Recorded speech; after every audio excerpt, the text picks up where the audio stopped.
Chapter 1097. The Japanese frogmen were the elite of the Marine Corps. It could be said that they were the special forces of the special forces because they had to be proficient in amphibious operations. They had one more special skill than the special forces that focused on land training. Of course, as the name implied, they were more responsible for underwater surprise attacks and reconnaissance missions. On the rippling seabed, the APS underwater assault rifle with the special scuba on their backs and the automatic rifle in their hands aimed at them. This kind of rifle was specially used underwater. The bullet's flight relied on fluid mechanics, so there was no rifling in the gun. The shape of the bullet was more slender, which could maximize its speed and would not cause bubbles. The death and injury of the two Special Operations Forces members were all thanks to this kind of gun. Hua Xiaoheng turned around in the water and saw the situation around him clearly. There were frogmen carrying APS underwater assault rifles in all directions, looking at them coldly, as if they were looking at a group of dead people. Hua Xiaoheng was calm in the face of danger and immediately ordered, "Spread out and get water. Make as big a splash as possible." The members of the Special Operations Forces were also trained in underwater combat. Upon hearing this, they immediately spread out and waved their guns in the sea. They used their hands and feet and flopped on the bottom of the sea. Their sudden movement caused the sea to suddenly become turbulent. The waves rolled and greatly blocked the frogmen's vision. Being unable to see clearly underwater meant that they couldn't aim accurately, and underwater was different from land.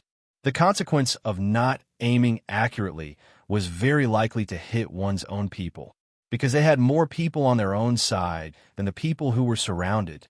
Now, there were more than 200 heavily armed frogmen surrounding the 13 Huaxia Empire soldiers. Although they were at the bottom of the sea, this formation was absolutely magnificent. They were certain that these people would not be able to escape from their palms. Hua Xiaoheng swung his legs, slapping the water as hard as he could, while looking for a place to land on the bottom of the sea. This area of the sea was not deep, but of course it was not shallow either. There were many underwater reefs, and there were colorful coral reefs standing in the sea. Colorful fish swam through the gaps in the coral reefs and were driven away by the startled water created by this group of people. Hua Xiaoheng quickly found a coral reef near the surface of the sea and informed his teammates through the communicator in his mask. 5 o'clock direction, coral reefs 20 meters away. 3 in a triangular formation. Hide in groups of 4. If they didn't have the same equipment to deal with the frogmen at the bottom of the sea, they could only wait. Hua Xiaoheng stirred the water as he directed everyone to retreat. At this moment, a few frogmen couldn't hold it in anymore. They wanted to claim the greatest military achievement of the Japanese Empire since the armistice. So they swung their flippers and rushed towards Hua Xiaoheng. Because Hua Xiaoheng and the others had made too much of a splash, the frogmen were afraid of accidentally injuring their own people, so they only surrounded them and didn't continue to shoot. The frogmen were the first to rush over. They had originally wanted to snatch the battle credit, but before they could even get close, they discovered that the Huaxia Empire soldiers they had been staring at had suddenly disappeared in front of them. What the hell? Where could they hide on the vast ocean floor? A frogman held his APS underwater assault rifle and became vigilant. But it was too late. He suddenly felt his legs sink as if they were wrapped by something. He hurriedly raised his gun and wanted to shoot down. Hua Xiaoheng had already moved forward. His strong arms were like iron arms as he twisted the frogman's neck with both hands and quickly spun it 360 degrees. There was no sound underwater. The frogman's head had already collapsed softly, and he was instantly killed. Hua Xiaoheng then pulled out his scuba, removed his equipment, and carried it on his back. He also took his APS underwater assault rifle and bullet clip and kicked his body out. The frogman's body floated to the surface of the sea and drifted in the direction of Japan's territorial waters. The other frogman's bodies also quickly floated to the surface of the sea. The frogman killed by Hua Xiaoheng still had his clothes on, but the frogmen killed by Hua Xiaoheng's teammates had been stripped clean and thrown into the sea. All their equipment and clothes had been taken away by their Special Operations Forces teammates.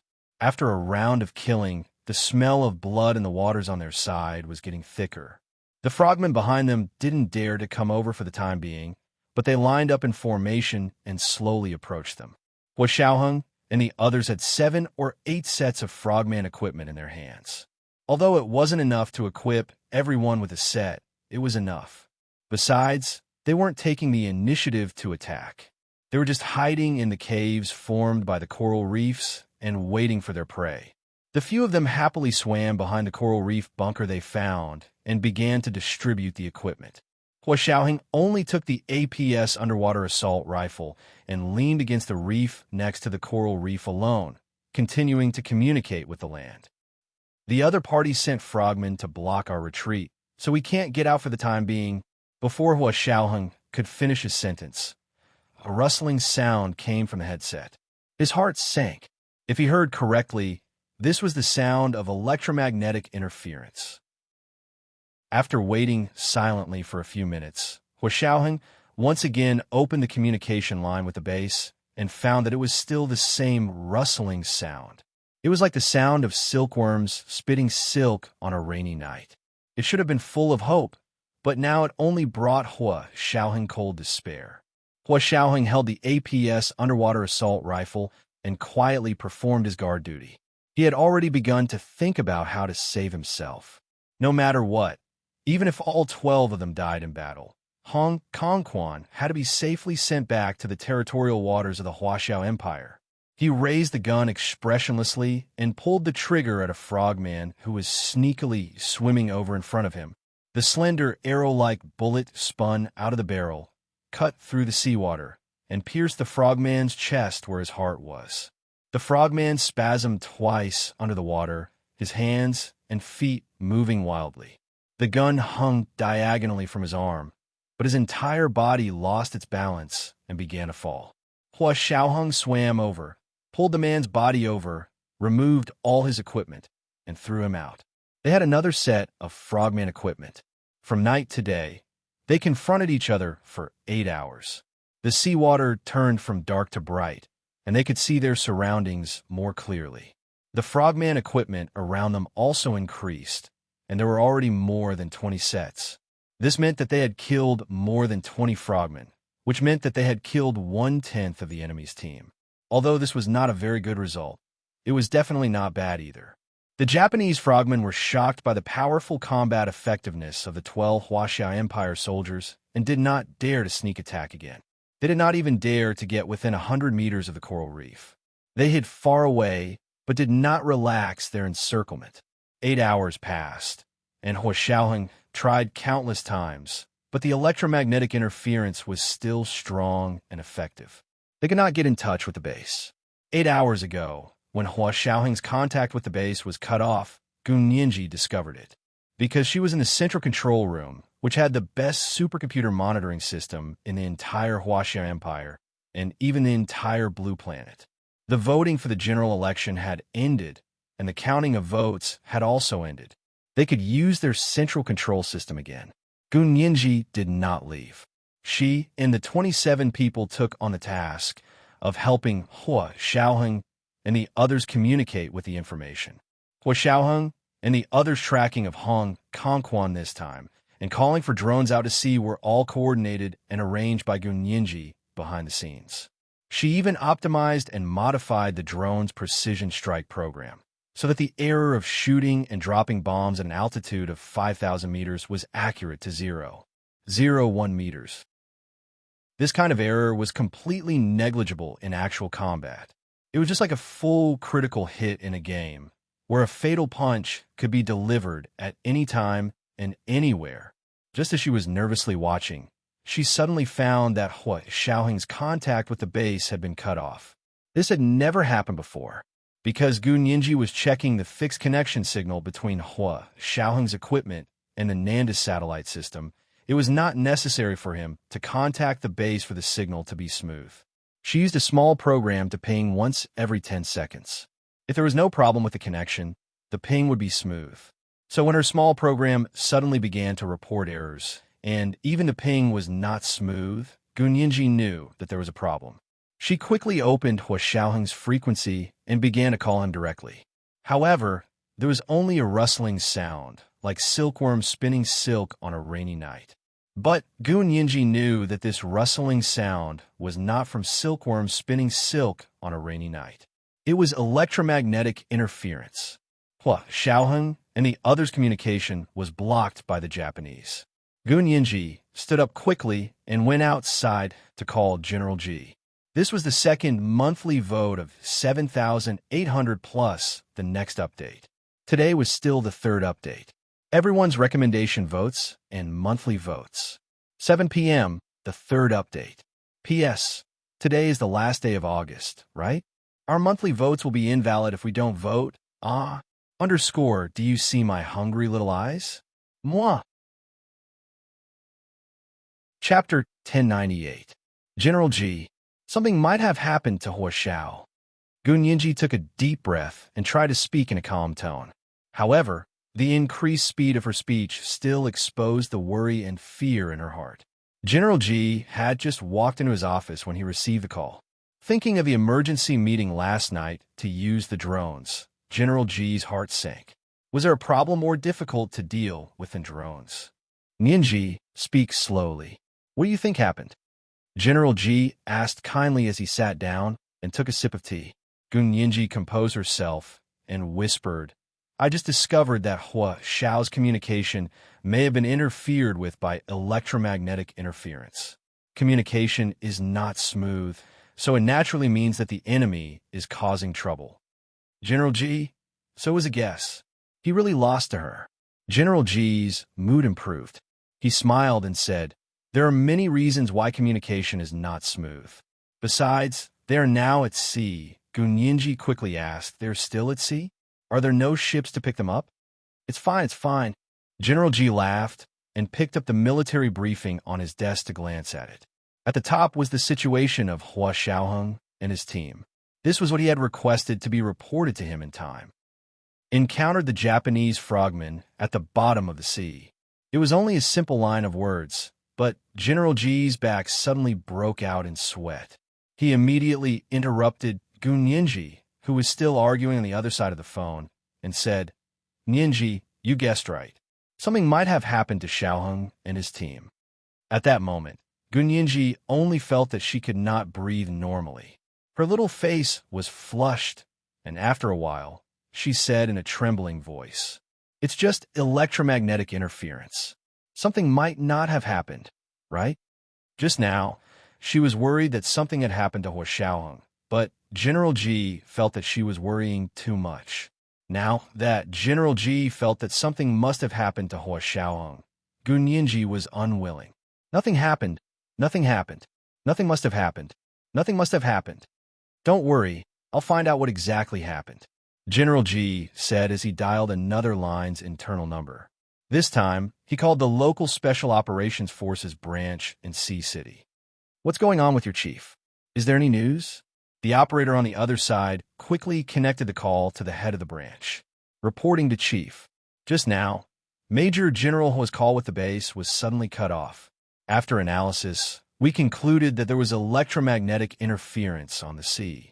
The call was suddenly cut off? What did he say? General Ji asked sternly.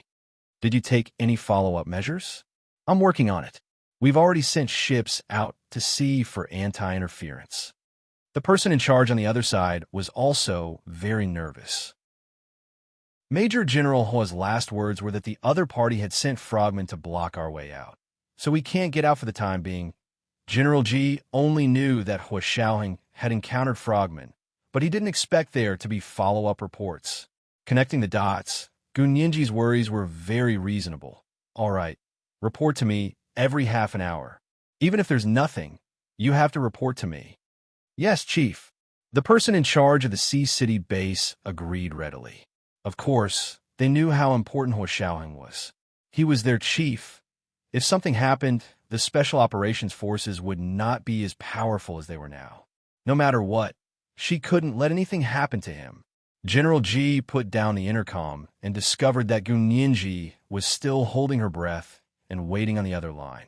He couldn't help feeling a little sad. Yinji, don't worry. It's like this. General Ji didn't choose to hide it and told Gun Yinji everything.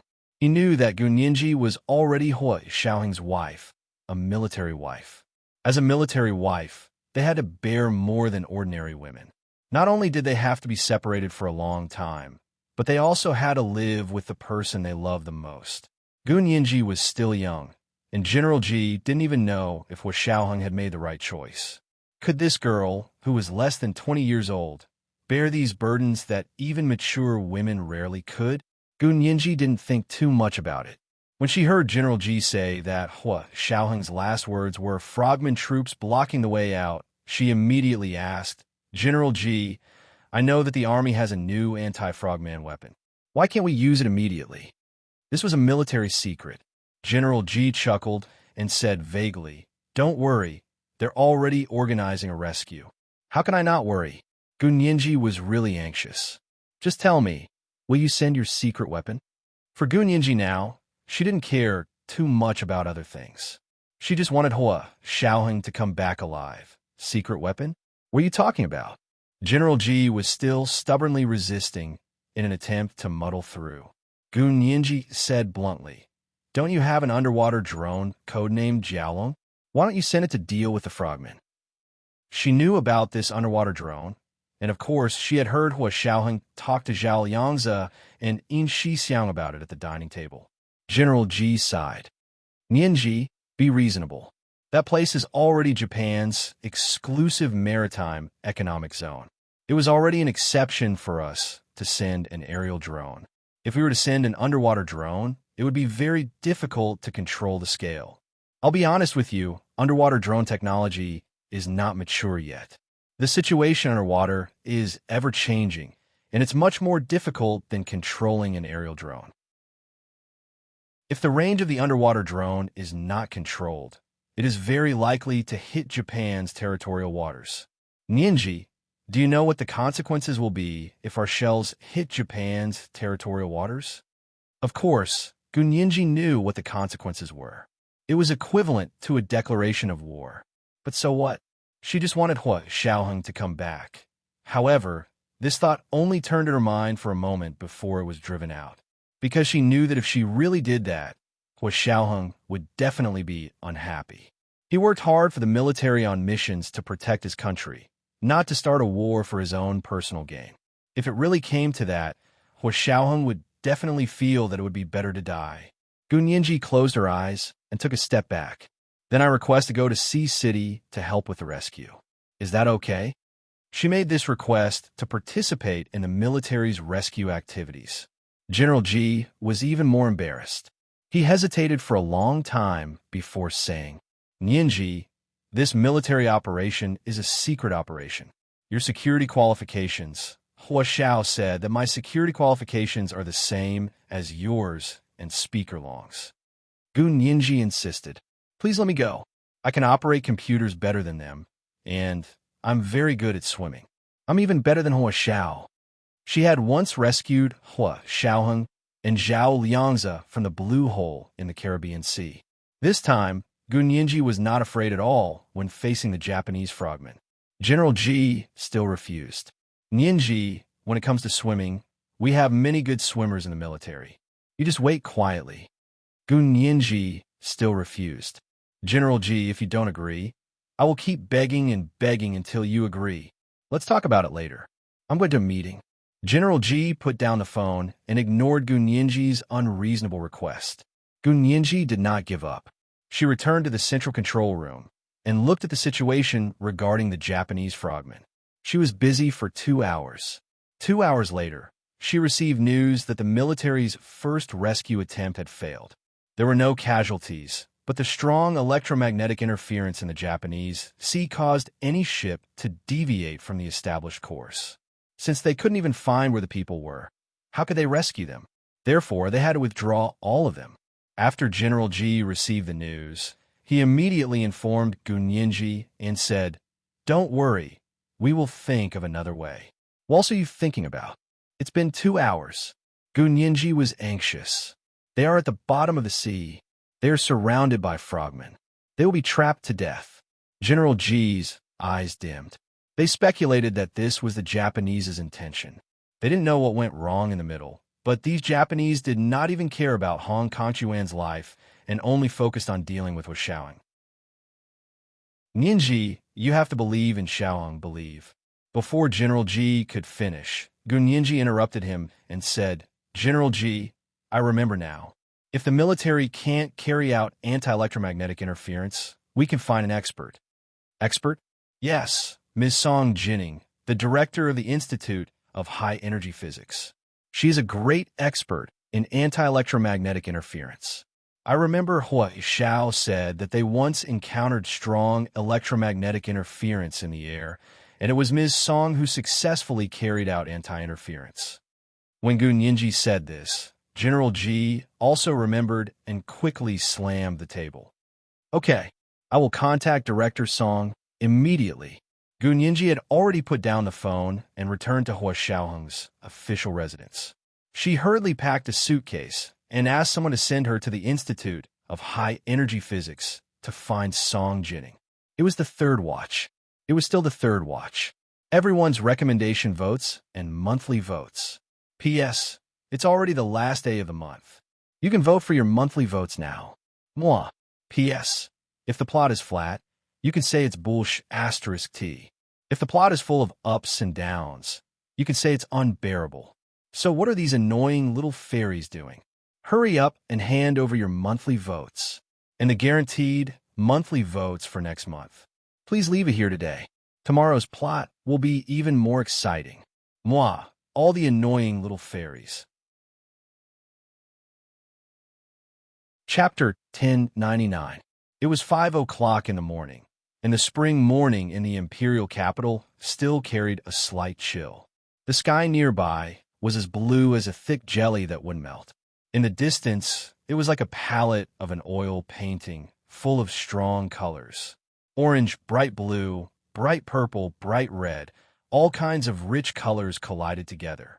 It was an abstract painting by Monet, just waiting for the morning sun in the east to spray out thousands of rays of golden light. Gu Nianji wore a pair of Louis Vuitton black army boots, tailored black, slim leg wool crop pants, and a white Egyptian cotton iron-free shirt with a large lapel. She also wore an old, dark army green flight jacket. She looked very heroic and outstanding. Her long hair was tied into a bun at the back of her head, revealing her smooth forehead. She wore a pair of large aviator sunglasses on her face, making her small face seem even more palm-sized. She dragged an old LV suitcase and stood at the entrance of the Institute of High Energy Physics. She pushed the aviator sunglasses on her head and said to the guard, "Please tell her that I want to see Director Song. Just tell her that Gu Nianji wants to see her." As the director of the Institute of High Energy Physics, Song Jining usually didn't see outsiders unless they made an appointment. However, the guard glanced at Gu Nianji and was swayed by the sincere, pleading look in her big eyes. He hesitated for a moment. Wait a moment. He picked up the phone and called Song Jining's office. "Is this Director Song's office? A Miss Gu Nianji wants to see Director Song. Is that okay?" The person who answered the phone was Song Jining's secretary. She knew Gu Nianji and knew that she used to be Director Song's son's girlfriend, so she put down the phone and knocked on Song Jinning's office door. "Director Song, Miss Gu Nianji is here. She wants to see you." Song Jinning had just put down the phone with General Ji. Her expression was very serious. She froze for a moment and nodded instinctively. "Let her in." Gu Nianji came to Song Jinning's office and closed the office door. She walked to Song Jinning's desk with a straight face and said anxiously, "Director Song, are you going to see City to participate in the military rescue work? Can you take me with you?" Song Jinning had indeed agreed to the military's request. Even if that person was not her only son, as the director of the Institute of High Energy Physics, it was her duty to save the soldiers of her country. However, because her son was one of the people in danger, her mood was inevitably affected, and she was not as calm as she used to be.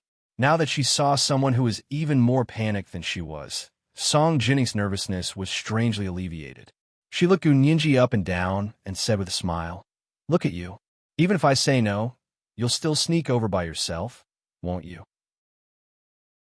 The clothes and shoes he was wearing were all for traveling, not to mention the small suitcase in his hand. Gunyenji smiled guiltily and tried her best to fight for herself. So don't give me a chance to sneak over. Just take me there openly. I can be your assistant. When you carry out anti-electromagnetic interference, I can escort you. I can even hack into Japan's electromagnetic interference system and see what programs they are using. Oh, can you do that? Song Jining rolled her eyes and thought it was a good idea. To tell you the truth, the last time we went to Sea City, although the magnetic field that suddenly appeared there was a trap, the other party gave us a lot of data. I made a new breakthrough in my research on electromagnetic induction, and I really want to give it a try. Oh, really? Gu Ninji was overjoyed. She liked to cause trouble, especially when it came to lifting a rock and smashing it on someone else's foot. She happily moved closer to Song Jining and hugged her arm. Mrs. Song, Annie Song, Kiss Beauty Song. Take me with you. I'll help you experiment with your latest results. Trust me, you won't be disappointed. Song Jining was very satisfied with Gunyenji's IQ and had hoped that Gunyenji could study high-energy physics with her. Now that Gunyenji had volunteered, she naturally couldn't be happier. She held her hand and said, "Then remember, stay by my side and listen to me. Don't run around. Xiaoheng won't be happy if he finds out you're disobedient." The corners of Gunyenji's mouth twitched. She thought that in Mrs. Song's eyes, she was still a child. However, this wasn't the time to argue with Mrs. Song about whether she was an adult or not. No matter what request she made, Gunyenji would only nod and agree, let alone be by Mrs. Song's side. Gunyenji quickly said, "That's for sure. I'll be your attendant and your assistant. Come, what luggage do you have? I'll carry it for you." Song Jining smiled and said, "I'll pack the equipment. Help me go to my dormitory and pack a few changes of clothes, shoes, and socks. We'll meet at the door in 15 minutes. The military car will arrive in 15 minutes. Gunyenji immediately saluted. "Yes, director." "Naughty." Song Jining smiled and pinched her little nose. She gave Gunyenji the key to her dormitory and quickly got busy in the laboratory. This time, she would bring her latest research results to Sea City. She wanted to see to what extent she could exert her electromagnetic induction this time. A few days ago, when she was sorting out her research results, she had lamented that she couldn't do real application experiments. Now, her wish could be fulfilled. She used these thoughts to numb herself and not focus on Hua Xiaoheng's danger, because she couldn't think about it. The moment she thought about it, she would collapse. She felt as if her heart had been dug out. She couldn't collapse. There were still many people waiting for her to rescue. Half an hour later, Gunyenji and Song Jining had already boarded the military's private plane. The plane rose into the air and whistled in the direction of Sea City.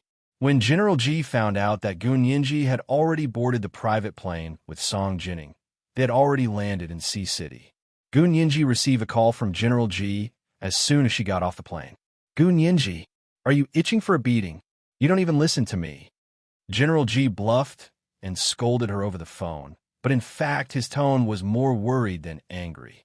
He really didn't want anything to happen to Gunyenji at this time. If Hua Xiaoheng knew that the person he loved the most was in danger again while he was risking his life for the country, even a cold-hearted person like General Ji would feel sorry. A soldier's heart couldn't be hurt again. Protecting Gunyenji was probably Hua Xiaoheng's greatest wish. All General Ji could do was fulfill this wish for Hua Xiaoheng. Gunyenji was already very familiar with General Ji, but it wasn't the time to joke around. She was very embarrassed by General Ji's yelling and said sheepishly, "General Ji, don't blame me. It was Ms. Song who asked me to go with her."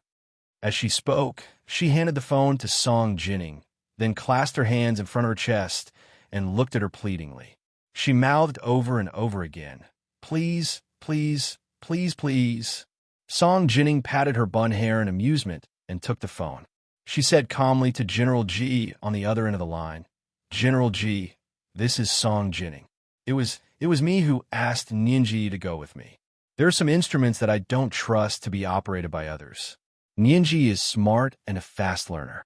She's not an outsider, so she can help me in case the secret is leaked." The phrase "in case the secret is leaked" completely shut General Ji up. He knew that Song Jinning's latest research results were top national secrets, and she was using it to save people. She was also using it against the Japanese, who loved to steal Huaxia civilization and secrets, so she couldn't be too careful. This reason was enough, so General Ji had nothing else to say. He could only change the topic. Then Director Song, please take care of Nianji. She's young and doesn't know much. Take good care of her and don't let her run around. Xiaohan will thank you when he comes back. He spoke as if he was Gu Nianji's elder. He was just short of bowing to Song Jinning. Song Jinning was amused. She thought to herself, this is my son's beloved girl. Don't I know my son's heart better than you, General Ji? What a joke. However, General Ji was able to treat Gu Nianji like a junior, which was enough to show that Gu Nianji was a likable girl. Not everyone could make these high-ranking people feel compassion for them. Song Jinning agreed immediately. Don't worry, I'll keep an eye on her. When Xiaohan comes back, she'll be the first person he sees. General Ji chuckled and put down the phone. His expression quickly became serious as he said to Secretary Chow, how's the election going? Are the results out yet? Secretary Chow hurriedly said, the Parliament building is still counting the votes across the country. It's already at the stage of review and verification. There should be results before 5 o'clock this afternoon. General Ji nodded. Keep an eye on them. I have a meeting to attend. The Army Supreme Council was paying close attention to Hua, Xiaoheng, and the others' plight. They could not afford to relax for even a moment. At 8 o'clock in the morning, Gu Nianji and Song Jinning arrived at Sea City Seaside and prepared to board the ship.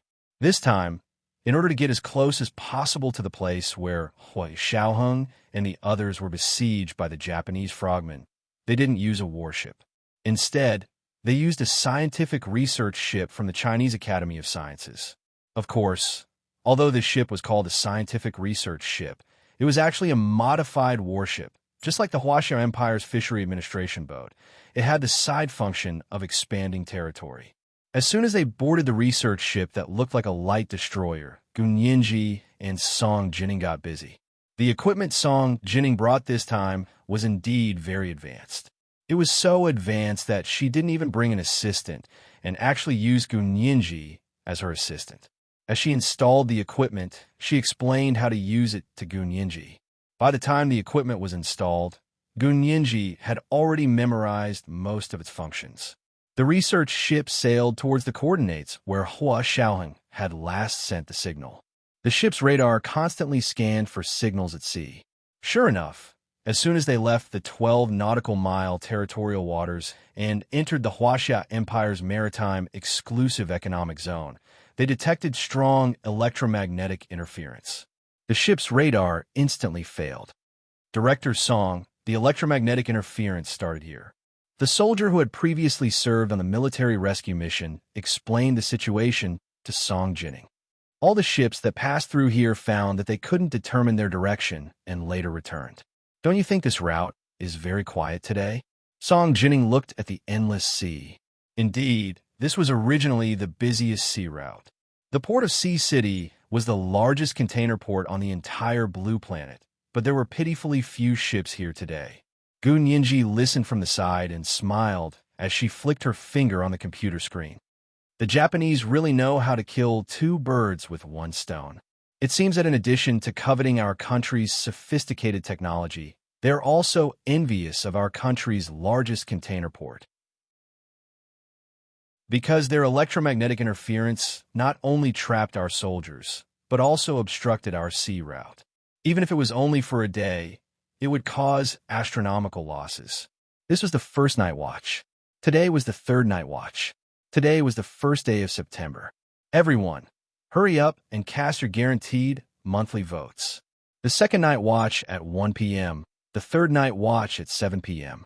P.S. Thank you, Beth1211, for tipping 30,000 Qidian coins yesterday. Congratulations to Beth1211 for becoming the 23rd leader of Hello Major General. Moi. P.S. This month, everyone, feel free to cast your monthly votes. I will definitely do the third night watch every day. When I had the second night watch, It will be the fourth night watch, okay? Chapter 1100. Strong electromagnetic interference not only besieged our soldiers, but also blocked our shipping routes. The last reason that Gunninji mentioned was something that the military personnel hadn't thought of. They glanced at each other and silently added another entry to the Japanese's account book. Song Jinning ignored the layers of meaning that Gunninji had said. When she saw this strong electromagnetic interference frequency on the instrument, her attention was completely drawn to it. Ninji, clear the field. We can start working.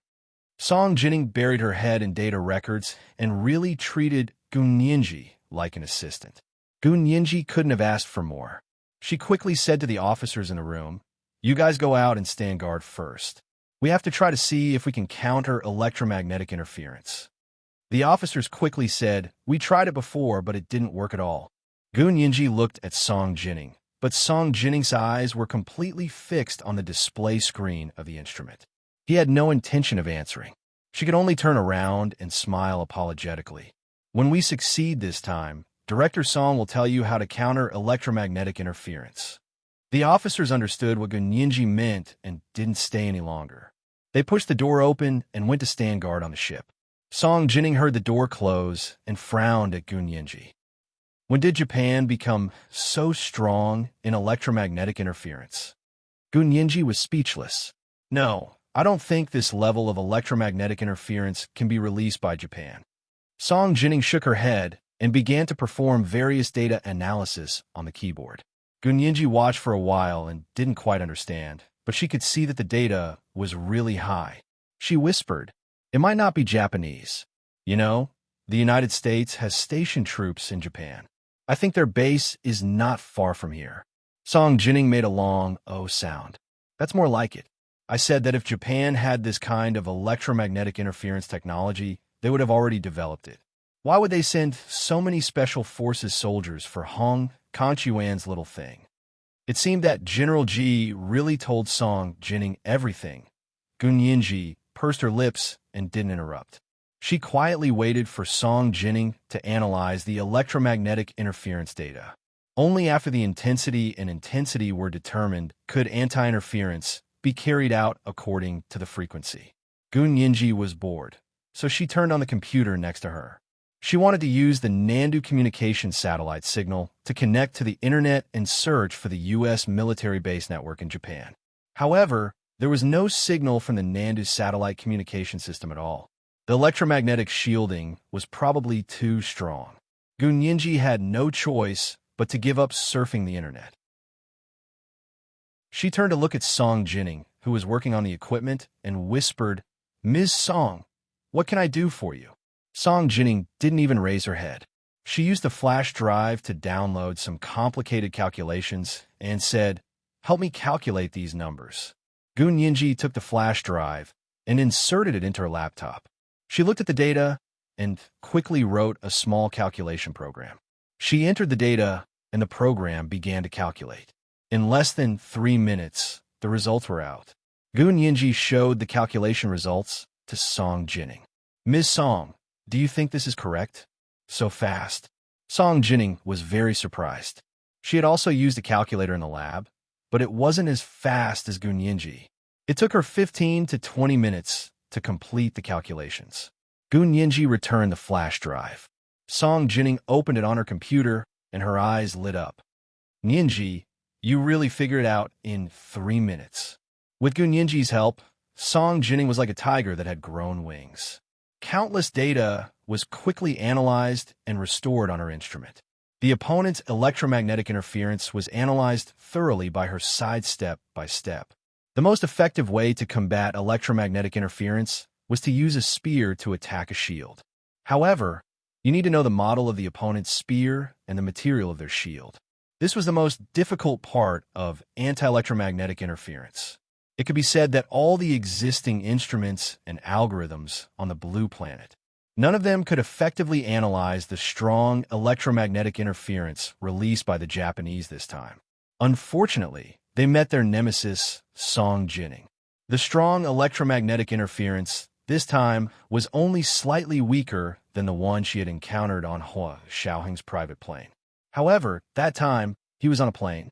He couldn't see the sky or the ground, and he couldn't find the source of the electromagnetic interference. The difficulty and intensity were even greater. This time, it was much easier for Song Jining to deal with it at sea. She quickly discovered the source of the strong electromagnetic interference this time. East longitude, north latitude, the strong electromagnetic interference source is in this position. Song Jining pointed to a coordinate on the locator with a solemn expression. Give this data to the Navy and let them clear it at a fixed point. As soon as the opponent's strong electromagnetic interference source was cleared, Song Jining would quickly release her own strong electromagnetic interference to catch the opponent off guard. Gun Yinji happily agreed and took the data out to find the officers from just now. The officers were scattered on the deck and several important hiding spots in the rear cabin, responsible for invisible security. Gun Yinji remembered that one of them had the highest military rank, a colonel. She found that person and said, "This is the coordinate location of the strong electromagnetic interference source that Director Song found. Can you clear it at a fixed point?" The colonel looked at the data and frowned. This data is a bit familiar, Gun Yinji. So they had found a strong electromagnetic interference source? Then how could the rescue mission fail? The colonel took out his electronic notepad, tapped a few times on it, pulled up the data, and said, "Look, I remember now. This is the place where Major General Hua last sent a message." Gun Yinji's heart tightened. The Japanese were too cunning. They were deliberately making things difficult for them. First, they were sure that they couldn't analyze this strong electromagnetic interference, so they openly installed it not far from Hua Xiaoheng and the others. Second, even if there was a 1 in a million chance that they could find the source of the electromagnetic interference, it would make it impossible for them to eliminate it at a fixed point. Gun Yinji looked at the coordinate data in the colonel's hand, and then looked at the data in her own hand. She couldn't help but say, "I remember you sent out drones. Why didn't you shoot them all?" However, with such strong electromagnetic interference, the drones would be disrupted and unable to hit the target, right? The colonel smiled bitterly. "We were also lucky. We suddenly used drones and caught the Japanese off guard. They didn't have time to use strong electromagnetic interference. Later, when we withdrew the drones, the Japanese installed strong electromagnetic interference. So, this is not only to block Major General Hua's communication and cause trouble for the ships coming and going, but also to guard against our drones." Gun Yinji clicked her tongue. "This is killing 3 birds with 1 stone. I underestimated them." The colonel smiled awkwardly. He only wanted to resist the electromagnetic interference, then get in touch with Hua Xiaoheng and the others to rescue them. He didn't think about anything else. Gun Yinji was just saying it. The Japanese had always regarded the Huaxiao Empire as a competitor. In the past, they had wanted nothing more than to destroy the Huaxiao Empire. So no matter what they did to harm the interests of the Huaxiao Empire, Gun Yinji wouldn't be surprised. This was a country that had never deeply reflected on its war crimes, so there was no need to have any hope for it. They must not be afraid to speculate about it with the greatest malice. "Okay, then what should we do?" Gun Yinji rubbed her palms. "Do you want me to go on your behalf? Give me a diving suit, and I can swim to that place." "Of course not." The colonel was shocked and looked at her strangely. "Why do you want to go? Don't you know that the other side is the most elite frogman unit in the Japanese Marine Corps? There are also more than 100 SAT Special Forces soldiers. These people are very powerful." Gun Yinji was speechless. "I just want to go and try. Can't I?" Gun Yinji's eyes drifted. "How long have our soldiers been besieged?" The colonel looked at his watch. "It's been almost 6 hours." Gun Yinji's heart tightened and she panicked. "Then why aren't you giving the order? Why don't you let me go? I can swim fast, and I'm smart." "Miss Gu, why are you so enthusiastic?" The colonel suddenly felt that Gun Yinji was a little suspicious. One who was unaccountably solicitous was hiding evil intentions. Gun Yinji's current identity was only Song Jining's assistant to the colonel. Did he need to be so enthusiastic? He even want to go into the water himself to rescue them. "I'm doing this for Major General Hua." Gun Yinji quickly explained to the colonel. I understand that Director Song is personally participating in the rescue. After all, Major General Hua is her son. But what about you? Who is Major General Hua to you? The colonel squinted at Gun Yinji. It was the second watch. It was the third watch. Today was the first day of September. Everyone, hurry up and cast your guaranteed monthly votes. It was 7 o'clock in the evening. P.S. This month, everyone, please feel free to cast your monthly votes. I will definitely cast the third watch every day. When I add the third watch, it will be the fourth watch. Moi. Chapter 1101. Who is Major General Hua to you? This sentence flashed through Gun Yinji's mind, and countless thoughts flashed through her mind in an instant. She opened her mouth and blurted out, He's my hero. Hua Xiaoheng was indeed a hero in her heart, in the past, present, and future. The Navy colonel was unmoved. The corners of his mouth twitched, and he shook his head with a chuckle. Little girl, are you acting in an idol drama? Don't cause trouble. Go and be Superintendent Song's assistant. We'll be responsible for the rescue. We don't need a little girl like you. Many of our soldiers are good at swimming, and we also have our own frogman troops. As he spoke, he went out to discuss countermeasures with several other naval officers. Gun Yinji looked at his receding figure and couldn't help feeling annoyed. However, she found it even more difficult to say that she was Hua Xiaoheng's wife. Gun Yinji shrugged. Although she knew the other party wouldn't agree, she couldn't help but mention it. People always had to have dreams. What if he agreed? She returned to the place where Song Jining was debugging the equipment and told her what the Navy colonel had just said. In the end, she said regretfully, but I really want to try it myself. That place is where Major General Hua and the others are besieged. Song Jining was slightly taken aback. Xiaoheng and the others are besieged there? Oh no, if that's the case, it's very dangerous to eliminate them. It's very dangerous, so the colonel said to send people there. He also said that we also have frogman troops. Gun Yinji leaned back on a sofa in the room, looked up at the ceiling of the cabin, and muttered, but I really want to go there myself. Song Jining heard that they were also going to send frogman troops and breathed a sigh of relief. Okay, let's use anti-electromagnetic interference so they won't get lost again. The last rescue failed because of the other party's strong electromagnetic interference, which caused the search ships and frogmen to get lost in the ocean. Gun Yinji perked up. Okay, what do you need help with, Ms. Song? You operate this instrument. Song Jining demonstrated it to her. I'll operate that one. Actually, one is enough, but this time I want to try operating two at the same time. One uses the other party's electromagnetic frequency for anti-interference, and the other releases our own strong electromagnetic interference. Remember, we should be twice as strong as them, and we can cover a larger area. If it succeeds, I'll gradually expand it. I want to test the maximum value this instrument can reach. Gun Yinji nodded. Got it. When do we start? Song Jining looked at her watch. In 5 minutes. According to the test results just now, I found that the opponent's strong electromagnetic interference will change frequency every 5 minutes. This is also the time when it is the most vulnerable and anti-interference is the most effective. Gun Yinji admired Song Jining from the bottom of her heart. She only wanted to say that Song Jining was beautiful and everything she said was right. 5 minutes later, the Navy's three-man frogman team quietly went underwater. At the same time, Song Jining's strong electromagnetic interference and Gun Yinji's anti-electromagnetic interference began to be cast. Invisible electromagnetic waves converged in the air, collided, canceled each other out, and regenerated each other. This kind of destruction and freshmen fighting on an invisible battlefield was very difficult to determine victory and defeat in an instant. But with Song Jining and Gun Yinji fighting side by side, the opponent's strong electromagnetic interference finally began to die down and slowly weakened after a while. The frogman soldiers who went into the sea found that their GPS could be used again and were ecstatic. They quickly swam in the direction where Hua Xiaoheng had sent the last message. That was also where the opponent had released the strong electromagnetic interference source. The three-man combat team swam quickly for half an hour and gradually approached the coordinates given to them by Song Jinning.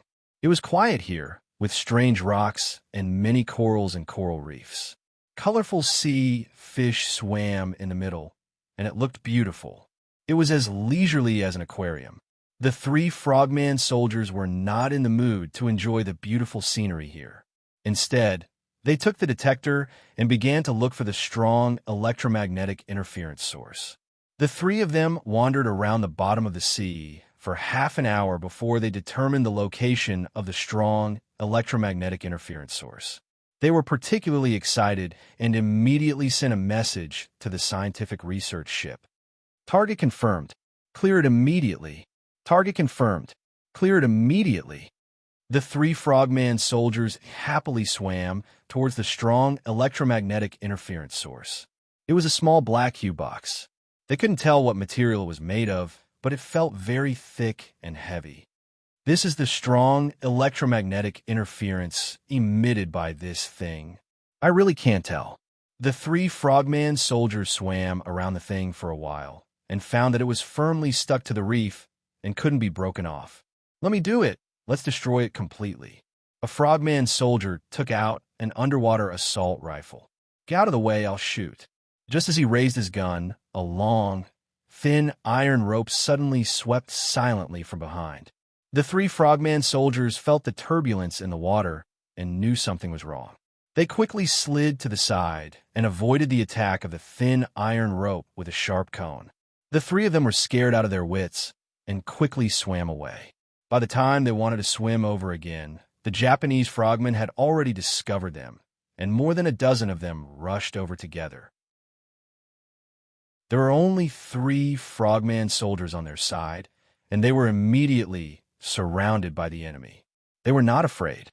They picked up the latest QBS-06 underwater assault rifle developed by the Huaxiao Empire and aimed at the Japanese frogmen rushing over. Compared with the Russian-made APS underwater assault rifle used by the Japanese frogmen, the newly developed QBS-06 underwater assault rifle of the Huaxiao Empire was faster, more accurate, and more ruthless. The lethality of its special bullets was not on the same order of magnitude as that of the APS. Although there were only 3 people on their side, with the QBS-06 underwater assault rifle, it was only a matter of time before they could face more than a dozen enemies. Before the enemy's bullets could reach them, their bullets had already penetrated their diving suits and masks. More than a dozen Japanese frogmen died in the hands of the Huaxia Empire's frogman soldiers. The 3 of them killed the invading Japanese frogmen, made a victory sign to each other, and went to continue to study the strong electromagnetic interference source. Again, before they could get rid of the interference source, the Japanese frogmen rushed over aggressively again. This time there were more than 30 people, double the number of people last time. Let's disperse. The 3 frogmen on their side communicated with each other through the intercom in their masks. 3 directions can disperse the enemy's pursuers. They couldn't stay in one place anymore. It would be bad if they were captured alive by the enemy. The 3 of them had made up their minds, and one of them suddenly turned around and fired a shot at the strong electromagnetic interference source. The other 2 swam out in the opposite direction at the same time, like arrows. As expected, the Japanese frogmen surrounding them were shocked and were about to chase after them when they suddenly heard a loud rumbling sound above their heads. They saw more and more Japanese ships appear on the sea level above their heads. At the same time, buoys that looked like thin iron pipes were thrown down from the ship, circling the place where Huaxiaoheng and the others were. Such a circular, strong electromagnetic interference simply magnified the interference source countless times. After the other party dropped the buoys with strong electromagnetic interference, 3 of their frogmen took advantage of the chaos to escape, and one of them was injured.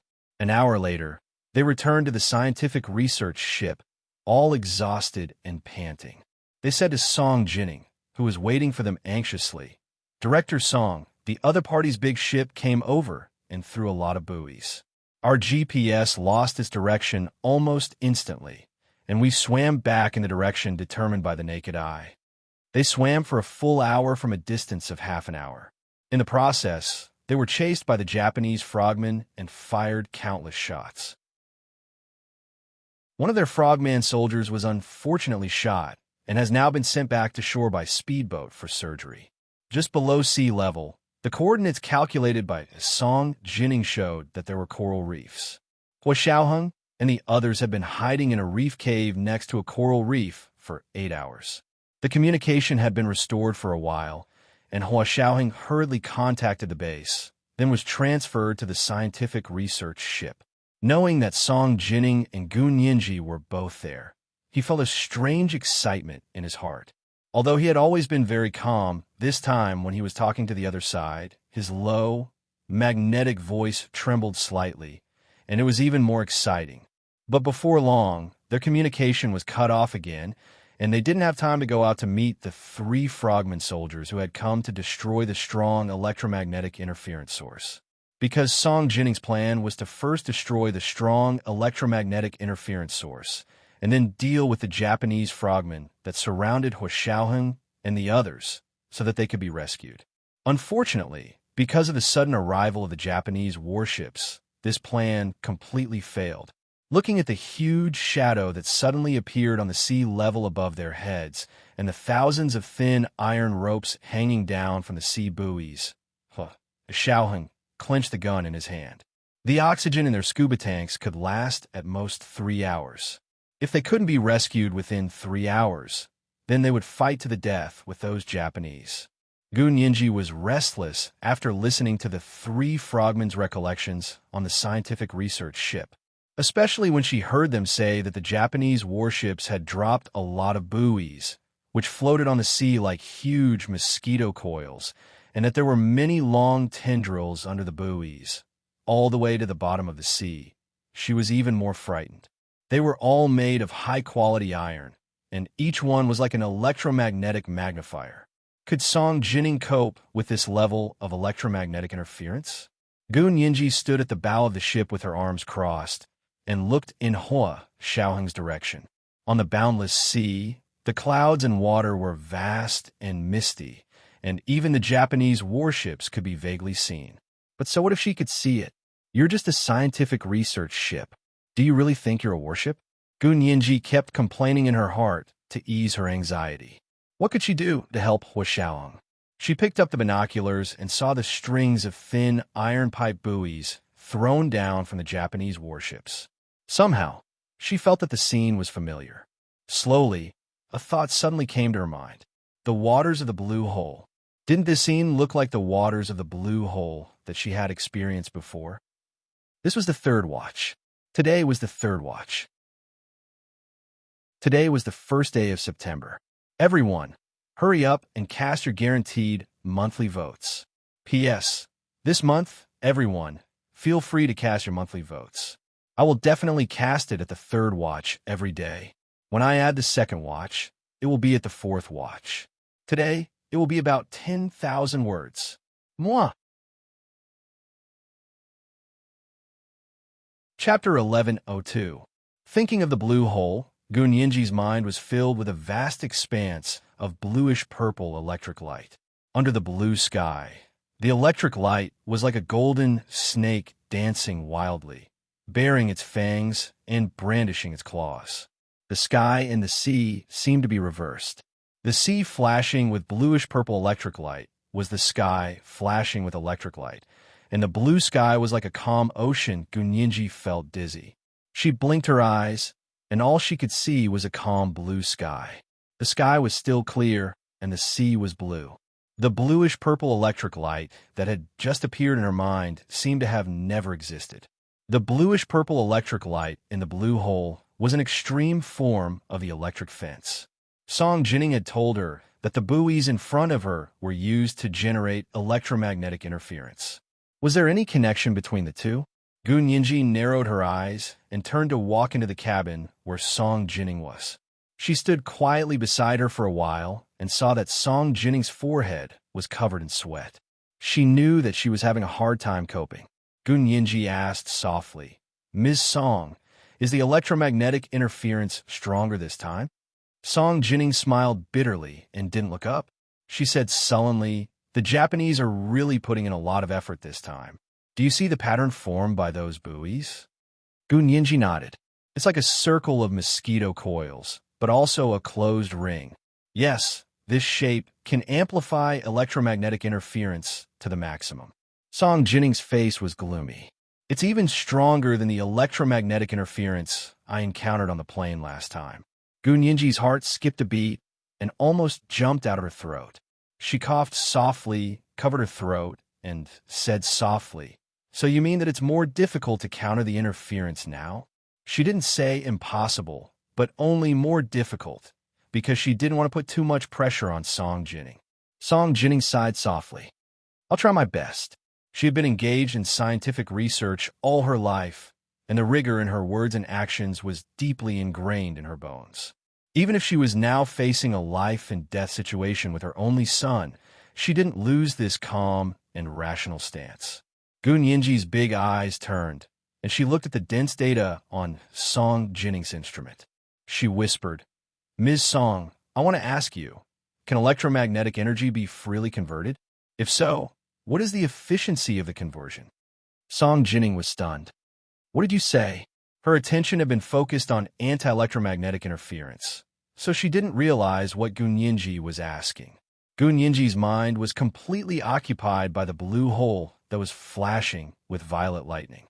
She said firmly, "What we're facing now is a terrifyingly powerful magnetic field, right?" "Yes, so the electromagnetic interference it emits is very scary. I may need some time to achieve anti-interference, but..." Song Jinning closed her eyes weakly. "But Xiaoheng and the others don't have much time left." Gunyinji's lips trembled. She opened and closed her mouth several times before she found her voice.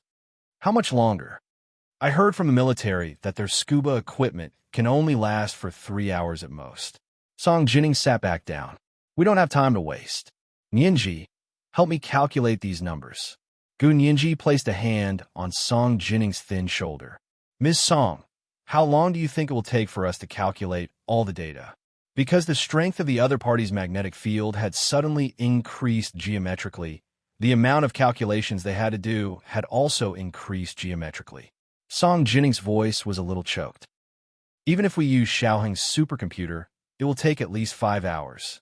With their current small laptops, it would probably take about 5 by 5 hours. So what was the use of calculating it? They could only avenge them. If Hua Xiaoheng had met with misfortune in a place she couldn't see, Gunyinji could still hold on to avenge him. But now that he was right in front of her, less than half an hour's journey away, she absolutely couldn't watch Hua Xiaoheng die in front of her. Gunyinji shook her head. "Ms. Song, this method won't work. We have to think of another way." "Another way? Just thinking about it might take 3 hours." Song Jinning snorted. "Hurry up and calculate it. Use your program. Maybe you can speed up the time." But the amount of calculations was there. No matter how fast her program was, it was still limited by the computer hardware. The hardware was the bottleneck of technological development. Gunyinji reached out and placed her hand on Song Jinning's keyboard. Her voice already had an abnormal fanaticism. "Ms. Song, since it's too late anyway, why don't we use a new method?" Song Jinning turned around to look at her. She wanted to reprimand her for being so whimsical at this time. But when she saw that Gunyinji's eyes were red and full of tears, she didn't realize it and still looked at her hopefully. Her heart softened. She stood up and placed her hands on Gunyinji's round and small shoulders. She said softly, "Nyinji, I know you feel bad, but..." Gunyinji grabbed Song Jinning's hand and said loudly, "Ms. Song, we have a way." "Really?" The blue hole that flashed with bluish-purple lightning had been hovering in Gunyinji's mind, and she finally found an opportunity to pour it out. Gunyinji asked Song Jinning loudly, "Ms. Song, tell me, can electric and magnetic fields be converted into each other?" What she had been thinking about just now was the bluish-purple lightning in the blue hole's waters. It was an extreme form of electric fence. The electric current had almost no resistance and was shockingly powerful. Song Jinning also said that the buoy in front of her could produce powerful and intimidating electromagnetic interference. In other words, This buoy produced a powerful magnetic field. Electromagnetism, electricity, and magnetism were originally two kinds of energy that were related to each other. Song Jining was also stunned by Gu Nianji's question. She nodded affirmatively and said, "Of course. A changing magnetic field can produce an electric field, and a changing electric field can also produce a magnetic field. In theory, electric and magnetic fields can be converted into each other." Really? Gu Nianji's eyes suddenly lit up. Her previous hopeless situation suddenly became a glimmer of hope. Do you mean that magnetic and electric fields can be converted into each other? Then, can we convert this magnetic field into an electric field? Song Jining looked at Gu Nianji dumbfounded. Her first reaction was that this girl was crazy, but her second reaction was that this girl was indeed a genius. There was only a thin line between a madman and a genius, because this idea was indeed feasible. If the strong magnetic field here was converted into an electric field, then the electromagnetic interference could be ignored, and their drones could come in handy again. The enemy's warships would be under the attack of their drones. Also, they could send more Frogman soldiers to rescue Hua Xiaoheng and his group of trapped Special Operations Forces members. Song Jining's hand tightened on Gu Nianji's shoulder, and her mind began to ponder the various conditions and requirements for the conversion of magnetic and electric fields. According to the law of conservation of energy, under perfect conditions, magnetic and electric fields would be converted into each other without loss. But in reality, there were no perfect conversion conditions, so this conversion would definitely cause a huge energy loss. It would almost offset most of the strong magnetic field, and the electric field generated by the conversion would not be very strong. But this was only Song Jining's theoretical deduction. If the situation here was more special, and the conversion of a strong magnetic field to an electric field did not have the energy loss they imagined, then the resulting electric field would be an absolutely terrifying existence. Nianji, do you know what the consequences will be? Even if there's only a 1 in a million possibility, I have to tell you. Song Jining told Gu Nianji the worst consequences. Gu Nianji didn't care. She nodded firmly. "I know, I've seen it." As she spoke, she told Song Jining about the scene she had seen in the Caribbean Blue Hole. Of course, she didn't say that she and Hua Xiaoheng were in danger there. After Song Jining listened, she frowned for a full 10 minutes before letting out a long sigh. "So that's how it is. I really don't know who set up the electric fence there.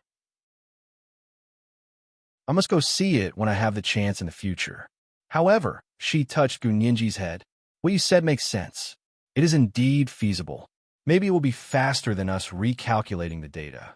However, to achieve the conversion, we need to go to the buoy to make various changes, which requires more cumbersome technical means. There are no technical soldiers here, and I'm afraid no one could do it." Gu Nianji immediately puffed out her chest. "Ms. Song, I am your technical soldier. Let me go. I can swim, and I know how to operate your equipment. I am the most suitable candidate." Song Jining was still very hesitant. She walked around the cabin with her hands behind her back. "Nianji, no one has ever done this experiment before. It's just an idea for now, and there's a possibility of failure. Think about it carefully. If you go, you may not come back. No, it will definitely succeed. I've seen people succeed before. I know what it should look like here." Gu Nianji pointed to her head. Her eyes were sparkling, as if there were torches burning in them. They were shockingly bright, and her whole person was full of enthusiasm and vitality. At this moment, her beauty was vivid and lively, and there was no words to describe it. No matter who saw her now, they couldn't help but feel their hearts palpitate. Song Jining completely understood why her solemn, calm, and exceptionally intelligent son was moved by this little girl. However, she also completely dispelled the idea of letting Gu Nianji study high-energy physics with her and become a scientist to inherit her mantle. Because this little girl was too enthusiastic, too impulsive, and didn't possess the rationality and calmness unique to scientific researchers. Song Jining paused for a moment. She put aside these random thoughts and began to consider various practical problems. However, even if you go and achieve the transformation, how are you going to get out once you enter the range of those buoys? The conversion of magnetic and electric fields wasn't difficult for Song Jining. She often did experiments in this area, but if the strong magnetic field really transformed into an electric field, it would generate a high voltage, and the seawater was conductive. They could be electrocuted in minutes. Gu Nianji had already thought about it. She raised her eyebrows. I'll go ask the military and see if they have diving suits made of insulating material. Song Jining's eyebrows completely relaxed. Okay, you go ask. I'll prepare the materials and equipment. Gu Nianji nodded quickly. I'll go ask, but Ms. Song, it's good that you and I know about this. Before we succeed, not too many people know. I know that. Song Jining had suffered a lot in the past, so she was much more cautious now. I'll tell the military that they sent you to destroy the other party's strong electromagnetic interference. In fact, the real purpose was for Gu Nianji to take people to install special equipment to convert the magnetic field into an electric field. This was the first night watch. It was the third night watch today. Everyone's guaranteed monthly votes. Hurry up and vote. The second night watch at 1 o'clock in the afternoon, and the third night watch at 7 o'clock in the evening. P.S. Thank you, Fish G, for the 50,000 Chi coins yesterday. Mwah. Chapter 11:03. After Gu Nianji left Song Jining's cabin, she went straight to the highest-ranking naval colonel on the research ship. Colonel Liu, Director Song wants to ask if you have any diving suits made of special materials, especially insulating materials. Gu Nianji asked carefully, trying not to reveal any strange expressions. Colonel Liu glanced at her and frowned. An insulating diving suit? What do you want it for? You'll have to ask Director Song about that. I don't know. Gu Nianji pushed all the blame to Song Jining and didn't want to overstep her boundaries. She could see that the Navy colonel was very cautious and did not trust easily. Gu Nianji was now Song Jining's assistant, so Song Jining should be in charge of such matters. Gu Nianji was just a messenger. She knew her position very well. Colonel Liu was from the Navy and wasn't familiar with the people in Hua Xiaoheng's division. He didn't even know that Hua Xiaoheng used to be Gu Nianji's guardian. Therefore, he had always been wary of Gu Nianji and felt that she didn't act like an assistant. Gu Nianji also knew that she had been too impatient. Since she didn't want to reveal her marriage to Hua Xiaoheng, she could only act like an assistant. Colonel Liu nodded and went to talk to Song Jining. Gu Nianji stood alone at the bow of the boat, lost in thought as she stared at the distant sea. The Japanese light destroyer and their research ship looked at each other across the sea. Gu Nianji didn't know if it was an illusion, but she felt that the warship was arrogantly looking down on her. Gu Nianji gave the warship a disdainful thumbs-down gesture. She thought to herself, I'll let you be cocky for a while longer. When I get my diving suit, I'll teach you a lesson. Colonel Liu came out of Song Jining's cabin just in time to see Gu Nianji's childish behavior. His wariness immediately dissipated. This was a hot-blooded child. He was too cautious. When he spoke to Gu Nianji again, Colonel Liu's tone was much more amiable. Comrade Gu. Colonel Liu smiled as he stood behind Gu Nianji. Gu Nianji smiled and turned to Colonel Liu. Colonel Liu, just call me Comrade Gu.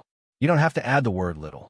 In my eyes, you're just a child, Colonel Liu said emotionally. How old are you? Are you 18? Gu Nianji's eyes widened. I'm 19. I'll be 20 this October. Colonel Liu, it's only March. Gu Nianji, all right. She didn't want to discuss this age issue with Colonel Liu. She smoothed her bun hair that was messed up by the sea breeze and hurriedly said, Director Song told you, right? Do you have an insulating wetsuit? Colonel Liu nodded. Director Song has already said that we need to send people over there to destroy the strong electromagnetic interference. We are worried that the equipment will leak, so we need insulating diving suits. Yes, do you have them? Gu Nianji was anxious. At least 17 sets. I'll take one, and the other 4 will come with me. The other 12 are for the people trapped at the bottom of the sea. The 4 soldiers who went with her had to place magnetic field converters in the 4 directions of north, south, east, and west. Gu Nianji went to the center of the magnetic field to place the converter.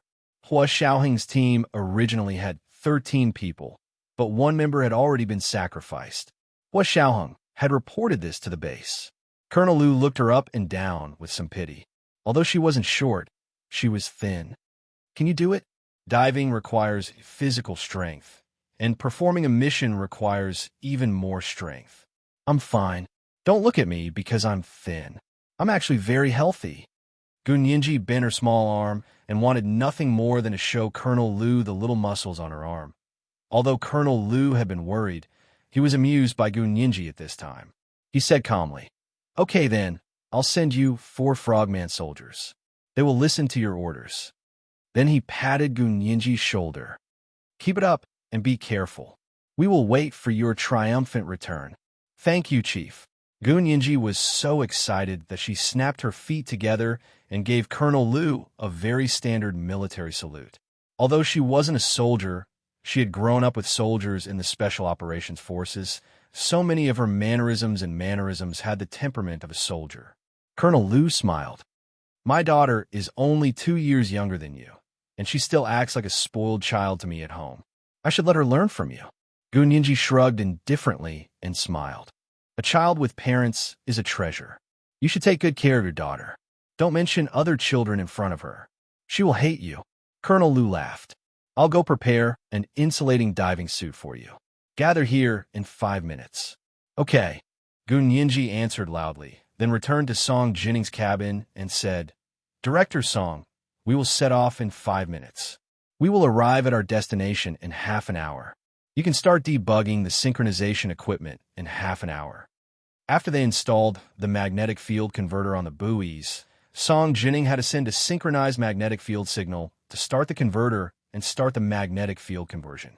This process depended on the strength of the magnetic field that needed to be converted, as well as the energy lost during the conversion. Therefore, they didn't know how much time it would take.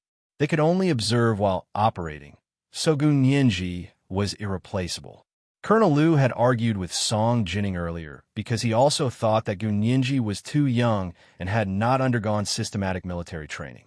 He couldn't bear to let her go into the water to carry out such a difficult mission and face the Japanese's vicious frogman troops. Song Jinning had also tried to persuade Gun Yinji, but Gun Yinji was even more fanatical than she was. If they didn't agree, she would secretly go into the water herself. So Song Jinning had to give in. She only said one thing to Colonel Lu. "Yinji grew up with Xiaoheng in the Special Operations Forces. She knows what she's doing." Colonel Lu finally understood the relationship between the two, so he didn't continue to object. Although he was still worried, this was the only way, so he agreed to Song Jinning's proposal. Song Jinning saw Gun Yinji's excited expression and went over to straighten her collar. "Remember to be careful. If there's a problem, you'd rather give up than lose yourself. Yinji, I'm very grateful that you're willing to save Xiaoheng, but I absolutely don't want you to die because of this. Do you understand what I mean?" Scientists were always straightforward. Gun Yinji liked this mode of communication very much. She promised Song Jinning, "I will definitely bring Hua Xiao back. Don't worry, Miss Song." Song Jinning closed her eyes and took Gun Yinji's hand. "When you come back, you can call me Mom, okay?" Gun Yinji was speechless. "Or you can call me Mom right now.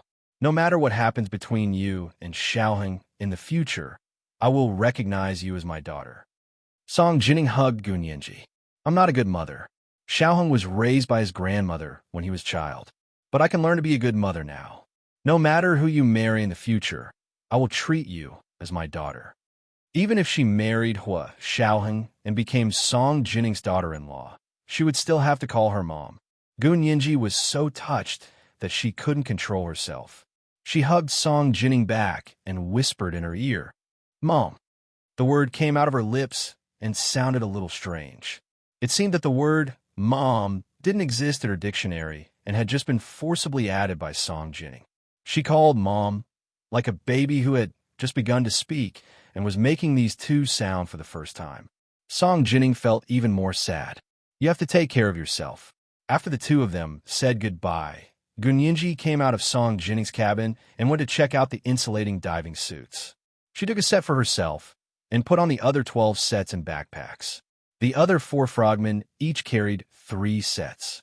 Gun Yinji carried 5 magnetic field converters, but she told others they were magnetic field interference devices. There was also a real high-power magnetic field interference device that Song Jining had made in a hurry to help them explore the way. After checking everything, they went into the sea from the back of the ship. The sea was very cold, but fortunately, the diving suit was made of insulating material and could even insulate against the cold. Gun Yinji was wrapped tightly from head to toe and didn't feel cold.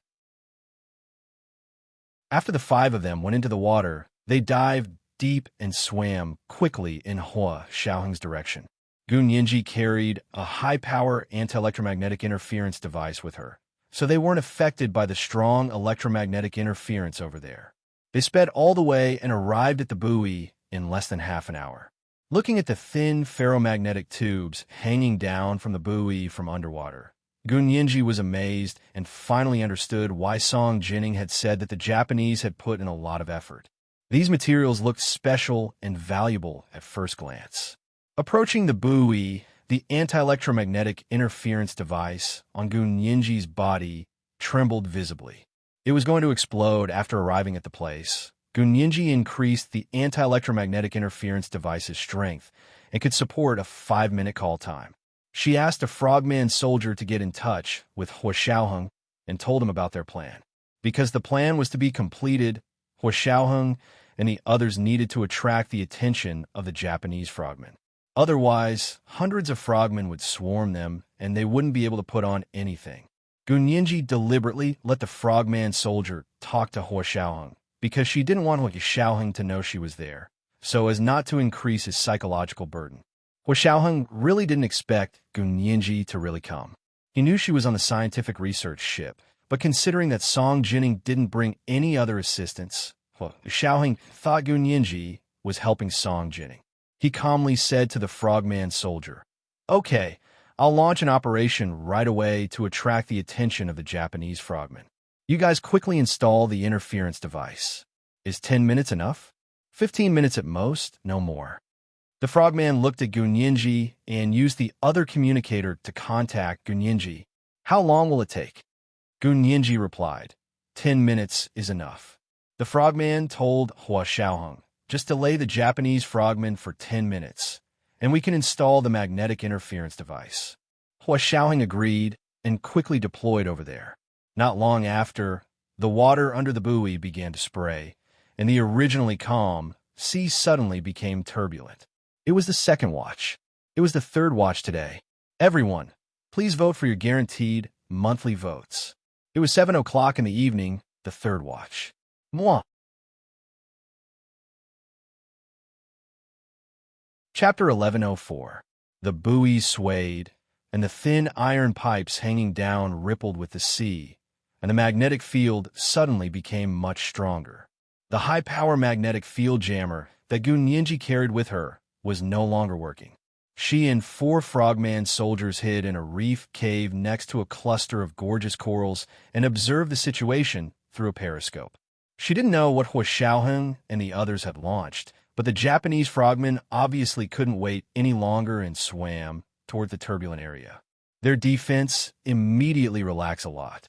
Gun Yinji immediately commanded the other 4 frogman soldiers through the intercom in her diving suit. "We have 10 minutes to prepare." She gestured at the circle of buoys above her head and said to the 4 frogmen, "The diameter of the circle formed by the buoys here should be about 500 meters. We're staying in the east, so with this as the starting point, you go north and swim around the buoys. You go south and swim around the buoys, and you swim directly to the west, which is 500 meters in diameter."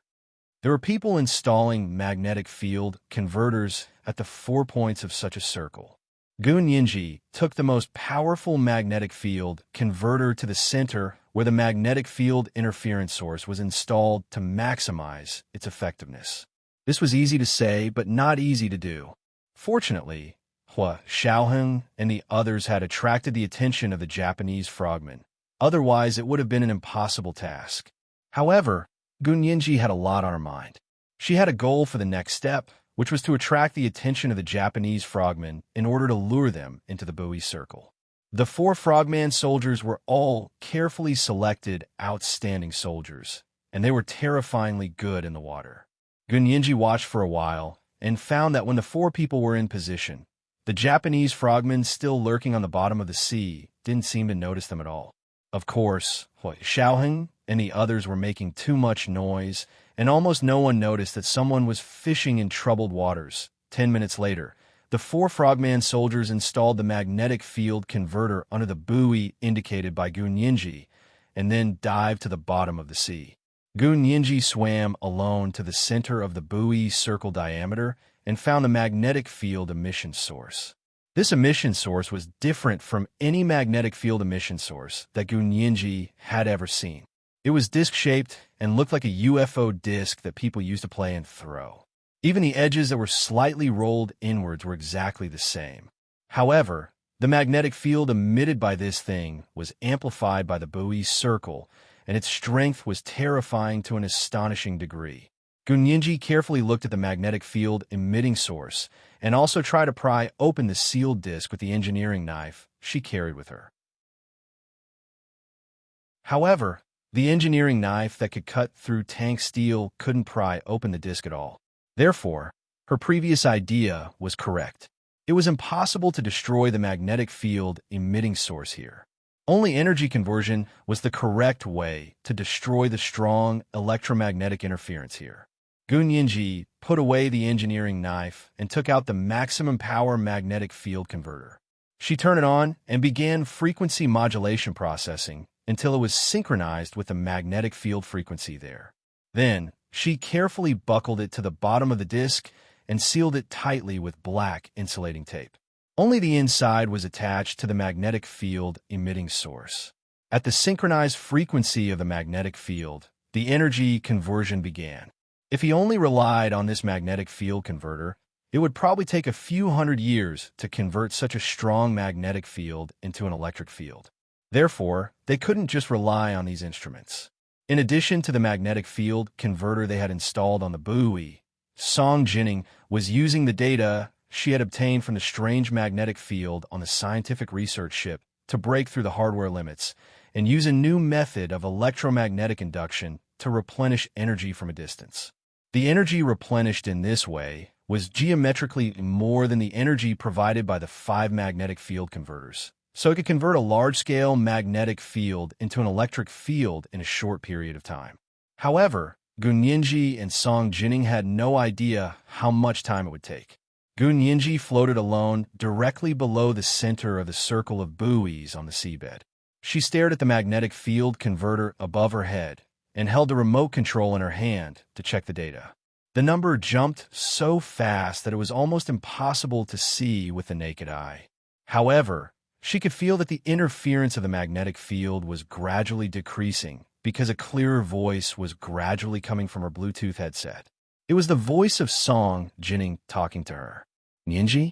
Nyenji? Can you hear me?" Song Jining's voice was intermittent, but she could already hear it clearly. Gunyenji suppressed her excitement. "I can hear you. Ms. Song, is there a problem?" Song Jinning's voice was so excited that her voice changed. "Nyenji, Nyenji, I can't believe my eyes. Do you know how much energy is lost when the magnetic field is converted to an electric field here?" Gunyenji looked at the remote control in her hand and shook her head with a smile. "I don't know. The data here is almost off the charts. Mine is already off the charts." Song Jinning also laughed. "Nyenji, I don't know where the Japanese got this buoy material, but when they undergo energy conversion, the loss is 0. It's 0. Do you understand?"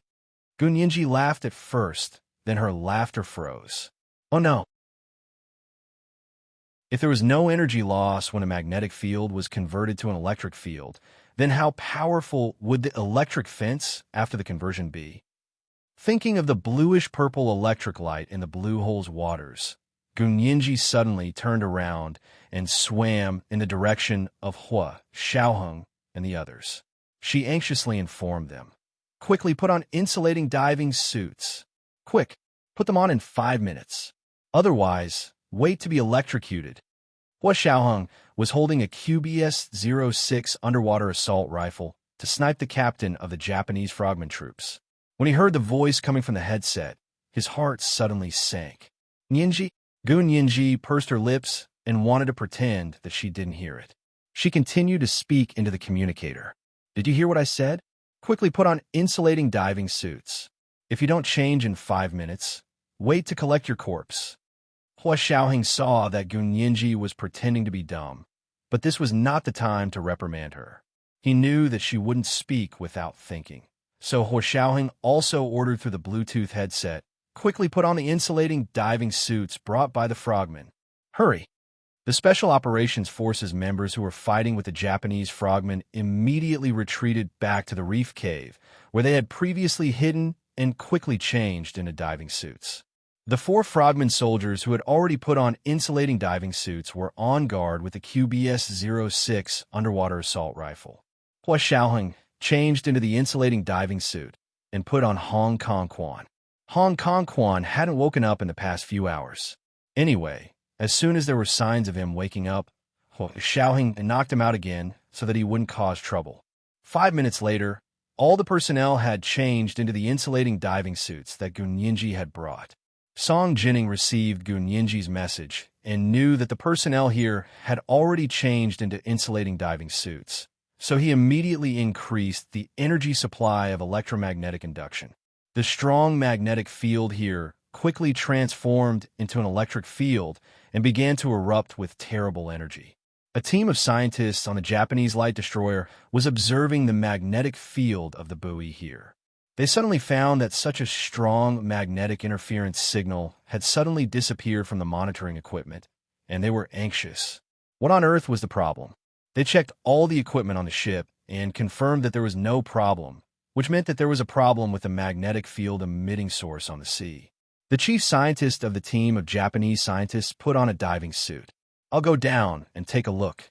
He was a very important high-energy physicist in Japan, and the Japanese military valued him very much.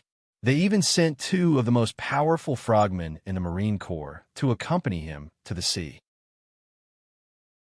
The 3 of them swam to the magnetic field emitting source in the center of the buoy and found the magnetic field converter that Gu Nianji had installed there. However, they didn't know what kind of instrument it was. They only knew that the existence of this instrument had greatly affected their magnetic field emitting source. What is this? The chief scientist curiously pulled it with his hand. It's sealed with tape. At this time, no one thought that this thing was used to conduct magnetic field conversion, so he didn't hesitate to tear the edge of the tape with his hand. As soon as he tore a small hole, a high-voltage current no less than high-altitude lightning suddenly poured out. The chief scientist didn't even have time to say a word before he instantly turned into coke. The 2 frogmen in the Japanese Marine Corps who were following him were shocked and quickly slid back, then urgently notified the warship. There's a problem with the emitting source. It should be the Huaxia people. The chief scientist has died in the line of duty. The commander on the warship was furious when he heard the news and immediately ordered, "Don't wait any longer. Wipe out all the Huaxia soldiers. Leave no one alive." The Japanese frogmen received the news of the attack and immediately rushed into the circle of buoys. At this moment, Song Jining turned on the replenishment energy of the electromagnetic induction to the maximum, and the value almost reached the threshold of the strange magnetic field that appeared in Sea City. It was a critical data that was about to break through the sky, and in an instant, all the remaining magnetic field energy was activated and converted into an electric field. After Gu Nianji checked the data on the remote control and confirmed that the conversion was complete, she went to the reef cave in the circle of buoys where Hua Xiaoheng and the others were hiding and calmly commanded everyone to evacuate. "You guys go out first. There are no Japanese there. You guys go out from here. The buoys here are all electrified, so never take off your diving suits because our diving suits are insulators. The electromagnetic interference is gone. After you get out, you can contact the scientific research ship and ask them to send a speedboat to pick you up." Now the electromagnetic interference outside was gone, but the electric field in the circle of buoys was too strong and formed a built-in electromagnetic field that blocked communication signals. Therefore, Gun Yinji couldn't contact Song Jining, but it should be fine once they got out. When Gun Yinji ordered them to evacuate, Hua Xiaoheng had been standing guard at the entrance of the cave outside. Everyone made an evacuation plan, and, after checking, they began to rush out. Hong Kong Quan, who had fainted, was the first to be taken out. The Special Operations Forces members behind him rushed out in groups of 3. The body of the Special Operations Forces member who had died was also carried on their backs to be taken back for burial. The people on this side rushed out in 2s and 3s, and they were finally discovered by some Japanese frogmen. They rushed over with guns, but Hua Xiaoheng carried a QBS-06 underwater sniper rifle and hid in a hidden place at the entrance of the cave. Like a god of death harvesting lives, he took out a Japanese frogman with 1 bullet. The other party was so terrified that they didn't dare to take another step forward. It was the 3rd watch. It was the 3rd watch today. Everyone, please vote for your guaranteed monthly votes. Moi. Chapter 1105. Gun Yinji was the last to come out of the coral reef cave. There was one last thing she had to do after ensuring that everyone was safely evacuated. She hadn't discussed this matter with Song Jining because she didn't know if Song Jining would agree or disagree, but she had to do it. The Japanese were so arrogant this time, and she couldn't take it lying down. If she didn't teach these arrogant Japanese a lesson, they would think that the Huaxiao Empire was still the same pushover that didn't dare to fight back in the face of their butcher knives. Holding the remote control and swimming out, Gun Yinji looked down to check the voltage data on the remote control's LCD display. At that moment, a Japanese frogman quietly snuck up from behind Gun Yinji. Gun Yinji's position happened to block Hua Xiaoheng's line of sight, so Hua Xiaoheng didn't see the enemy swimming up from behind Gun Yinji. The Japanese frogman was holding an APS underwater assault rifle. He leaned against the colorful coral and raised the gun to aim at Gun Yinji. Gun Yinji caught a glimpse of a cold flash from the corner of her eye. It was the black light of the underwater sniper rifle scope. Her mind raced, and her legs quickly paddled backward, but she wasn't a truly well-trained elite soldier. Although her movements were already very fast, she still couldn't completely avoid it in time. A slender underwater bullet with a pointed cone whizzed past her side, creating a series of white waves. It didn't injure her, but the insulating diving suit was sliced open by the underwater bullet, which was as thin as an arrow with a pointed tip. Cold seawater immediately poured in. At this time, it had become a huge electric field. Although the energy had not yet fully erupted, the electric shock was already like fine needles, pricking her side. Gun Yinji was in so much pain that she blacked out. She quickly hid behind a nearby reef and lay on it to catch her breath.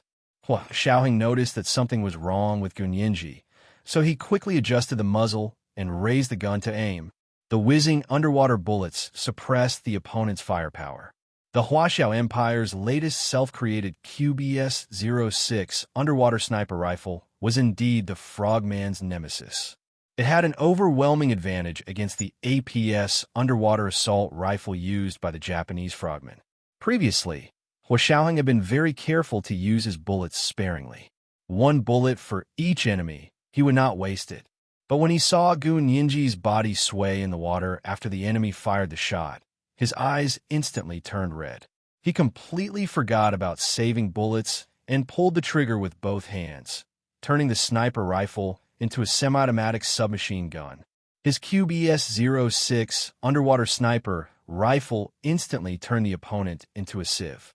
Bullets flew out in all directions, and the seawater was dyed red by a cloud of blood mist with a boom. The gurgling seawater flowed in front of the Japanese frogman and out from behind him. The powerful water pressure penetrated his body, tearing him apart in an instant, as if he had self-destructed. Before the man could self-destruct, Hua Xiaoheng had already swum to Gun Yinji's side. He hugged her and pressed her head against his chest. "Don't look." Gun Yinji struggled. "I'm fine. Don't interfere with my work." She panicked and was about to press the remote control when she didn't expect Hua Xiaoheng to do this. Hua Xiaoheng loosened his arms and Gunyinji turned around in his arms to find that more and more Japanese frogmen were rushing out of the buoy circle. It seemed that they finally realized that something was wrong. The electric field in this buoy circle was getting stronger and stronger, and the electric shock underwater was becoming more and more unbearable. Gunyinji gritted her teeth and kept rubbing her fingers on the remote control. Should she press it or not? She had made this plan herself, but now that the insulating diving suit had been cut, if she pressed the active button on the remote control, she would face the same electric shock as the blue hole. The memory of the pain from that time floated to her mind, and Gunyinji's whole body trembled. Hua Xiaoheng stood beside her and wanted to pull her out quickly. As soon as he grabbed her arm, Hua Xiaoheng was immediately keenly aware that Gunyinji's whole body was shaking constantly and irregularly. He was no stranger to this kind of shaking. It was not fear or panic, but pain. It was an uncontrollable stress reaction of the whole body. What happened? Hua Xiaoheng quickly took Gunyinji's arm and turned her around. He looked around and suddenly saw a crack in Gunyinji's insulating diving suit that had been cut by a bullet. He remembered that Gunyinji had said that the sea was now electrified, and if she didn't change into an insulating diving suit, she would be subjected to a high-voltage electric shock. Hua Xiaoheng's heart suddenly shrank. He had suffered an electric shock in special training and knew what this kind of pain felt like. But it was one thing for him to bear it. But how could Gunyinji bear it? He couldn't forget Gunyinji, who had been electrocuted by the electric fence in the blue hole in the Caribbean Sea. Her pale and colorless face, her lower lips swollen and bloodshot from being bitten, and her miserable state of almost paralysis and shock. Thousands of thoughts flashed through his mind, and Hua Xiaoheng's movements were faster than his thoughts. He had already unfastened his insulating diving suit and quickly took it off, revealing the normal diving suit inside. Gunyinji was shocked and kept saying through the communicator in the mask, "You're crazy. Put on. This is already an electric field. Do you know how much voltage there is? Do you want to die? Ms. Song and I tried our best to save you, not to let you die." Hua Xiaoheng's heart was in turmoil, but he didn't say a word. He clamped both of her hands with one hand, pulled off her broken insulating diving suit, and put on his insulating diving suit for her. He then tightly zipped up all the zippers to isolate all the seawater. The pain on Gunyinji's body, which felt like it was being pricked by thousands of fine needles, disappeared without a trace in an instant. Hua Xiaoheng put on Gunyinji's broken insulating diving suit, held her tightly in his arms, and protected her with his whole body. The electric field in the sea was still gradually increasing, and the stronger the magnetic field was before, the more powerful this transformation was. The seawater penetrated through the gap in the insulating diving suit, and Hua Xiaoheng felt the pain of being electrocuted. His face twitched uncontrollably twice. But it was only physical pain, and his heart was extremely peaceful and happy at this time. Because of him, his lover didn't have to suffer this kind of pain that ordinary people couldn't bear. "Go!"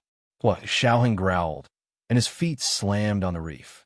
He held Gunyinji and rushed to the edge of the buoy circle like an arrow, leaving the bow.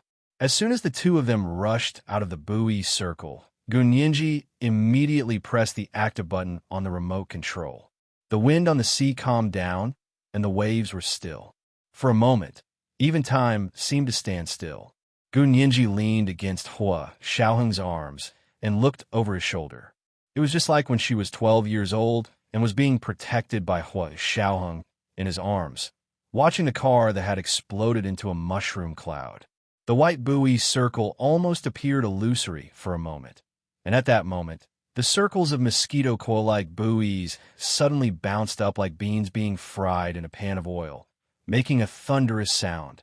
At the same time, the bluish-purple electric light shot up into the sky and instantly lit up the buoy, and the thin ferromagnetic tubes hanging down from the buoy were all transformed into electric field emission sources.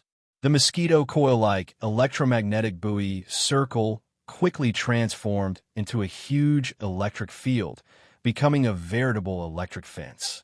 The bluish-purple electric light twisted its enchanting figure from the sea to the water, encircling the area with a diameter of 500 meters from top to bottom, left and right, forming an alternative blue hole. If a plane flew over it this time, it would be able to see that on the clear blue sea, there suddenly appeared a blue and purple body of water, almost exactly the same as the blue hole in the Caribbean Sea. But this was not a real blue hole, but a three-dimensional electric fence, tightly encircling hundreds of Japanese frogmen within the buoy circle. A few Japanese frogmen didn't know the severity of the situation and rashly tried to break out. But as soon as they touched the bluish-purple electric arc, they were immediately electrocuted to death. The bodies quickly turned into charcoal, floated to the surface, and drifted out of the buoy circle. The other Japanese frogmen didn't dare to act rashly, so they had to shrink inward. The range of this bluish-purple electric circle was so large, and the electric light was so strong that it even isolated the Japanese light destroyer not far away. 8 squares. What is this thing? Where did the electric light come from? This was clearly a strong magnetic field that they had arranged with the help of their chief scientist. The Japanese Marines on the warship were furious and desperately ordered to kill the escaping Huaxia Empire soldiers, even if the shells hit the territorial waters of the Huaxia Empire. They had invested so much manpower, material resources, and the various spies that had been lurking in the Huaxia Empire for so many years, but almost all of them had been wiped out in one fell swoop. As a result, not only was Hong Kong gone, but even their biggest target, Shaoheng, had escaped unscathed. The major general of the Japanese Marines who commanded the battle had decided to commit suicide, but before that, he wanted to die with them. Fire. Under his order, the warship fired torpedoes in the direction of Gunyinji and the others, which was the maritime exclusive economic zone of the Huaxia Empire. But the torpedoes needed to pass through the electric fence shining with bluish-purple electric light in front of them. As a result, as soon as the torpedo broke in, it detonated prematurely because of the strong high-voltage electricity in the buoy circle. The loud rumbling sound set off huge waves, almost triggering a Category 2 hurricane. Almost all the Japanese warships were engulfed in the bluish-purple electric light. Song Jining discovered the strangeness on the scientific research ship. She didn't know what had caused the bluish-purple electric light to appear, but now that the Japanese were desperate and wanted to go to all-out war with them, how could she stand by and watch? Song Jining immediately cast strong electromagnetic interference on the Japanese warships. Seeing that launching torpedoes didn't work, the Japanese warships simply fired missiles into the air. However, the navigation of the cruise missiles was also confused by the strong electromagnetic interference. They turned 180 degrees in the air and accurately hit their own frigate. In a situation where the radar and navigation were completely out of order, it was a problem whether they could leave the sea flashing with bluish-purple electric light alive, let alone attack the other party. Postmodern warfare was no longer the era of human wave tactics. Song Jining's strong electromagnetic interference was the data she learned from the strange magnetic field in Sea City. No one on the blue planet could match it. It was so powerful that one person could completely paralyze the Japanese radar system and make it impossible to accurately track the target. In the past, she was limited by the power of the hardware and couldn't achieve such extreme results. But this time, with the energy converted from the strong magnetic field in the distance as a supplement, her strong electromagnetic interference formed a 360-degree coverage in this area of the sea without any blind spots. Although this kind of strength couldn't be replicated and might not appear again in the future, at this moment, it played a real suppressive role and paralyzed all the Japanese warships and weapons that needed laser guidance. Retreat. Retreat. The supreme commander of the Japanese this time was the Admiral of the Navy. Seeing that his subordinates had committed suicide and all the weapons had failed, he was powerless to reverse the situation, so he could only give the order to return. Shaoheng emerged from the sea with Gunyinji in his arms. Looking back at the bluish-purple electric light that looked like a blue hole in the Caribbean, the corners of his mouth curled into a happy smile. He lifted Gun Yinji's mask, lowered his head, and gently planted a deep kiss on her somewhat chapped lips. He asked her quietly, "What happened? Did you do it?" Gun Yinji leaned into his arms and smiled slyly. "My dear Major General, that was clearly the work of nature. What does it have to do with me? This was the first watch. It was the third watch today. Everyone, hurry up and cast your guaranteed monthly votes. The second watch at 1 o'clock p.m., the third watch at 7 o'clock p.m. P.S. You didn't get stuck today, did you? Come in like the cute author and cast your monthly vote, greater than over equal to 4 all. I love you guys so much."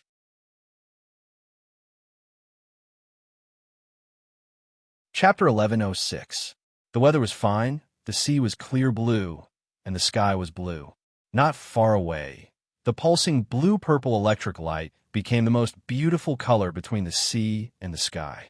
After the smoke, this rare piece was even more precious. Xiaoheng lowered his head and kissed Gun Yinji again before continuing to swim to the research ship with her in his arms. Gun Yinji remembered the electric shock Hua Xiaoheng had received in the sea. She touched his arm and whispered, "Do you hurt?" The sound was very small, so light that it was about to be carried away by the wind in the vast sea and sky, but it was no less than a heavy hammer that made Hua Xiaoheng's eyes sore. He couldn't say a word.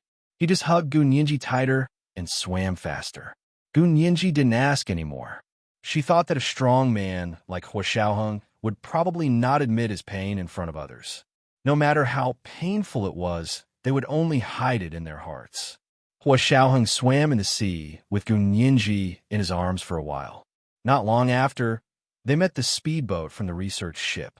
"Major General Hua, we finally found you."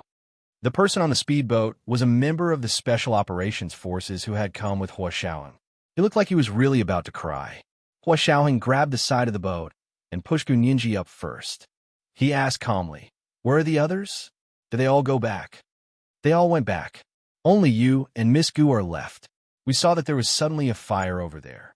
The blue-purple electric light was so scary. They were afraid that Major General Hua and Miss Gu would be buried in the buoy circle. When they saw the blue-purple electric light, several members of the Special Operations Forces jumped off the research ship and wanted to go back to the buoy circle to save Hua Xiaoheng and Gun Yinji.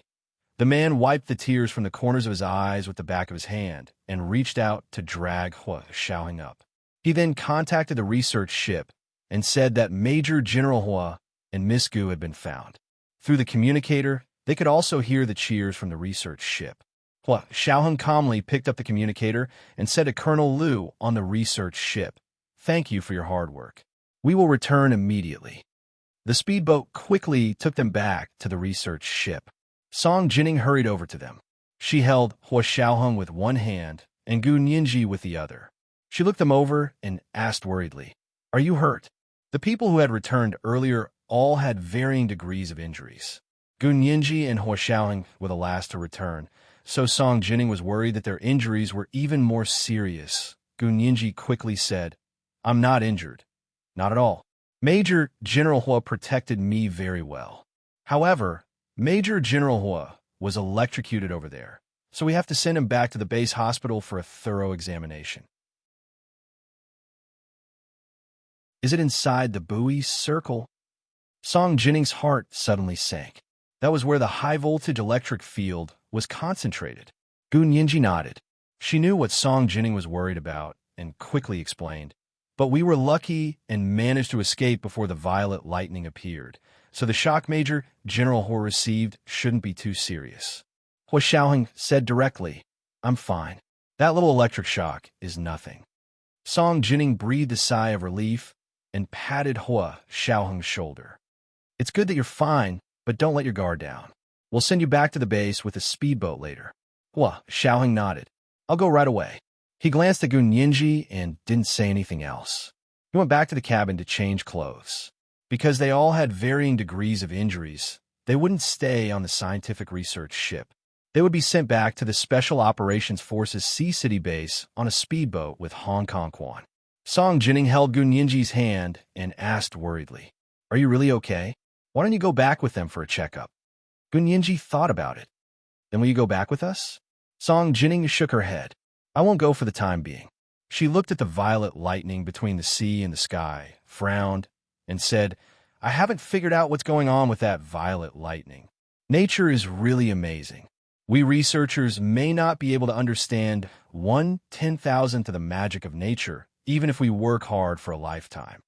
Gunyinji, she really didn't believe that Song Jining didn't know what was going on. However, Song Jining looked puzzled, so Gunyinji couldn't say anything more. She went back to the cabin to change clothes. Song Jining continued to stay with the scientific research ship to observe the violet lightning. At the same time, she sent a message back to the imperial capital's military headquarters, saying that a magical blue hole had suddenly appeared between the waters of Sea City and the Sea of Japan. It was really puzzling that it carried its own lightning. Gunyinji followed Hua Xiaoheng back to the Special Operations Forces base in Sea City. This was where she had lived for 6 years. Returning here was like a fish in water, very comfortable. She slept in the bedroom she had lived in from the age of 12 to 18. It was a full 24 hours of sleep. When she woke up, she felt 100 times more energetic, and her physical strength had finally been fully restored. Hua Xiaoheng also slept for nearly 20 hours. The trip to and from the buoy circle had consumed a lot of their energy. When Gunyinji sat in the dining room, it was spring outside, and the sun was shining brightly. It was lunchtime, and she slowly drank a bowl of sea cucumber and red dates millet porridge. Hua Xiaoheng walked in and turned on the wall-mounted TV in the dining room. He sat across from her and nodded at her.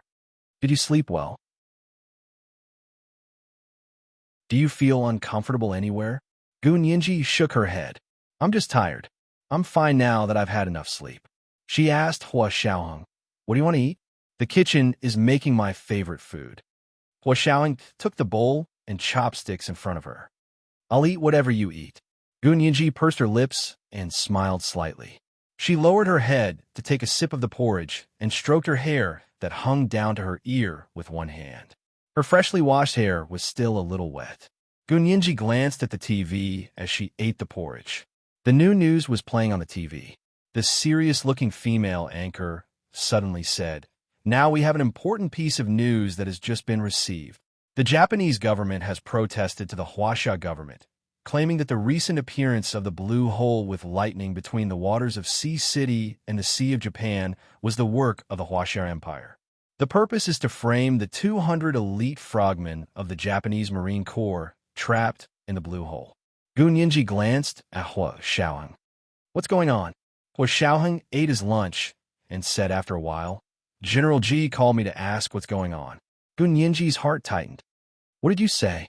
Hua Xiaoheng didn't look at her and said calmly, Of course I told the truth. Gunyinji felt even more bitter. She silently put down the soup and stood up to leave. When she walked past Hua Xiaoheng, he grabbed her wrist. Where are you going? Pack your things and turn yourself in, Gunyinji said angrily. I've caused a diplomatic dispute. Turn myself in for what? Hua Xiaoheng pulled her over and sat her on his lap. This is obviously the work of nature. What does it have to do with you? Gunyinji felt like she was alive again. She asked in surprise, Did you really tell General Ji that? Yes. I said it very clearly. I don't know what happened. I almost died in there. If I hadn't run fast enough, would General Ji have also gone to Japan to protest? Hua Xiaoheng took Gunyinji's bowl of porridge and scooped a spoonful of porridge to her mouth. Open your mouth. Gunyinji couldn't help opening her mouth, and he fed her a mouthful. What did General Ji say? General Ji understood and didn't ask any more questions. Hua Xiaoheng wiped her mouth with a tissue. Gunyinji came to her senses. Don't treat me like a child. She sat next to Hua Xiaoheng, took the porridge bowl, and continued eating. At that moment, the spokesperson for the Huaxiao Empire's Ministry of Foreign Affairs appeared on the television, answering questions from Japanese reporters. She pointed to the bluish-purple electric buoy circle that appeared on the live screen and said, Sir, the Japanese government really thinks too highly of us. This is clearly the work of nature. It's a natural phenomenon. Our research ship has already sailed to the scene for scientific research. If you insist that it's man-made, it's very difficult for us. This blame is too heavy for us to bear. Of course, the Japanese reporter was dissatisfied and asked repeatedly, "How can you say that? We still have more than 200 Frogman soldiers trapped there." The spokesperson for the Huaxiao Empire's Ministry of Foreign Affairs was even more amused. She spread her hands and said, "India once thought that the Venus star that appeared over their country was a drone from the Huaxiao Empire. They thought that we were monitoring them and repeatedly protested to our Ministry of Defense. We explained many times, but they didn't listen. In the end, we had to say that if you think it's a drone, you can shoot it down. If you can shoot it down, then we lose." In the end, India spent a lot of effort to figure out that it was a star in the sky. The star that we Huaxia people call Venus was not a drone from the Huaxia Empire. The same principle is applied to Japan. Don't blame natural phenomena on us. You have to be responsible for your own country's soldiers. Think about why they appeared there. As far as I know, it's not Japan's territorial waters. The spokesperson for the Ministry of Foreign Affairs poked at the Japanese reporter. It was the second watch. It was the third watch today. Everyone, hurry up and vote for your guaranteed monthly votes. At 7 o'clock in the evening, the third watch. P.S. It's true that India identified Venus as our drone. It's not a joke.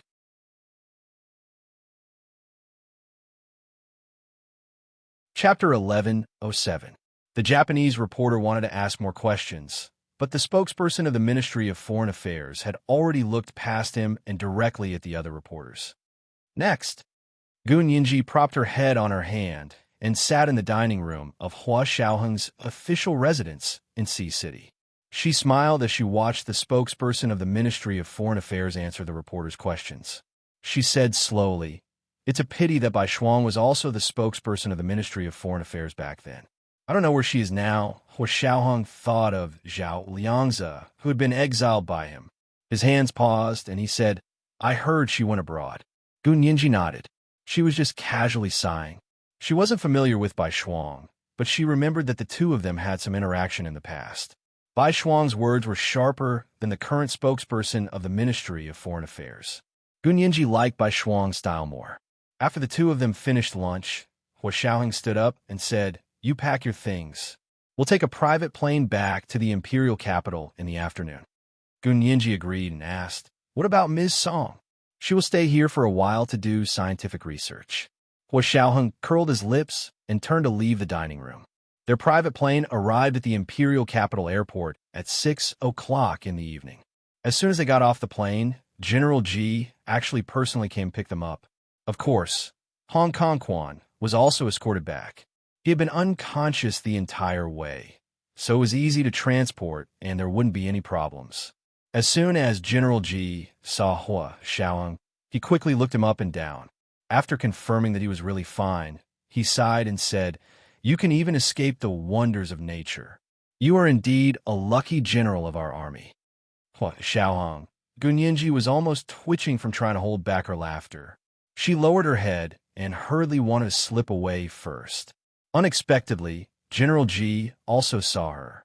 He coughed and said, "Nianji, who didn't listen to me and secretly ran to Sea City. Xiaoheng, you must punish her."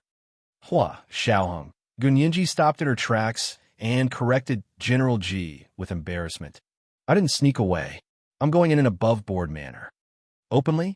Then why did Director Song stay in Sea City to study the wonders of nature, but you ran back alone?" General Ji deliberately argued with Gun Yinji. Gun Yinji said confidently, "I'm just a temporary assistant to Director Song.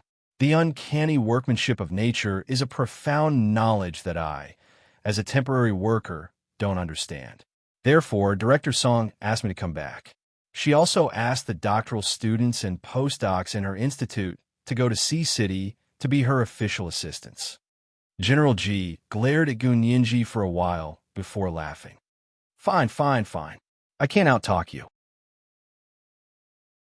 I finally understand why Speaker Long insisted that you go to the Senate. Your eloquence can only flourish in the Senate."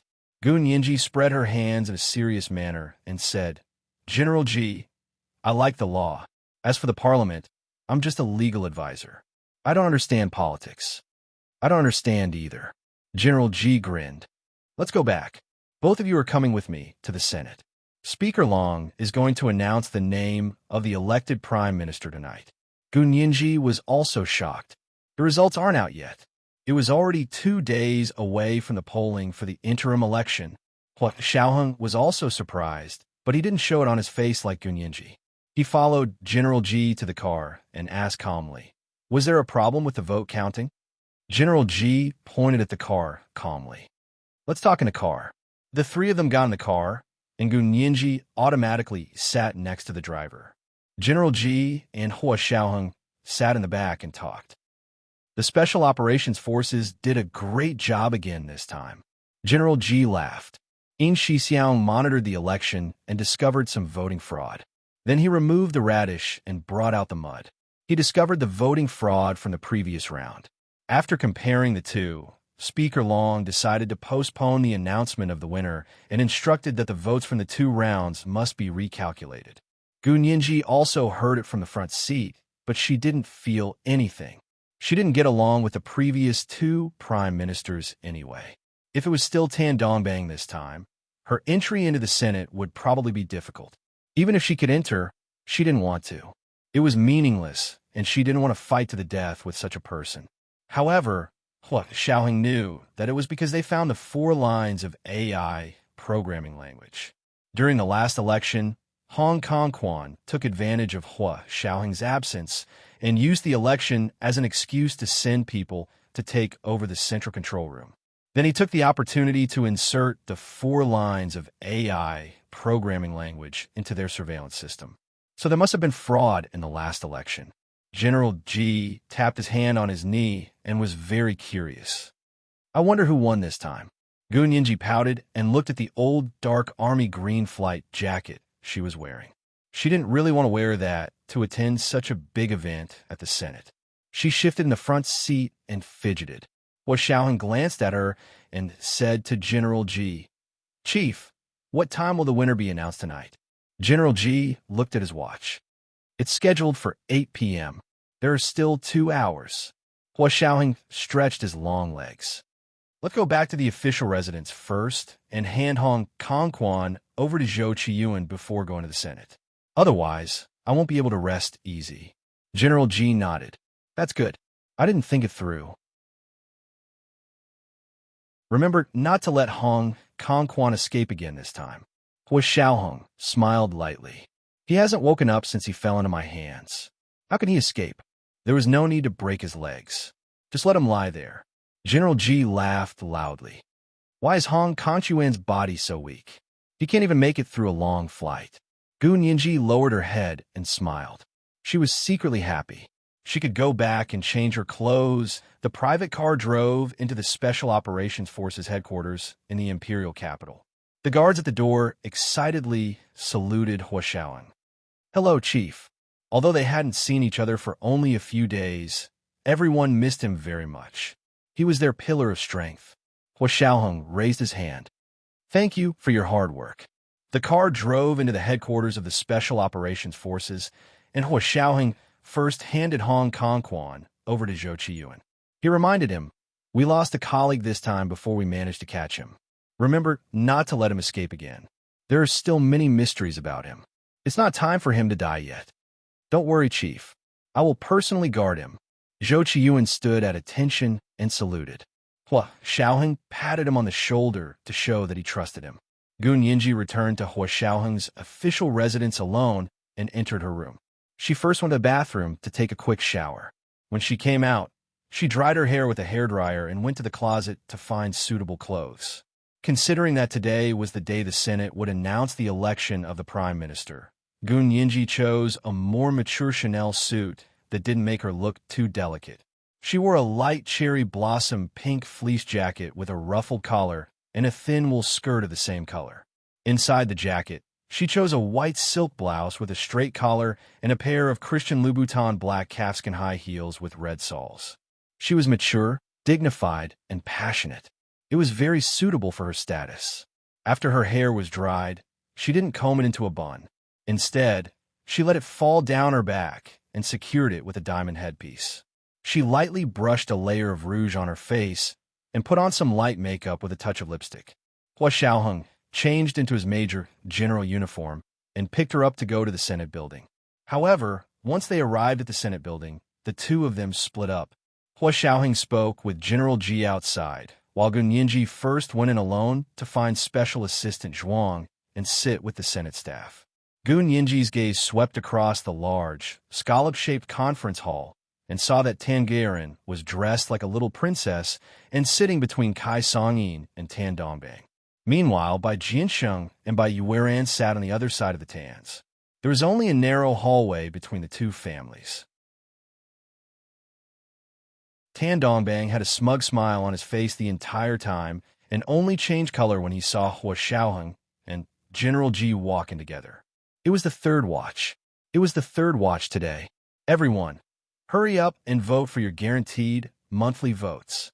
Moi, everyone.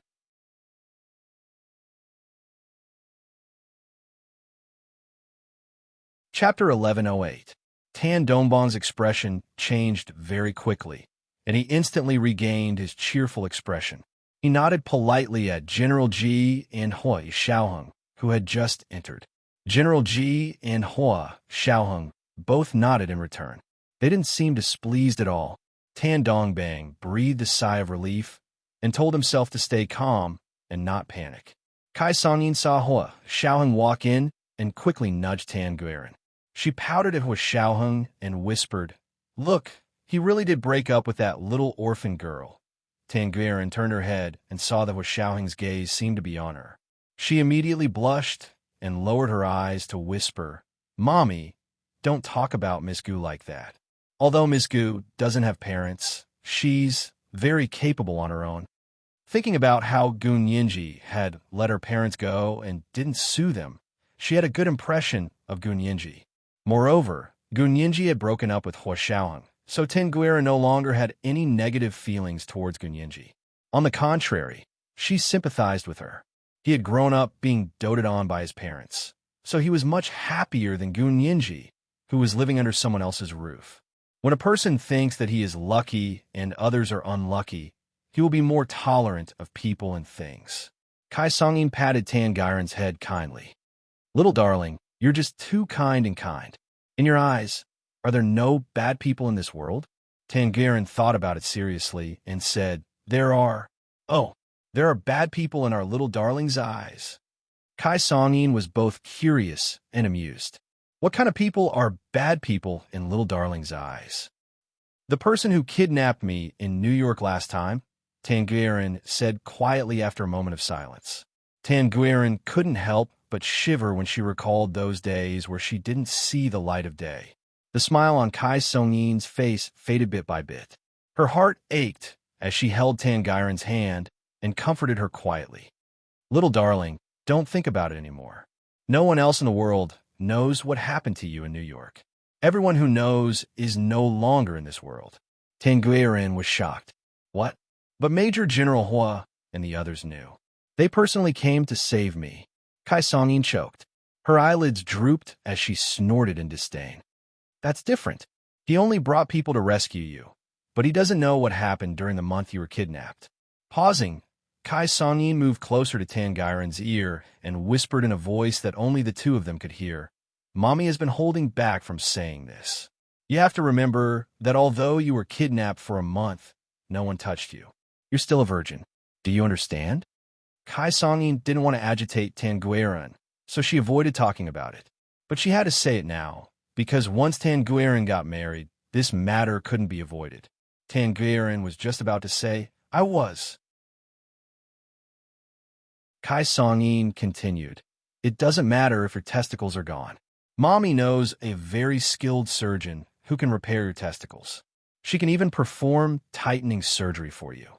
When you get married, your husband can guarantee that he won't feel any difference." Tan Guiran's face flushed immediately. She smiled wryly at Kai Songyin. "Mommy, so that's what you're worried about? I'm telling you, I'm really still a virgin. Although I was kidnapped for a month, one of the kidnappers treated me quite well." Kai Songyin couldn't believe her ears. "What? You're really still?" In her eyes, her daughter was beautiful and had a great figure. The kidnappers would be blind not to touch her. In the minds of most people, As long as a kidnapped woman wasn't particularly ugly, she usually couldn't escape being raped. Even if there were some lucky ones, most of them were rescued in a timely manner. So regardless of whether you were really raped or not, in some people's minds, you were no longer chaste. Of course, Tangaran didn't understand this kind of general opinion. She only stubbornly said, "I really didn't. I'm still a virgin. If you don't believe me, we can go to the hospital tomorrow for a checkup." Kai Songyin finally believed her and couldn't help but be overjoyed. She held Tangaran's hand and said, "My little darling is truly blessed. One who survives a disaster is bound to have good fortune. You'll definitely marry well. Hua Xiaoheng might be blind, but other people aren't." Tangaran shyly hung her head, feeling a bit lost. Really? Did she really have the fortune and opportunity to marry someone better than Major General Hua? The mother and daughter were whispering to each other, so no one noticed the tiny beads of sweat seeping out of Tan Dongbang's forehead. Tan Dongbang had already wiped it several times with a handkerchief, but he still couldn't stop sweating. His heart was pounding like something was about to happen. He originally thought he could still turn the tables this time, but seeing that Hua Xiaoheng had actually returned unscathed, he suddenly felt that he wasn't so sure anymore. Soon, it was 8 o'clock sharp. The time was up. The large conference hall quieted down. 7 or 8 cameras were pointed at the podium, waiting for Speaker Long to go on stage to announce the results of the election. The results of the Xia Empire's interim election were not only broadcasted live throughout the country, but many overseas television stations were also broadcasting this major news. Speaker Long wore a navy tuxedo with a small bow tie and walked up to the podium in high spirits. He held 2 envelopes in his hands and nodded to everyone present first. "Ladies and gentlemen, to all the viewers in front of your televisions, good day. Today is the day of the Xia Empire's interim election for the Prime Minister. I would like to thank all of our staff for their blood, sweat, and hard work for this interim election." The voting results for this election were actually out 2 days ago, but because we discovered some election fraud, we conducted multiple recounts to ensure that the number of votes was accurate. As soon as he finished speaking, everyone became restless. Election fraud? This was election fraud with the speaker's seal. Who was the one cheating? Everyone's eyes turned to Bai Jianxing and Tan Dongbang. In this interim election, only the 2 of them had the right to be on the ballot. The expression on Bai Jianxing's face didn't change at all. He was calm and steady, and it was obvious that he was a very reliable person who had been through a lot. However, Tan Dongbang was different. Although he was also trying his best to maintain a smile, it was incredibly stiff. Also, through the high-definition camera feed, everyone could see that his forehead was glistening with oil and fine beads of sweat continuously seeped out. This was interesting. On the podium, Speaker Long's gaze also lingered on Tan Dongbang and Bai Jianxiang for a while. He lowered his head and took out the election results from the first envelope. Speaker Long said into the microphone, "Because of the cheating in the second election, we also had doubts about the results of the first election because the initial change in the number of votes was exactly the same in both elections. Therefore, we recalculated the results of the first election." Everyone was instantly in an uproar. It turned out that this interim election had dragged on for 2 days because the first election results from a few months ago had also been recalculated. Hua Xiaoheng and General Ji had known about this a long time ago, but the public was only learning about it for the first time.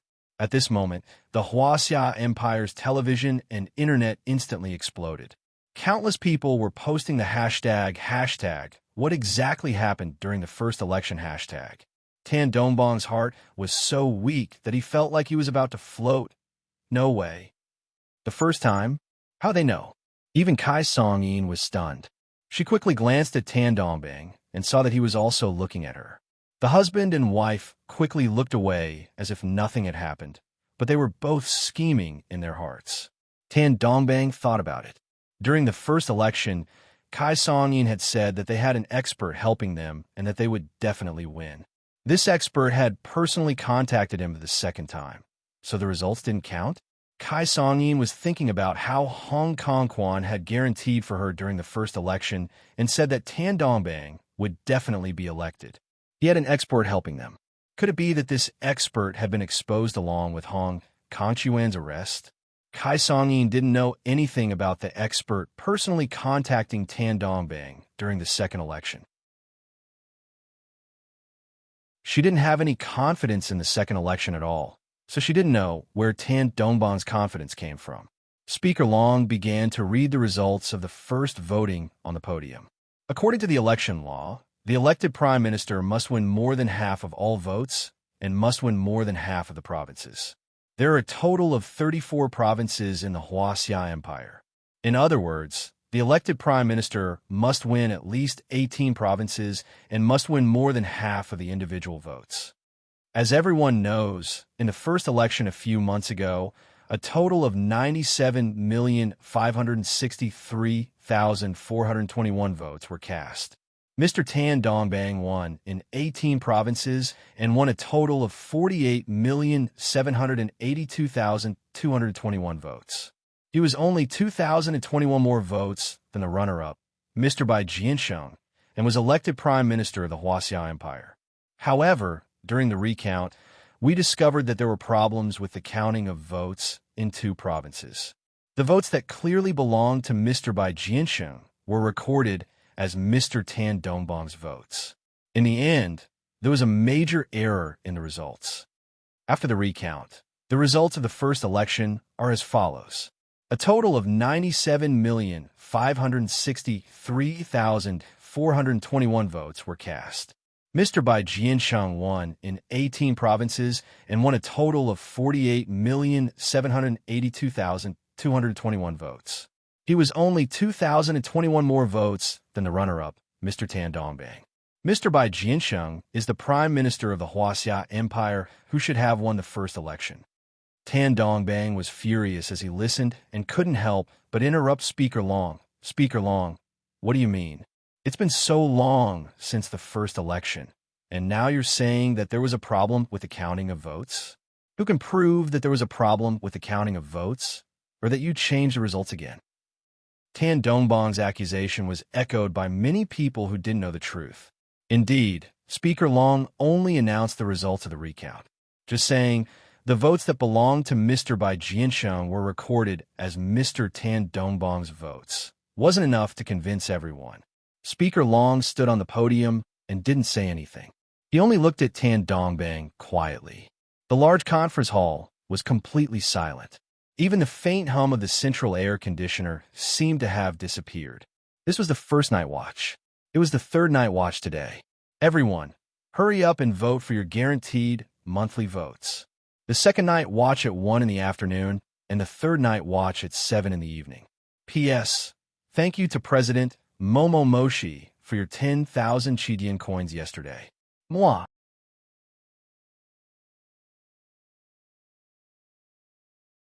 Chapter 1109. Speaker Long's gaze was calm and leisurely. His calm expression even contained a trace of compassion that made Tan Dongbang tremble. Tan Dongbang had never been so panicked ever since he entered the political arena. He had always been calm and collected, gentle and refined. But at some point in time, his image had completely disappeared. What was left for the people of the nation, and even the entire world, was his ugly behavior in bed. If he lost the position of Prime Minister this time, he would never be able to make a comeback. So he had no other choice but to fight with his life on the line. Tan Dongbang sneered. Speaker Long, why aren't you saying anything? Haven't you thought of an excuse to tarnish my reputation yet? Speaker Long didn't expect Tan Dongbang to throw caution to the wind and openly challenge him in front of everyone and on TV. Special Assistant Zhuang saw this from below the stage, and his expression also darkened. It was public humiliation for Speaker Long to be questioned by Tan Dongbang like this on stage. Even if there was evidence, how could he say it at this time and place? He was extremely anxious and wanted to help Speaker Long out of the situation. But now that everyone was watching and there were so many cameras pointed at them, no matter what method he used to warn Tan Dongbang, Tan Dongbang would only use it to point the finger at Speaker Long and say that he was trying to manipulate the situation from behind the scenes. No matter how he thought about it, he could only use the law to shut Tan Dongbang's mouth and shut the mouths of everyone who was trying to stir up trouble. Special Assistant Zhuang quickly said to Gu Nianji, "Stay here and keep an eye on things. Call me if there's anything. I'm going out for a bit." He went to the small conference room next to the large conference hall and took out his phone book to call the Senate's legal advisors one by one. In the end, whether it was the senior legal advisor or the junior legal advisor, none of them were willing to speak up. Everyone had different reasons, but the result was the same. They all rejected Special Assistant Zhuang's suggestion. Several legal advisors even said, "As a citizen, Prime Minister Tan has the right to know. If Speaker Long doesn't want to lose his credibility in front of the entire nation, he must answer Prime Minister Tan's question." Special Assistant Zhuang was so angry that he didn't know what to do. After thinking for a long time, he thought of Kai Shengnan. Not only was she the future chief legal advisor that Speaker Long had in mind, but she was also Tan Dongbang's niece. With this level of kinship, it should be easier to talk to her, right? Special Assistant Zhuang thought about it and immediately called Kai Shengnan. "Lawyer Kai, can you please persuade Mr. Tan to talk to him tomorrow? I suppose you're watching TV and know what's going on." Kai Shengnan was indeed watching television, and she was watching television with her father, Kai Sumin. She and Kai Sumin were both happy to see something like this happen in the Parliament building. Asking her to shut Tan Dongbang up? That was impossible. He was her biological uncle. He had to give her a corresponding benefit before she would go against her biological uncle. However, she couldn't afford to offend Speaker Long either. If she offended Speaker Long, how was she going to survive in the Huaxia Empire in the future? She was going to be the council's chief legal advisor. Therefore, she had an idea and tactfully said, "Special Assistant Zhuang, I want to help you, but my relationship with Mr. Tan as a private legal advisor hasn't been terminated. I still have a contractual relationship with him, so I can't betray my client." Oh, Special Assistant Zhuang became even more anxious. "Lawyer Kai, didn't you say you wanted to come to the Senate as a legal advisor? Speaker Long also appreciates you, so you..." Kai Shengnan smiled confidently and said very warmly, "I've also been looking forward to coming to the Senate to be Speaker Long's chief legal advisor, but I haven't seen the document appointing me. How about this? As long as Special Assistant Zhuang can give me a word and give me the appointment letter of the chief legal advisor after today's live broadcast ends, I'll go to the Senate now and help Speaker Long out." She was seizing the opportunity to ask for an exorbitant price. She dared to ask for the appointment letter of the chief legal advisor just by asking for her help. If you're so capable, why don't you go to heaven? Special Assistant Zhuang was so angry that he hung up the phone. His face was as dark as the bottom of a pot as he angrily sat next to Gun Yinji. Gun Yinji saw that Special Assistant Zhuang was as angry as a frog after going out to make a phone call, so she quickly brought him a cup of coffee. "Have some coffee to calm yourself down." Special Assistant Zhuang looked up to see Gun Yinji and couldn't help complaining to her. "Yinji, do you law students all like to take advantage of the situation so much?" Gun Yinji was speechless. How was she supposed to answer this? She could only smile sheepishly. Not really. Many law students don't take advantage of the situation. They only want to uphold the justice in their hearts. Justice? I'm afraid it's not as important as their own fame and fortune. Special Assistant Zhuang sighed and pointed to the stage. "Ninji, look, Speaker Long is speechless because of Tan Dongbang's words. If we don't talk about it, Tan Dongbang definitely won't let this topic go." On the stage, Speaker Long looked at Tan Dongbang for a while and said, "If Mr. Tan has any objections, we can discuss them in detail after today's election results are announced." "No, you must make it clear now." Tan Dongbang stood up agitatedly. "I can't let you all bury the truth. I also won't accept any under-the-table manipulation results." As expected, Tan Dongbang was already talking about under-the-table manipulation before Special Assistant Zhuang could remind him. Gun Yinji frowned and said quietly, "Then we have to make him shut up." What about the Senate's legal advisors? Don't tell me there isn't a single one. She knew that Speaker Long wanted to hire legal advisors, but the Senate should have had legal advisors before. It was impossible that there wasn't a single one. Of course there is. Special Assistant Zhuang said with a bitter expression. I went out just now to look for them. I called all of them, but they wouldn't pick up. They truly had their concerns. Tan Dongbang had hinted to them that he would still be elected this time. And the news these people heard from their own channels was that Tan Dongbang was leading in the votes. How could they know that the situation had already changed? It could only be said that Yin Shixiang's secrecy and smokescreen were too good. He had been instructed by Speaker Long and General Ji to release some false information to the public. He wanted to see who was still hesitant and try to have a foot in both boats. These people had no principles or bottom lines, so they were exactly the kind of people Speaker Long wanted to remove from the Senate. Gun Yinji listened to Special Assistant Zhuang's complaints and hesitated before volunteering with a red face. Special Assistant Zhuang, if you think it's possible, do you need me to come on stage and help Speaker Long out? Special Assistant Zhuang looked at Gun Yinji with surprise. Yinji, it's not that I'm looking down on you, but this matter requires very advanced legal knowledge and political literacy to resolve.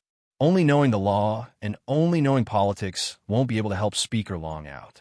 The legal advisors employed by the Senate should have been able to do the job, but they were all calculating their own interests and were unwilling to offend the future prime minister, so there was nothing he could do.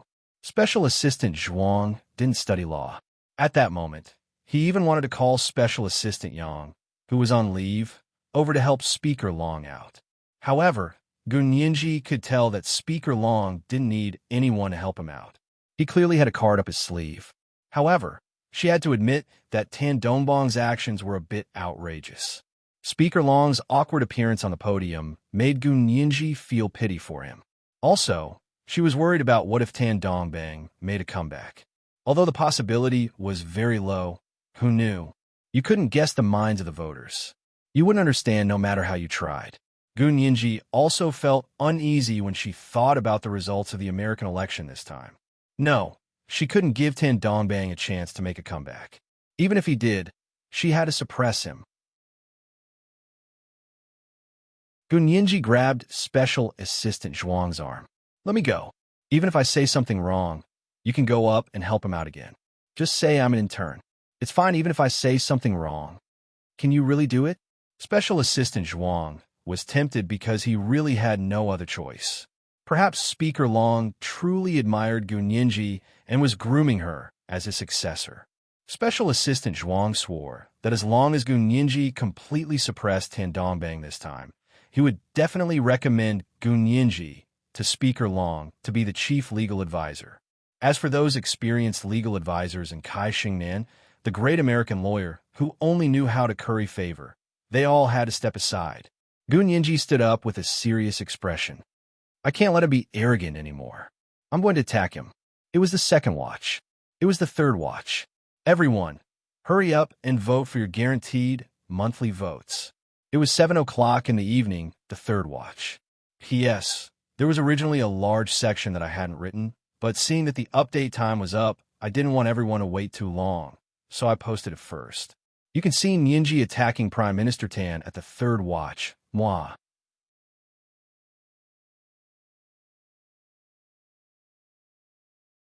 Chapter 11:10.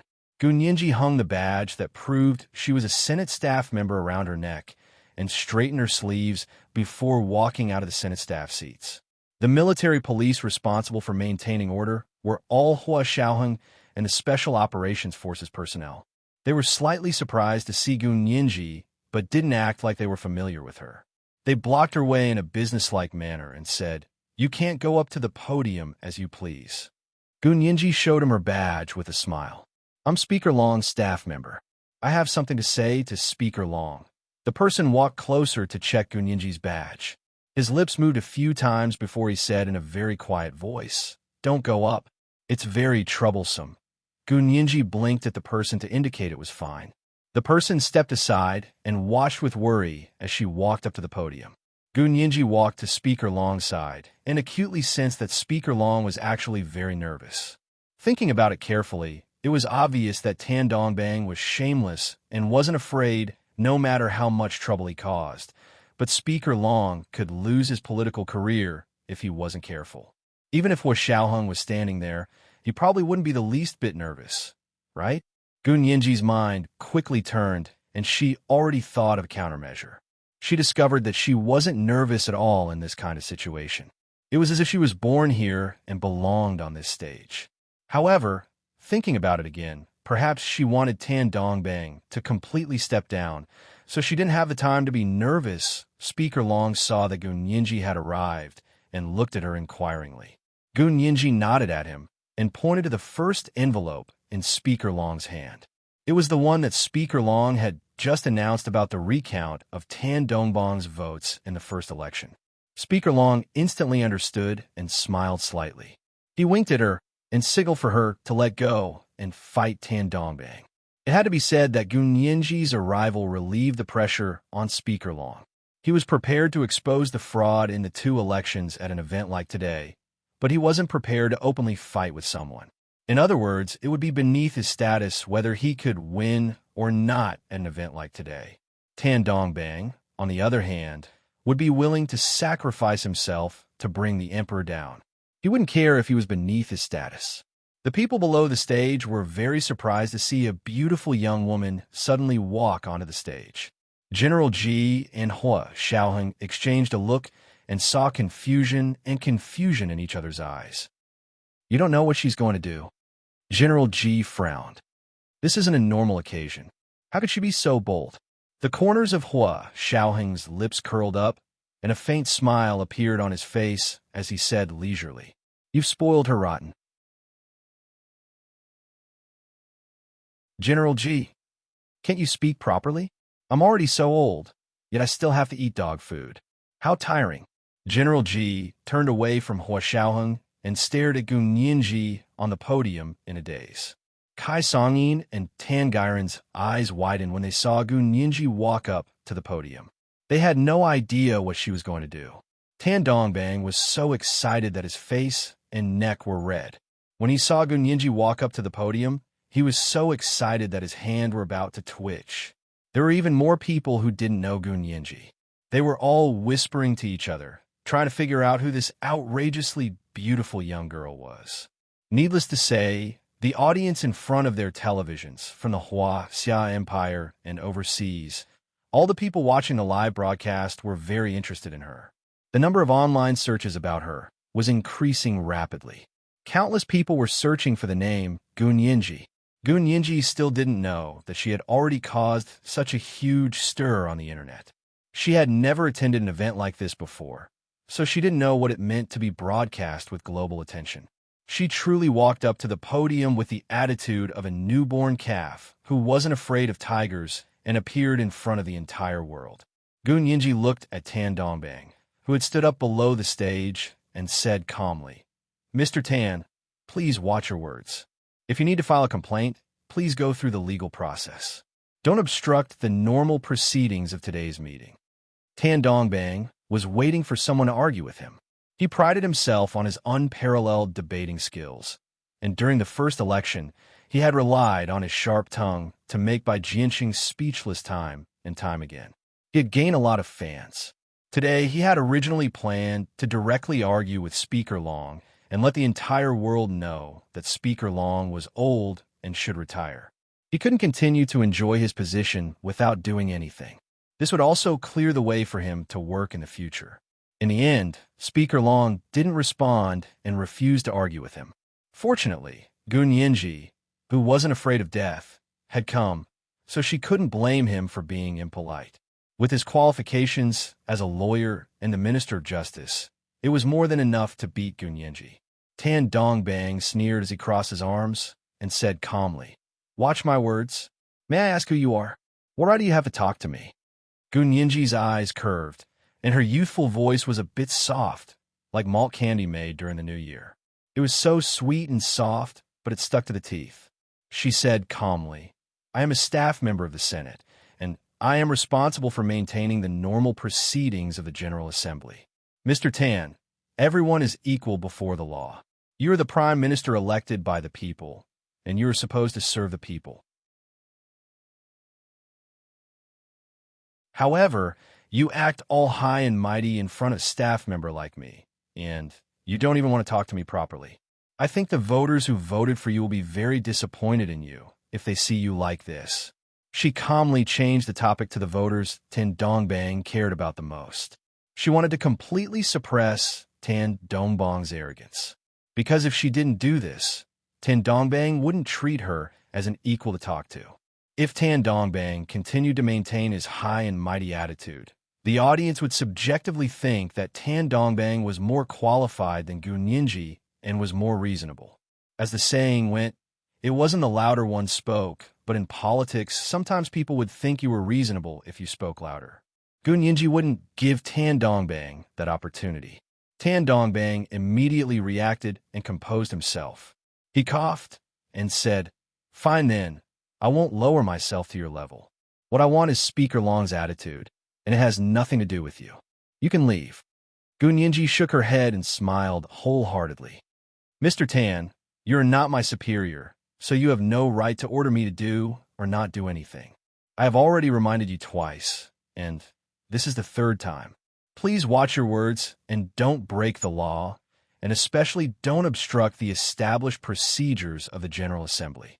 Tan Dongbang didn't expect Gu Ninji to stay on the podium and refused to leave. He was also angry. "Didn't you want me to watch my words? Then let me ask you, which of my words broke the law?" Tan Dongbang put down his arms and walked out of his seat to walk to the podium. He looked up at Gu Ninji and said, "You keep telling me to watch my words, so let me ask you, which of my words were inappropriate? Or did I break the law?" Gu Ninji stopped smiling and looked at the audience. She said sternly, "You don't even remember what you said? How can you be competent as the Prime Minister with such a terrible memory?" Tan Dongbang almost couldn't breathe from Gu Ninji's words. The corners of his mouth twitched, and after a long time, he finally said, "Of course I remember every word I said, but I don't know which of my words broke the law. Am I not a citizen? Am I not worthy to know? Is Speaker Long really going to cover up the entire election? Am I supposed to be at the mercy of others?" It had to be said that Tan Dongbang's words were quite provocative. No wonder he was able to become the Prime Minister. Gu Ninji smiled faintly as she listened to Tan Dongbang's string of parallelism. She said eloquently, "Okay, then I'll say it. Your first sentence that broke the law was that you said Speaker Long hadn't thought of an excuse to tarnish your reputation. That sentence is already considered slander. Isn't that illegal?" Tan Dongbang thought about it carefully and realized he really had been too impulsive. From a legal perspective, such subjective and hypothetical words couldn't be said openly. Once said, he would have to bear legal responsibility. He immediately said, "That's because I was too angry. There have been many people trying to slander me recently, so I was just warning those who try to do so." "Then you admit that you were angry and publicly slandered Speaker Long?" Gu Ninji advanced step by step and set a trap for Tan Dongbang. Tan Dongbang suddenly felt very awkward. If he admitted it, then his earlier victim attitude would be for nothing. But if he didn't admit it, then he would have to produce evidence to prove that Speaker Long was trying to slander him. Both choices would push him into the abyss. Tan Dongbang didn't want to choose either, so he could only glare angrily at Gu Ninji and grit his teeth. Gu Ninji calmly looked around the entire conference room and said, "The second sentence, you said that you couldn't let us bury the truth. You also wouldn't accept any results of under-the-table manipulation." This sentence labeled the entire election as under-the-table manipulation without any evidence. Are you trying to overturn the results of the entire election? What's more, such a serious accusation definitely can't be made from just one sentence from you. May I ask if you have any evidence to prove your view of under-the-table manipulation? Tan Dongbang was eager to divert everyone's attention away from the first question, so he quickly said, "This sentence is a warning. I made it very clear that I don't accept the results of the under-the-table manipulations. not the results of the election. As long as the election was fair, open, and fair, how could I not accept it? Oh, is that so? Gu Nianji nodded slightly and quickly asked, then if the results of the election weren't yours, would you still accept it? Impossible. If the results of the election weren't mine, then it must have been. Tan Dongbang almost blurted out what was on his mind, but he finally stopped himself at the last moment. Gu Nianji followed up with another attack. Then it must have been the results of our under-the-table manipulation, right? So from Mr. Tan's point of view, only if you were elected would it be an open, fair, and fair election. Otherwise, it would all be under-the-table manipulation, wouldn't it? Everyone in the conference room roared with laughter, and the audience watching the live broadcast in front of the TV also laughed. So Prime Minister Tan's so-called under-the-table manipulation meant that anyone who didn't choose him was under-the-table manipulation? This was the biggest joke in the world. It was the third watch. It was the third watch today. Everyone, hurry up and vote for your guaranteed monthly votes. Good night, my dears.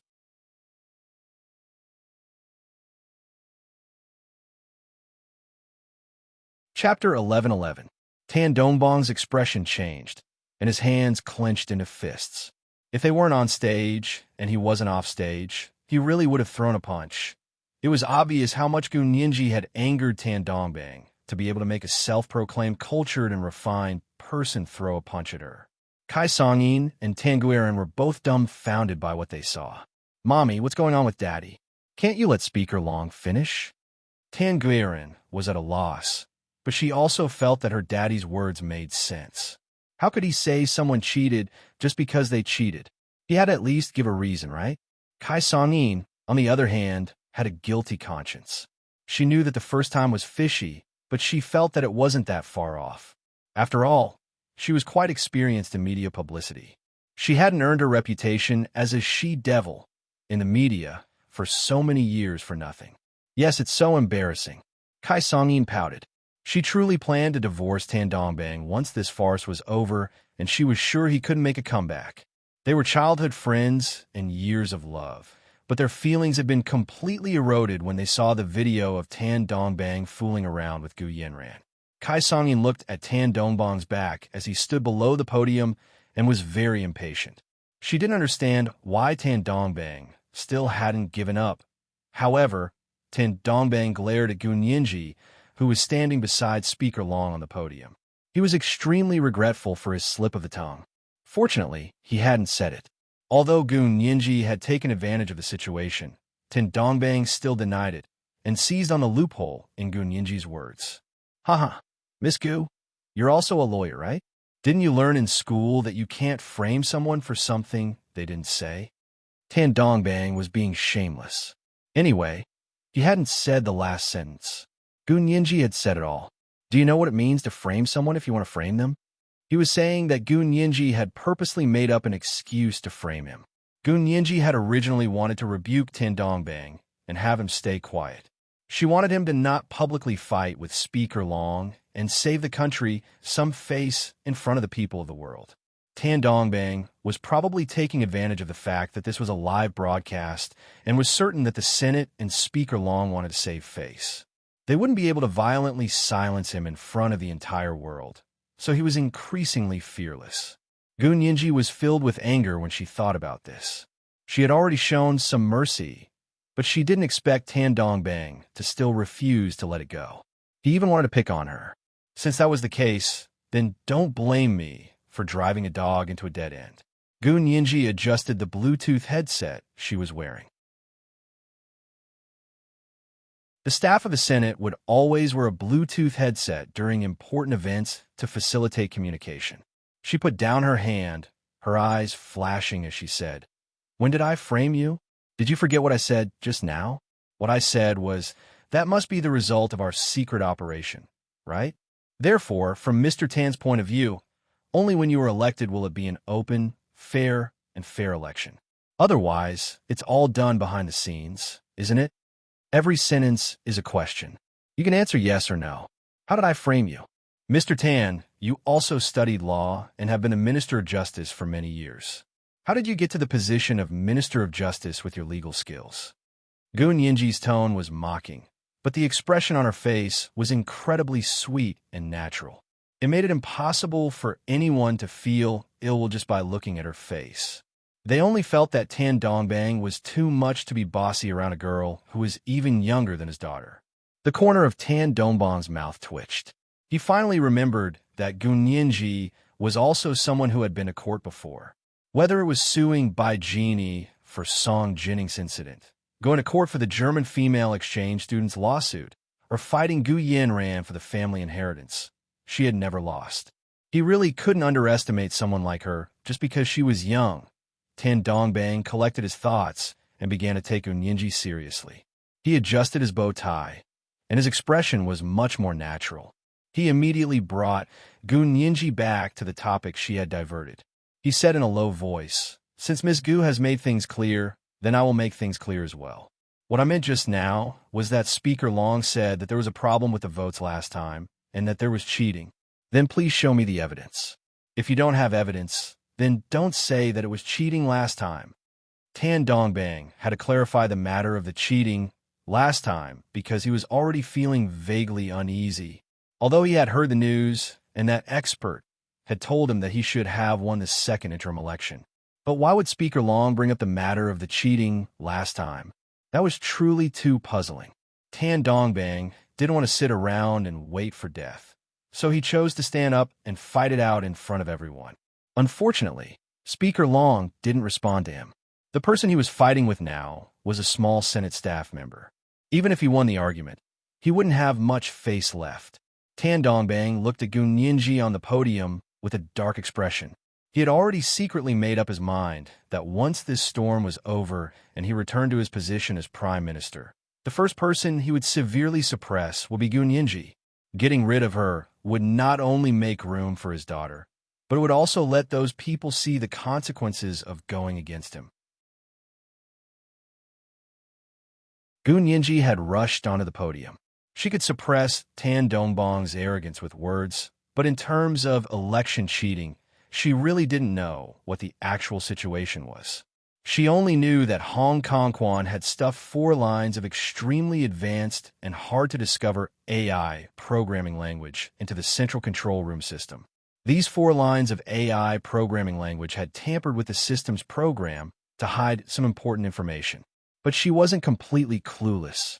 If the cheating in the last election had only been discovered after they dug up these 4 lines of AI programming language, then could she infer that the evidence of the cheating was in the central control system's monitoring software? Gun Yinji began to ponder. Yin Shixiang sat in the temporary monitoring room of the Senate building and stared unblinkingly at Gun Yinji's tall and calm figure on the monitor. He couldn't help but want to help her out. He first contacted Hua Xiaoang. "Hua Xiao, should we give Yinji a heads up? There are some things she doesn't know about." Hua Xiaoheng sat below the podium and slowly nodded. He quietly agreed. Yin Shixiang received authorization and immediately connected to Gun Yinji's Bluetooth headset. He said to her, "Yinji, the evidence is in the central control system." Gun Yinji was just thinking about how to answer Tan Dongbang's incredibly sharp question when the Bluetooth headset in her ear suddenly connected. It was Yin Shixiang's voice speaking to her. Although this sentence was short, it confirmed Gun Yinji's suspicions. Gun Yinji suddenly looked up when she heard Yin Shixiang's words. Her eyes sparkled like stars as she looked at Tan Dongbang. Her plump, curvy lips curled into a happy smile, making her appear even more alluring. She looked at Tan Dongbang with a smile and asked again, "Mr. Tan, do you really need evidence? Now? Immediately?" "Yes, I want to see evidence. Now.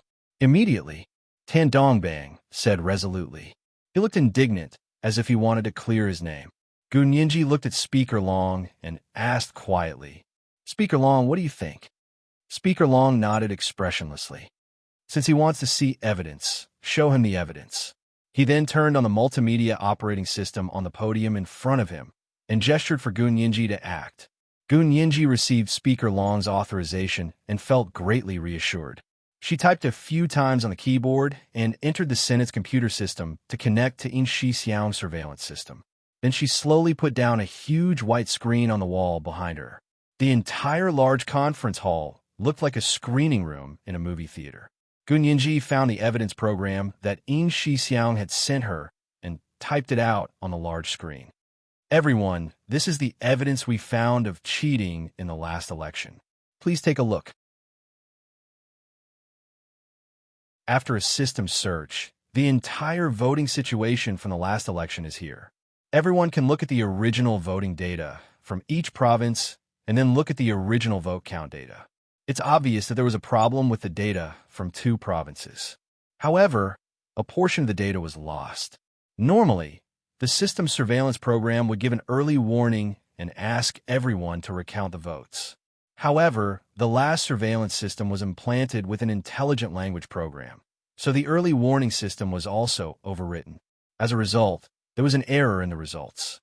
This time, we removed the intelligent language program from the surveillance system and discovered that the same error occurred in the vote count this time. However, because the artificial intelligent language program was erased, the system successfully gave an early warning and received the attention of the surveillance personnel. This also caused the surveillance personnel to have reasonable suspicions about the results of the last vote count. Gun Yinji held a laser pointer in her hand as she spoke confidently to the data on the large screen. After a recount, we discovered that the person who won the last election should have been Mr. Bai Jianxing and not Mr. Tan Dongbang, who took advantage of the system. As soon as she finished speaking, everyone roared with laughter. The tense atmosphere in the large conference hall gradually relaxed. However, not many people agreed with her words. Tan Dongbang was the first to cross his arms in disdain. Haha, that's it? That's your evidence? You still dare to say that it wasn't? If you're out to pin a crime on someone, you can always find a pretext? This was clearly a system malfunction. How did it become my fault? Also, what right do you have to say that the warning system was overwritten by that language program the first time? Isn't it all up to you? Are you bullying us because we don't understand? Then Mr. Tan means that this was only a system malfunction and had nothing to do with you. Gun Yinji retorted coolly. But why did Mr. Bai's vote be hidden from the system twice and only your vote be counted?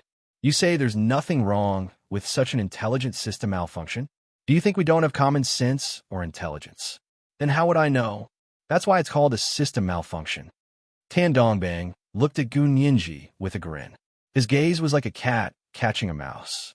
Gun Yinji looked at Tan Dongbang darkly. It wasn't that she didn't admire him. Tan Dongbang's system malfunction had easily erased the evidence they had worked so hard to find, because no one could understand such a thing. If they couldn't understand it, they would be suspicious and would be led by the nose by Tan Dongbang's words. Gun Yinji was a bit anxious. Fine beads of sweat seeped out of the tip of her delicate nose. And this kind of cheating was indeed a system malfunction. Even Gun Yinji couldn't deny this. It had to be said that the other party had set up a huge trap for them. If they were even slightly careless, they would fall into the other party's trap. This was probably why Tan Dongbang dared to stand up and directly confront Speaker Long for evidence, right? He seemed to be certain that Speaker Long wouldn't be able to produce evidence that would convince everyone. So he put on a pitiful expression of being framed and secretly manipulated. But why was Tan Dongbang so certain? Gun Yinji's mind raced. The 4 lines of intelligent programming language were clearly inserted by Hong Kong Quan. So how did Tan Dongbang seem to know about it? Could it be that Hong Kong Quan was also colluding with Tan Dongbang? When she thought of this, Gun Yinji suddenly had a flash of inspiration. There must be collusion. Hong Kong Quan was directly connected to Kai Songyin, and Tan Dongbang was Kai Songyin's husband. So they were connected. That's it. Evidence. They had a ready-made witness. She didn't need to talk about high-tech intelligent programming language with these people. They clearly had great evidence in their hands. Not only could they prove that Tan Dongbang had cheated in the last election, but they could also kill him with one slap. A smile suddenly appeared on Gun Yinji's face. Her entire body relaxed. She tilted her head to look at Tan Dongbang with a smile. Mr. Tan, this is a system malfunction, but this system malfunction wasn't caused by the system. It was caused by humans. We have concrete evidence that proves that the system malfunction this time was caused by the wanted director of the Secret Service, Hong Kong Quan. As soon as Hong Kong name was announced, everyone in the conference hall and the tens of thousands of viewers in front of their televisions went into an uproar. They really couldn't understand the high-tech evidence that Gu Nianji had just shown them. They were even slightly biased toward Tan Dongbang because everyone had a compassionate heart and would naturally be biased toward the weak. But Hong Kong was different. In order to capture Hong Kong and the Japanese spy, Hui Xiaoheng and his men had issued a nationwide arrest warrant. Almost every Huaxia citizen in front of their televisions knew that Hong Kong had escaped with the Japanese spy. So, Mr. Tan, why would Hong Kong, a traitor to the enemy, tamper with the system for you?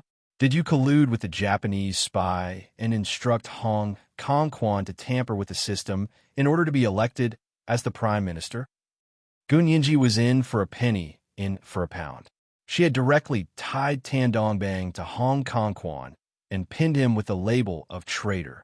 As soon as Tan Dongbang heard the name Hong Kong, he was immediately dumbfounded. Could it be that Hong Kong hadn't successfully escaped? When he thought about how Hui Xiaoheng had just come in unscathed, a chill ran down his spine. His legs trembled, and his entire body swayed. His face was frighteningly pale. He still wanted to quibble, but when he opened his mouth, he couldn't make a sound. A sense of fear, as if he was facing a great enemy, made it impossible for him to argue. Seeing this, Hui Xiaoheng immediately instructed a member of the Special Operations Forces to walk in. He flashed his identification and said to Speaker Long, "Speaker Long, due to the close connection between Tan Dongbang and Hong Kong's case and the serious threat to national security, we must take him away for investigation. Please approve." This was the first 4,000-word chapter. It was the third night watch today. Everyone's guaranteed monthly votes and recommendation votes. Hurry up and vote. The second night watch at 1 p.m. and the third night watch at 7 p.m. Mwah.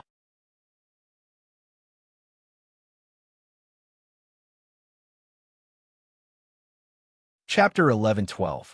Tan Dongbang's vision darkened as he fell to the ground. The Special Operations Forces personnel immediately caught him and pressed down on his arm. They nodded at the military police maintaining order in the Senate and escorted Tan Dongbang out of the Senate conference hall. Kai Songyin watched this scene with a livid expression and suddenly grabbed Tan Gyron's arm. "Little darling, let's go." "Mommy, what happened to Daddy? Why are they arresting Daddy?" Tan Gyron stood up with Kai Songyin in confusion. Hui Xiaoheng watched them leave coldly as he ordered his men to keep an eye on Kai Songyin. Kai Songyin's mind was in a mess and didn't realize someone was following them at all. She only knew that Hong Kong had been arrested, and now even Tan Dongbang was in jail. She might be in danger too. "Little darling, hurry up and pack your things. We're going to the United States together for a while." Kai Songyin was a bit panicked and called her older brother, Kai Sumin, along the way. Kai Sumin didn't pick up her call and immediately bought a ticket back to the United States to leave that day. Kai Shinin didn't understand why Kai Sumin was in such a hurry to leave. Kai Sumin kept looking at his watch and said uneasily, "Why don't you come back to the United States with me?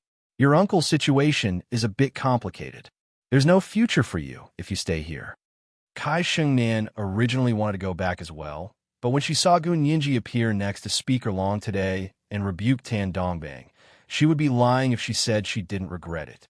She had such a great opportunity to show her face not only in front of Speaker Long, but also in front of the entire nation and even the entire world. How could she give it up for a mere appointment letter? She was extremely upset. This was a habit she had developed after working in the United States for many years.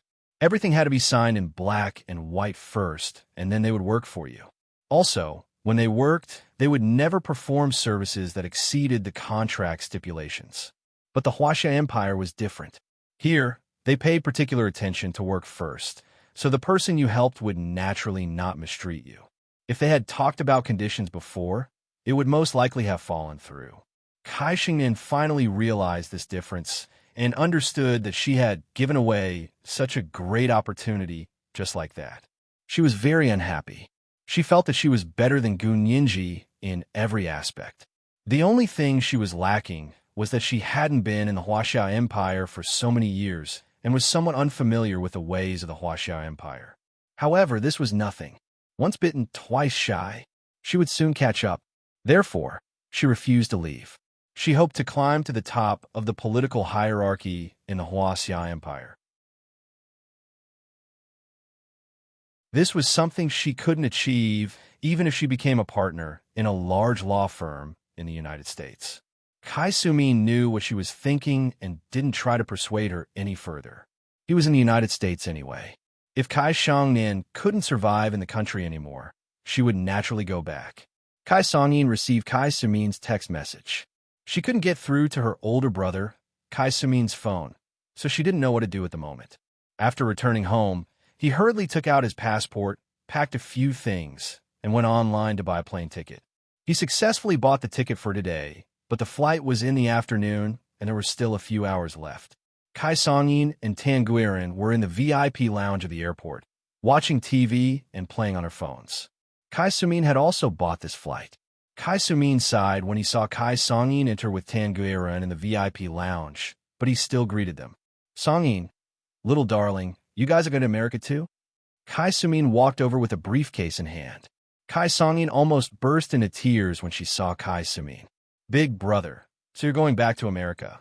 Kai Sumin nodded. I saw what happened with Dongbang, but I'm not very familiar with this area. When I return to America, I'll introduce you to a few lawyers who are familiar with national security. Thank you so much, big brother. Kai Songyin smiled bitterly. But I will sue for divorce, so you don't have to worry. Kai Sumin thought about it. That's good too. Tan Dongbang will never see the light of day in this lifetime. You have to plan for yourself too. Uncle, Mommy, what are you talking about? Is it about Daddy? Tan Guiran was restless. She couldn't watch her father go to jail for the rest of his life, and she didn't want to go abroad with her mother. Mommy, you can't do this. If you leave, what will happen to Daddy? Tan Guiran stood up with her luggage. I'm not leaving. Mommy, if you want to leave, then leave alone. She grabbed her luggage and turned to leave resolutely. Little darling. Kai Songyin panicked and chased after her. In the Senate's large conference room, the little episode ended with Tan Dongbang being taken away by the Special Operations Forces for investigation. Speaker Long thanked Gun Yinji with a smile for her hard work and great initiative. Gun Yinji quickly replied politely before walking off the podium to return to the Senate staff seat. On the podium, Speaker Long had already begun to announce the results of the second election as if nothing had happened. The results of the second interim election show that a total of 86,376,545 votes were cast. Mr. Bai Jiansheng won in all 34 provinces and won a total of 75,267,763 votes, which is 64,158,981 votes more than the second-place finisher, Mr. Tan Dongbang. He was elected the new Prime Minister of the Huaxia Empire with an absolute advantage. Let us welcome Bai Jiansheng's speech on stage with a round of applause. Speaker Long took the lead in applauding. Bai Jiansheng had actually been the winner of both elections. However, he had been intercepted the first time and only truly won the second time. Bai Jiansheng had worked in the cabinet for more than 30 years. He had started as a low-level staff member and worked his way up to his current position. Naturally, he was filled with emotion, especially when he learned that he had also won the first time. His eyes nearly turned red. He had worked so hard for so long, and his only goal in life was to become the prime minister and realize his political ambitions. In the end, he had failed miserably in his first election and lost inexplicably. He was the only one who knew how he had managed to survive that period of time. Bai Weiran was extremely happy, and her usually calm face broke into a wide smile. She adjusted Bai Jiansheng's bow tie and said with a smile, "Dad, it's all up to you now." Bai Jiansheng smiled at her with relief and walked to the podium to shake Speaker Long's hand. Speaker Long, I will definitely live up to the expectations of the people, the country, and you. Okay, we'll wait and see. Speaker Long shook his hand encouragingly and patted his shoulder. Our country has already wasted a lot of time. We can't waste anymore. Prime Minister Do and Tan Dongbang had both been hard to deal with. However, Prime Minister Do and Tan Dongbang were both related to Japanese spies, so they could probably be neighbors in prison. At the same time, Hijichu wasn't watching the Senate's prime minister election program. Instead, he was watching another piece of news on TV. This piece of news was about a glowing blue sea cave that had suddenly appeared between Sea City and Japanese waters. However, he didn't watch this news for long before it was interrupted. Now, we have a piece of breaking news. Mr. Bai Jiansheng has been elected as the new prime minister. The Prime Minister of Japan has taken the lead in sending a congratulatory message to the new Prime Minister of the Huaxia Empire, Mr. Bai Jiansheng. At the same time, he has appealed to the new Prime Minister, Mr. Bai Jiansheng, to display his humanitarian spirit and help the more than 200 Japanese frogmen trapped in the sea of blue and purple lightning to return home. This was the second watch. It was the third watch. Everyone's guaranteed monthly votes and recommendation votes. Hurry up and vote. It was 7 in the evening, the third watch. Moi.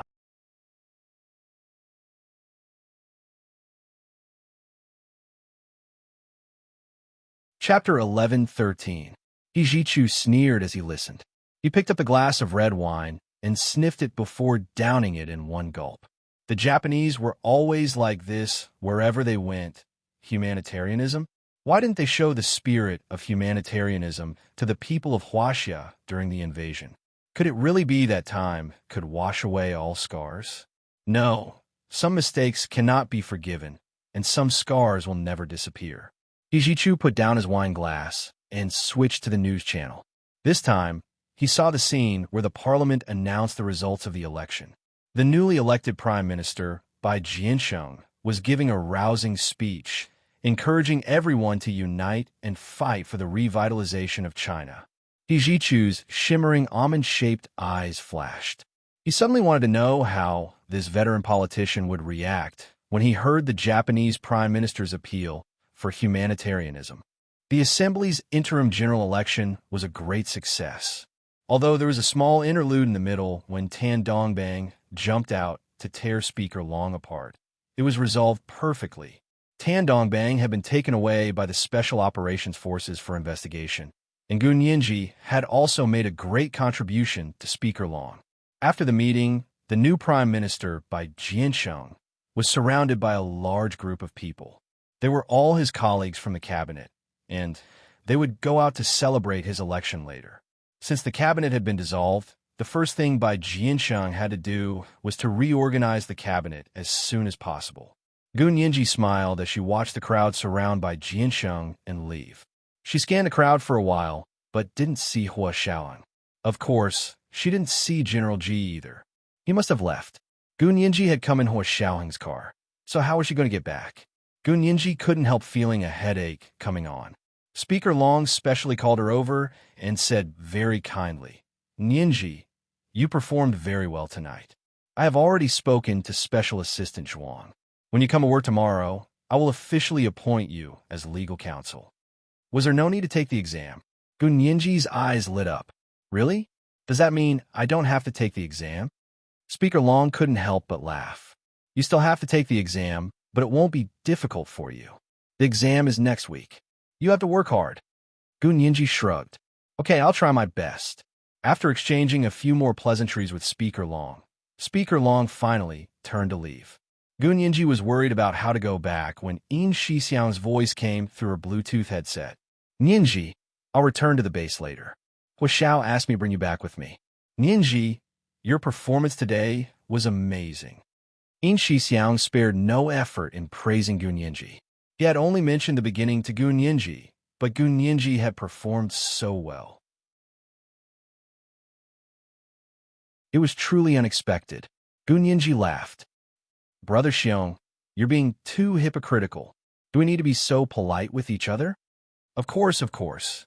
If I'm not polite, Hua Xiao will mess with me again." In Shixiang's exaggerated tone made Gun Yinji giggle. She simply packed her things and went to the entrance of the parliament building to wait for In Shixiao. Gun Yinji secretly tried to figure out where Hua Xiaoheng had gone, but when she thought about the nature of their work, she quickly understood. At that moment, Hua Xiaoheng was rushing to Terminal T3 of the Imperial Capital International Airport with his men. The people following Kai Songyin discovered that she had bought a ticket to the United States and was about to take a flight to the United States that very night. She and Tan Guiran both had 10-year B1 visas to the United States, so they could go on vacation anytime they wanted. Of course, Hua Xiaoheng and the others wouldn't let her go abroad. In the VIP lounge of Terminal T3 of the Imperial Capital International Airport, Kai Songyin had just stopped Tan Guiran at the door and scolded her. "Child, you don't have to worry about Daddy and Mommy's matters. You just have to take care of yourself. What's the point of you going back? You still don't know what your daddy did, do you? If Mommy knows, she can tell me," Tan Guiran said calmly. "But I can't ignore Daddy's life." After a pause, Tan Guiran continued, "If Mommy were to be arrested, I would also run errands for you." Kai Songyin was so angry she almost fell to the ground. How dare this child say that? How could anyone curse their own mommy like that? It wasn't a good thing to be arrested, but she still wanted to join in on the fun? For the first time, Kai Songyin felt a headache coming on from Tan Guiran's innocence and kindness. Sometimes, her innocence and kindness really attacked everyone around her indiscriminately. She patted her lightly. "Don't talk nonsense. Mommy didn't do anything bad like your daddy did, so she won't be arrested." However, less than 5 minutes after she said that, she was slapped in the face. A group of men dressed in the black uniforms of the Special Operations Forces surrounded the VIP lounge of Terminal T3 of the Imperial Capital International Airport. The person in front recognized Kai Songyin at first glance. She and her daughter were standing not far from the door, and her daughter was still carrying a suitcase. Was she going abroad? Or to the United States? The Special Operations Forces man sneered and slowly walked over. He looked Kai Songyin up and down. "You are Kai Songyin, the former First Lady?" Kai Songyin nodded and asked cautiously, "Who are you?" The man showed her his ID and said, "Madam Kai Songyin, you are suspected of using your company to launder money, bribe, and collude with Hong Kong Quan in an attempt to steal state secrets. According to regulations, people like you can't go abroad. Please come with me." Kai Songyin's heart sank. They had come to her. She really couldn't hide from it. She shook her head in panic and said, "You can't abuse your power to threaten me like this." "I didn't. My company is operating normally, and I have never done anything illegal." "Madam Kai, whether or not you launder money, bribe, or steal state secrets has nothing to do with us. We were only commissioned by the court to arrest a fugitive." The Special Operations Forces man answered politely and only targeted Kai Songyin. He didn't mean to make things difficult for anyone else. "The court? How did you end up in the court?" "It's nighttime now." Kai Songyin frowned. "If you want me to go back and help with the investigation, please put your attitude first. You're very annoying like this." The Special Operations Forces man laughed. "We are not here for you to like. We are a force of violence, and we are a law enforcement agency. We have the right to expose any illegal behavior. Madam Kai, please come with us." The man showed a court order. It wasn't an arrest warrant, but a deportation order. Kai Songyin's face lost all color. Her hands trembled as she took the order from the man and looked at it for a long time. "Please come with us." The Special Operations Forces man took out a pair of shiny handcuffs. Kai Songyin's vision darkened, and she finally fainted. Tan Guiran threw herself at her and kept crying, "Mommy." Anyone who saw would be sad. The Special Operations Forces man didn't mind. He picked her up with one arm and put her to the side before escorting Kai Songyin away. Tan Guiran covered her face and sat on the sofa in the VIP room, crying like a child. It was the third watch. It was the third watch today. Everyone, hurry up and cast your guaranteed monthly votes and recommendation votes. Good night, my dears.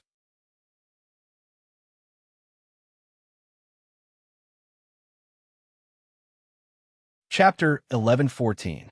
When Kai Songyin was escorted away, Kai Samin stood nearby and watched coldly. He even took out his phone to secretly record it. However, even with his many years of experience as a senior American lawyer, he couldn't find any violations during the escort process.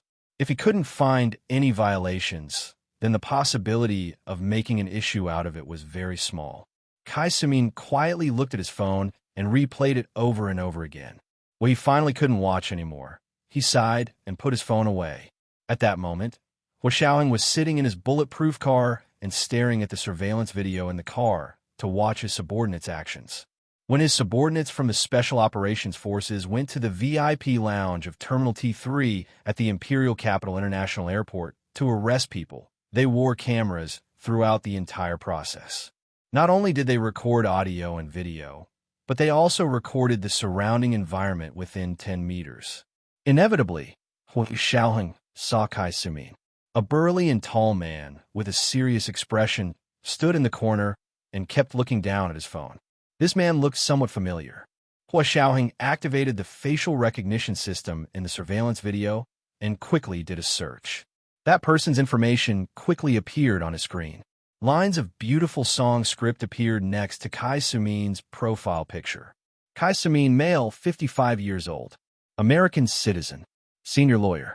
Once the top lawyer for the former president of the United States. He helped the former president win a rape case and impeachment case. Kai Song-yin's older brother, Kai Xingnan's father. Hua Xiaoheng raised his eyebrows. He was actually here? Was he here to send Kai Song-yin overseas? Or was he taking Kai Song-yin with him? He checked the system again and found that Kai Sumin was also on flight that night. He was returning to the United States. He couldn't deal with this person like he dealt with Kai Song-yin because he was American and not a Huaxia citizen. Kai Sumin didn't want to return to the United States now. If Tan Dongbang was the only one being arrested, Kai Sumin definitely wouldn't get involved because it wasn't worth it to work for a scumbag like Tan Dongbang. Therefore, he chose to return to the United States immediately to prevent his sister from asking him for help. Should he help Tan Dongbang or not? But now that his own sister was arrested, he couldn't just sit back and do nothing. He watched Tan Guiran cry alone in her seat. She was already in her 20s, but she was still as innocent as a child. Kai Sumin watched Tan Guiran from nearby and sighed again. His sister was good in every way, and she was very strong-willed all her life. However, she spoiled her daughter too much. Of course, Tan Guiran had the right to be spoiled. She had been a musical genius since she was young, and she had a family background like the Kai family and the Tan family. She was destined to grow up in an ivory tower and completely retain her innocence. But now, both of her parents were arrested, and her ivory tower had collapsed. Who would protect her in the future? Kai Sumin had no choice. She was his younger sister's daughter, so he could only take her in and take care of her. He knew that no matter what happened in the future, Kai Song-yin would never be able to let go of her daughter. After hesitating for a long time, Kai Sumin still dragged his suitcase over to Tan Guiran. Just as he stood still in front of her, Kai Sumin suddenly discovered that another pair of shiny military boots had entered his field of vision. Kai Sumin slowly raised his head and looked up to see a tall man in a black uniform standing in front of him with his hands clasped behind his back. This man was mature and steady with an imposing appearance. His brows were as deep as the sea, and the bridge of his nose was as straight as a mountain. His facial features were impeccably handsome, and a golden epaulet flashed on his shoulder with a wheat ear and a gold star. It was the rank of Major General. Kai Sumin looked at him with slight surprise. "May I ask who you are? Is there something you need?" Kai Sumin actually recognized who this person was, but it was better to pretend not to know him at this time. This person was Hua Xiaoheng. He looked at Kai Sumin calmly and said, "You are Mr. Kai Sumin, right?" "Yes. May I ask who you are?" Kai Sumin hadn't finished speaking when Tan Guiran's head snapped up, and she stood up in surprise and joy. "Major General Hua? Is it really you? Major General Hua, I'm begging you, release my parents. They're old and can't bear the torment. You're arresting me. Arrest me, please." Hua Xiaoheng was speechless. The corners of Kai Sumin's mouth couldn't help but twitch. He pulled Tan Guiran over and held her arm as he nodded at Hua Xiaoheng. "So, it's Major General Hua. Please don't be offended. My niece suffered a major shock today and is speaking incoherently." "I'm not speaking incoherently." Tan Guiran wanted to struggle out of Kai Sumin's hands. "I truly want to replace my parents. Uncle, you're a great lawyer. Can you convince Major General Hua to release my parents? Kai Sumin's eyebrows twitched as he said solemnly, "Little darling, don't mess around. Uncle will help you save your parents. Don't cause trouble." Okay, I won't cause trouble. But Uncle, you have to save them. You just had to go back to the United States. How are you going to save my parents? Tengueren cried, even louder. If she were the one in jail, she wouldn't be so panicked. When she was kidnapped in New York, she forced herself not to shed a single tear. But now, it was her parents who were trapped, so she couldn't control herself. Her tears flowed out like a broken dam. Hua Xiaoheng curled his lips and continued Tangueren's words as he said slowly, "Lawyer Kai's going back to the United States? Leaving at this time and abandoning your sister and brother-in-law? That's not very moral, right?" A trace of embarrassment flashed through Kai Sumin's eyes, but he still maintained his composure. "How could I abandon my sister? I was going to leave, but I just saw my sister being taken away and imprisoned, so I decided not to leave." As he spoke, Kai Sumin patted Tangueren's shoulder. "Little darling, don't cry. Let's go back together and think of a solution." "Okay, Uncle." Tangueren sobbed as she tugged on the corner of Kai Sumin's shirt. Kai Sumin wanted to take Tangueren out of the VIP room, but Hua Xiaoheng still stood there without moving and blocked their way. "Major General Hua, shouldn't you move aside?" Kai Sumin asked calmly. "We have to go back." "Great Lawyer Kai, shouldn't you delete the video of us carrying out our mission that you secretly recorded on your phone?" Hua Xiaoheng said slowly. He curled his right hand and pointed at Kai Sumin's pocket where he kept his phone. Kai Sumin was speechless. "No, you can't invade my privacy." Kai Sumin refused flatly. "You can't check my phone." Hua Xiaoheng laughed. "Oh, I can't check it? Of course, you're invading a citizen's right to privacy." Kai Sumin spoke with certainty. He didn't dare believe that anyone in this world would dare make such an unreasonable request to see his phone. "But you're not a citizen of our country, so the citizen's right to privacy is invalid to you. As a foreigner, you have to abide by all the rules of our country when you come to our country. We have the right to believe that your phone contains content harmful to our country's security," Hua Xiaoheng said coolly as he took 2 steps forward. He extended his hand to Kai Sumin as he walked 2 steps forward. His polished military boots made heavy sounds on the carpet in the VIP room. Each step was like stepping on the bottom of one's heart. Tangueren only felt her heartbeat rise and fall along with Hua Xiaoheng's footsteps. She lowered her head and covered her chest with her hand. Kai Sumin's pupils abruptly contracted. This Major General Hua really didn't look like a typical soldier with all brawn and no brains. He actually knew the law, and the most subtle thing was that his statement was absolutely equivalent to the practice of U.S. Customs. U.S. Customs was authorized by the U.S. Supreme Court to inspect the luggage and all electronic devices carried by travelers coming to the United States. There had been a few Huaxia citizens who had entered U.S. Customs before because U.S. Customs found inappropriate content on their phones and were deported on the spot. As a senior lawyer, Kai Sumin was very familiar with these rules. He also didn't hide anything shameful on his phone because he knew that everything connected to the internet had unsafe elements. However, the video he just took was indeed a bit inappropriate. Kai Sumin narrowed his eyes and sized up Hua Xiaoheng. After a moment of stalemate, he finally took out his phone, unlocked it, and handed it to Hua Xiaoheng. He looked at Hua Xiaoheng with a smile. As long as Hua Xiaoheng dared to take his phone, Hua Xiaoheng would fall into his trap.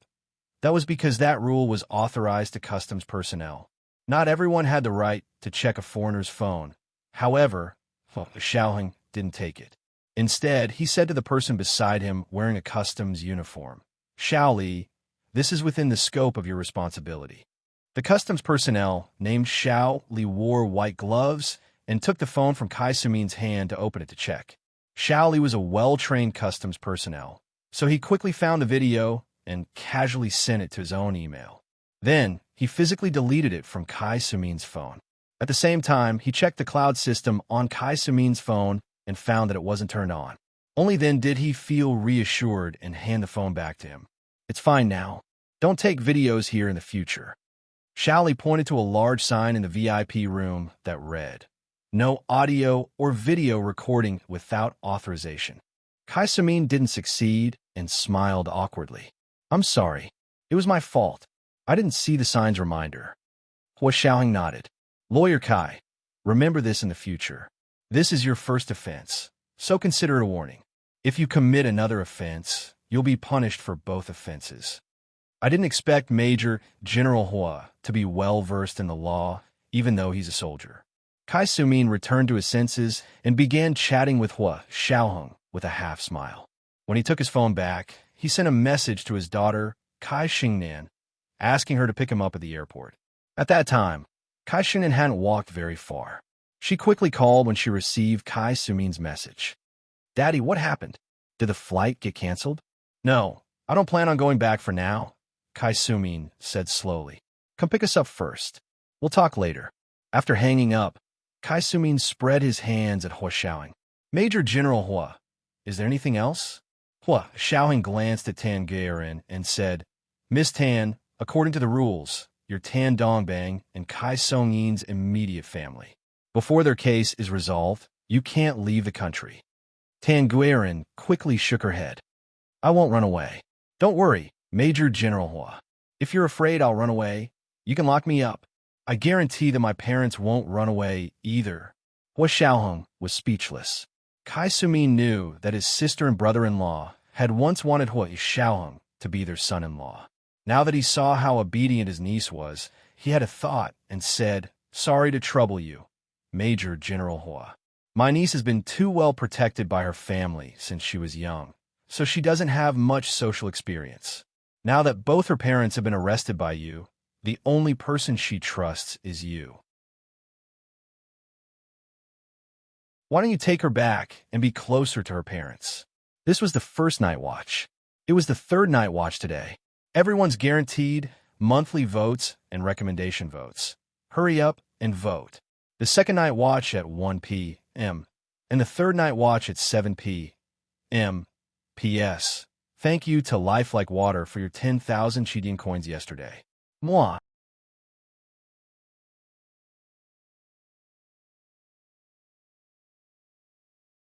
Chapter 11:15. Kai Sumin looked at Hua Xiaoheng with a smile, like a kind elder. With his experience in lawsuits in the United States, he knew very well how to disqualify the other party's prosecutor and cast a shadow over the other party's evidence. Even if it was brought to court, he could reasonably raise questions to the jury about whether the prosecutor was abusing his power for personal gain, had a conflict of interest, or had an illegal procedure. These were the three reasons that American lawyers preferred to use in lawsuits. If they could defeat the prosecutor, they didn't need to go against the defendant at all. Because the basis of American law was to question public authority, the defendant's rights were protected by all kinds of laws. The victim also had their own protection, so only attacking the prosecutor had the lightest consequences and the greatest benefits. Once Hua Xiaoheng fell for it, Kai Sumin could immediately bail Kai Songyin out. It was fine if Hua Xiaoheng didn't agree, since he wouldn't lose anything. But what if he did agree? Wouldn't he be making a profit? He would be an idiot not to try something that had no risk and was highly profitable. Kai Sumin patted Tan Guirin's shoulder and said kindly, "Little darling, don't cry. Major General Hua won't sit by and do nothing. Didn't he specially go to the United States to pick you up? I think you should go back with Major General Hua. At least you can see your daddy and mommy every day. If they need anything, you can also help look after them." Tan Guirin already had a glimmer of hope, and now that she heard Kai Sumin say he could help look after her parents' needs, she became even more eager. She clasped her hands in front of her chest and looked at Hua Xiaoheng with her large, watery eyes. She begged repeatedly, "Major General Hua, I beg you, can you take me with you? I just want to see Daddy and Mommy every day." Hua Xiaoheng's expression was indifferent as he clenched his fist and coughed lightly against his lips. "Lawyer Kai, is there a precedent for you to do this in the United States?" Kai Sumin had been a lawyer for so many years that he wouldn't care even if he was slapped in the face. He said with a smile, "What does it matter if there is a precedent in the United States? As long as you're willing to help, It's nothing. Little darling has great respect for you. If she says you'll listen, then you'll definitely listen. Right, little darling? Tan Guiran quickly nodded. I definitely won't run. You can lock me up with Daddy and Mommy. Hua Xiaoheng saw that Tan Guiran and Kai Songyin didn't give up. Putting down his white-gloved hand, Hua Xiaoheng calmly asked Tan Guiran, "Do you know what charges Tan Dongbang and Kai Songyin were arrested for?" Tan Guiran thought about it. Daddy cheated in the election? And my mommy? I don't know what my mommy did. I don't think what you said is true. My mommy didn't launder money, bribe, or steal state secrets. She's a good person and would never do such a thing. Hua Xiaoheng raised his hand to stop Tan Guiran from continuing. Miss Tan, whether or not your parents did these things depends on the court's verdict. However, right, she said, Tan, they are Tan. If you want to be locked up with them, fine, but you have to sign that you and your parents are accomplices. You know all of their actions, and you are accomplices in the same crime. That way, I can lock you up on the same floor. Tan Guiran's eyes lit up, but quickly dimmed. She was about to speak when Kai Sumin interrupted her angrily. He pointed at Hua Xiaoheng and said, Major General Hua, I really overestimated you. How could you lure an innocent and weak woman into a confession? I want to file a complaint. Hua Xiaoheng smiled. Didn't you personally suggest it just now, Lawyer Kai? Were you also trying to lure her into a confession? TSK. Coaxing your own niece into prison. That's not very honorable, is it? I didn't coax little darling into prison. Kai Sumin felt his blood pressure rise, and his eardrums rang. Don't slander me. Hua Xiaoheng pointed at the person beside him. Everything we did here today was recorded by a camera, including every word you said and every movement you made. If you're still unhappy and need to file a complaint, I'll give you a complaint number. Kai Sumin's face instantly turned as black as the bottom of a pot. He had been a lawyer in the United States for more than 30 years, and he had always been known for his good temper. He often made his opponents stomp their feet, but he could still smile. Because of this, he had earned the nickname Smiling Tiger. However, Hua Xiaoheng had actually made him stomp his feet with just a few words. Kai Sumin's vigilance towards Hua Xiaoheng increased a few notches, and he didn't dare to underestimate him anymore. Tan Guiran finally stammered, but I never conspired with Daddy and Mommy, and I don't know what they did. How could I sign it? Wouldn't that be a lie? Hua Xiaoheng's brows furrowed slightly. He was a bit impatient, but he still said calmly, This was your uncle's suggestion. Ask your uncle. Goodbye. As he spoke, he turned to leave. He had only taken a few steps when Kai Shangnan rushed in from the VIP lounge's door. She suddenly looked up and saw Hua Xiaoheng. She froze and instinctively said, Major General Hua, why are you here? Hua Xiaoheng stopped in his tracks and said slowly, Because your father wants to coax your cousin to go to prison, so I persuaded him. If you have the time, you should also persuade your father. Miss Tan doesn't have common sense, but it's impossible that your father doesn't. Digging a hole for his niece like this is really... He then shook his head with a very regretful expression. Even Tan Guiran's heart couldn't help but waver when she heard this. Uncle, did he really mean that? She sneaked a glance at Kai Sumin's expression and was shocked by his furious expression. She quickly looked away. After a while, she couldn't help but look over again. Kai Sumin was infuriated by Tan Guiran's evasive and slightly fearful gaze, but the patience he had honed as a lawyer for many years still won out. He suddenly laughed loudly and said, Major General Hua is really interesting. Your sense of humor is very good, and I admire it. There are very few people in the Huaxia Empire today who have a sense of humor like yours. Dad, what exactly happened? Kai Shengnan was even more confused, but when she looked at Hua Xiaoheng and then at the bashful Tan Guiran, Kai Shengnan was alarmed. Kai Sumin laughed and said, I was joking just now and told Major General Hua to take little darling home. That way, she could be closer to your auntie and uncle. Haha, but Major General Hua misinterpreted my intentions and said that I was trying to coax your cousin into going to prison. Haha, that's so funny. Although he was laughing happily, there was no trace of a smile in his eyes. Kai Shengnan almost fainted when she heard this. Asking Tan Guiren to go back with Hua Xiaoheng? Wasn't this creating an opportunity for Tan Guiren to be with Hua Xiaoheng? Was he really her biological father? He was actually pushing his daughter's sweetheart to another woman. Kai Shengnan's anger rose in her heart, but she smiled nonchalantly. How is that possible? Dad, you've been practicing abroad for many years, so you don't know the rules here.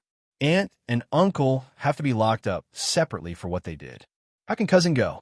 Also, aunt and uncle are being locked up by the Special Operations Forces. That's not a place just anyone can go. Cousin doesn't have a pass, right? Tan Guiren nodded and said pitifully, I don't have a pass yet. I originally wanted to beg Major General Hua to let me go, but Major General Hua made me sign before I could go. Sign what? Even if he let you go, I wouldn't agree. Kai Shengnan panicked and quickly hugged Tan Guiren.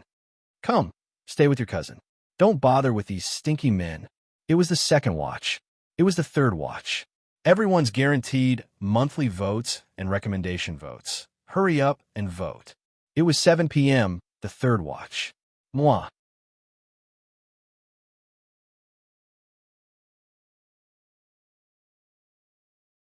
Chapter 11:16.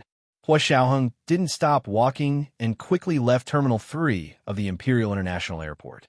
Sitting in his car, Hua Xiaoheng rubbed his forehead and ordered, return to the base. They had made this trip for Kai Songyin. Hua Xiaoheng could already sense that Hong Kongquan, Tan Dongbang, and Kai Songyin had a faint connection between the three of them that connected them. However, he still couldn't figure out what this thread was. His instincts told him that he had to control the three of them first before he could dig further. After Hong Kongquan's escape, Hua Xiaoheng became very cautious. Tan Dongbang had been taken away and imprisoned by his trusted subordinates right under his nose. Kai Songyin had been captured and imprisoned by him personally. Any one of these three people missing would result in an immeasurable loss. Fortunately, all three of them were imprisoned in the Special Operations Forces, so he could close the net. It was already 2 in the morning when he returned to the base. Another day had passed, and Hua Xiaoheng walked up the stairs. The second floor of the official residence was the floor he and Gu Ninji lived on. Their suites faced each other on opposite ends of the hallway. When Hua Xiaoheng opened his room, he turned to look at Gu Ninji's side and noticed that faint light could still be seen through the crack in the door. Was she still awake? Hua Xiaoheng thought about it and opened Gu Ninji's door with his palm print. He walked in. The light came from the chandelier in the living room. It looked like a clump of reeds that covered the sofa in the corner. Gu Ninji was lying on the sofa with her panda pillow as her head. She was sleeping soundly. Hua Xiaoheng quietly admired her sleeping face. After a while, he bent down and raised his hand to smooth her messy hair. Then, he carried her horizontally and carried her to the bedroom. Gu Ninji was still wearing the black military cotton t-shirt that reached her thighs as her pajamas. Her fair skin had a different kind of beauty against the black t-shirt. She was like a blooming epiphyllum in a quiet night. He placed her on the bed and covered her with a thin blanket. He kissed her forehead and was about to leave when Gu Ninji woke up in a daze. She had been waiting for Hua Xiaoheng in the living room, but she didn't expect to fall asleep while waiting. When she sensed someone coming in her sleep, she was about to wake up, but when she sensed the comforting atmosphere in the air, she knew it was Hua Xiaoheng. Other than him, no one else had such a comforting feeling even in her sleep. She only opened her eyes when he planted a kiss on her forehead. She mumbled, "It's late. Go to sleep. Staying up late every day isn't good for your health." As she spoke, she naturally hugged Hua Xiaoheng and found a comfortable spot in the crook of his arm. She bent her legs and fell asleep again. Hua Xiaoheng quietly shifted his body away, but he didn't pull his arm away. He let her sleep on his pillow for half the night. Hua Xiaoheng woke up at 6 the next morning. This was determined by his biological clock. He quietly got out of bed and went out to exercise.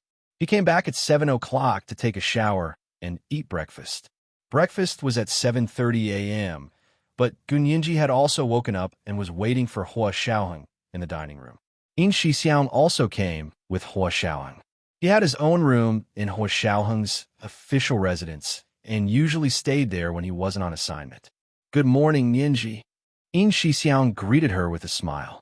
Gu Nianji nodded. "Good morning, Brother Xiong." "Good morning, Hua Xiao." Xiaoheng grunted and sat across from her. "Did you rest well last night?" "Yes, I slept better than ever." Gu Nianji winked at Hua Xiaoheng with a smile. It was rare that Hua Xiaoheng didn't torture her when they slept together. She had to praise him. Hua Xiaoheng glanced at her and cut his steak for himself non-committally. "When do you plan to start working at the Senate?" Gu Nianji counted with her fingers. "I still have some things to do. Also, I had to rest for a few more days after my last injury. I don't want to be out of touch with the masses." In Shixiang almost spat out his coffee. "You were out of touch with the masses." In Shixiang was about to die from laughter. Gu Nianji pointed at herself proudly. "Of course, when the masses get injured, they usually need to rest for 10 days to half a month. Of course, I can't go overboard. Even if I don't get 10 days to half a month, I'll at least get 7 or 8 days." She didn't want others to think of her as a monster, so she tried her best to be like a normal person. Hua Xiaoheng forked a piece of steak and ate it. After swallowing, he said, "Of course it's good to rest for a few more days. But, Nianji, do you really want to work at the Senate?"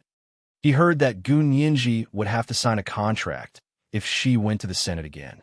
Gu Nianji propped her head up with her hand and said awkwardly, "Other than this, I don't know what else I can do.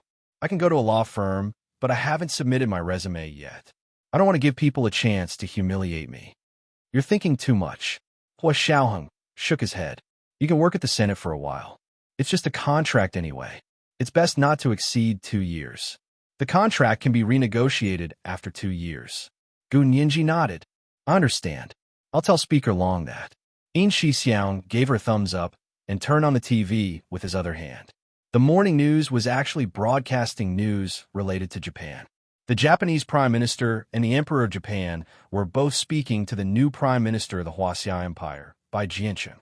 "Prime Minister Bai, do you really have the heart to see our frogman soldiers die at the bottom of the sea like this?" "Prime Minister Bai, you are an indomitable hero with a compassionate heart. Saving a life is better than building a 7-story pagoda, not to mention the lives of more than 200 people. As a responsible country, Prime Minister Bai definitely doesn't want to leave the international impression that the Huaxia Empire is cruel and merciless." When Gu Nianji heard this, she only wanted to say one thing. F*** King retard. If Prime Minister Bai really responds to Japan's call, I will feel despair for the world. Gu Nianji angrily fed herself a mouthful of porridge. Hua Xiaoheng's stern gaze turned to her. "Don't open your mouth when you're eating." Gu Nianji quickly shut her mouth. After finishing a mouthful of porridge, she lazily said, "But then again, those frogman soldiers are quite resistant. The oxygen in their scuba tanks is about to run out, right?" Hua Xiaoheng looked at his watch and said calmly, "Their scuba tanks can still last for another 18 hours, so don't worry." The bluish-purple electric arcs around the buoy circle formed an electric fence. Since it was a fence, only the edges were important. It was more powerful after the electric current, but only where the buoy was. The voltage at the bottom of the sea in the center of the buoy circle was still slightly lower. Gu Nianji had experienced the electric shock in the sea, so it was naturally painful. It was like thousands of tiny needles constantly pricking you, but they were only tiny needles after all, so it wasn't completely unbearable. Of course, it was also amazing that the Japanese frogman soldiers could hide at the bottom of the buoy circle for more than 36 hours without dying. "Hua Xiao, what do you want to do?" Gu Nianji asked curiously. She had originally thought that Hua Xiaoheng was going to kill those Japanese frogmen. Hua Xiaoheng finished his steak and said with a half-smile, "What can I do? Nature's uncanny workmanship is so amazing that even I fell. If they don't fall, wouldn't they be letting down their commander?" In Shixiang said sarcastically, "That's right. Are their lives more noble than ours? If we were the ones in trouble, they would at most bow 90 degrees to express their regret." In Shixiang's words were like a prophecy. It didn't take long for Bai Jiancheng to appear on TV. This was his first televised speech as the elected prime minister. ladies and gentlemen, and the audience in front of the television, hello. As you all know, the Japanese have repeatedly spoken to me in order to save their frogman soldiers, which has caused me serious trouble. My attitude towards Japan has been obvious from beginning to end. First, admit war crimes, apologize for the tens of millions of innocent people killed in the war, repent, and formally apologize to our country in writing.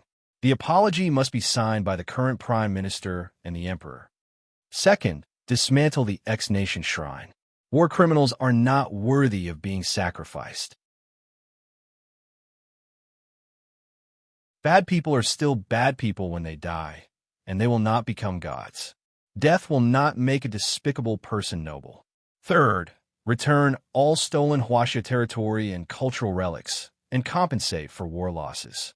After Bai Jianshang finished these 3 points, he said, as for what happened to the Japanese frogman troops, is the responsibility of the Japanese government.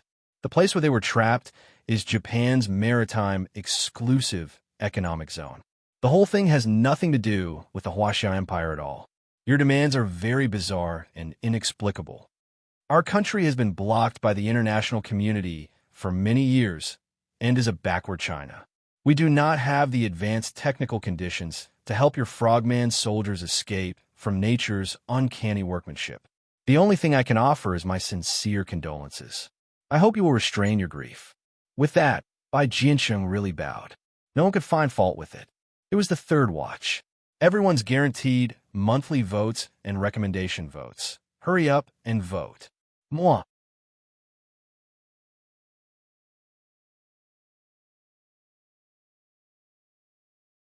Chapter 11:17. When this news was broadcast, it was the first televised speech by the new Prime Minister of the Huaxia Empire, and it was clearly directed at one country. It immediately caused a sensation around the world. The Emperor of Japan and the Prime Minister knew that their words had a result, and they watched the live news from the same room. After watching it, both of them looked very embarrassed. The Emperor of Japan was a short, thin man who looked very amiable, just like the honest old farmers in Hokkaido. He frowned and asked his prime minister sadly, Bison-kun, didn't you say that the Huaxia Empire could rescue people from that blue and purple electric light? Are you sure they can? I think their prime minister was very sincere when he spoke just now, and the Huaxia Empire really doesn't seem to have this ability. The Prime Minister of Japan was also very confused.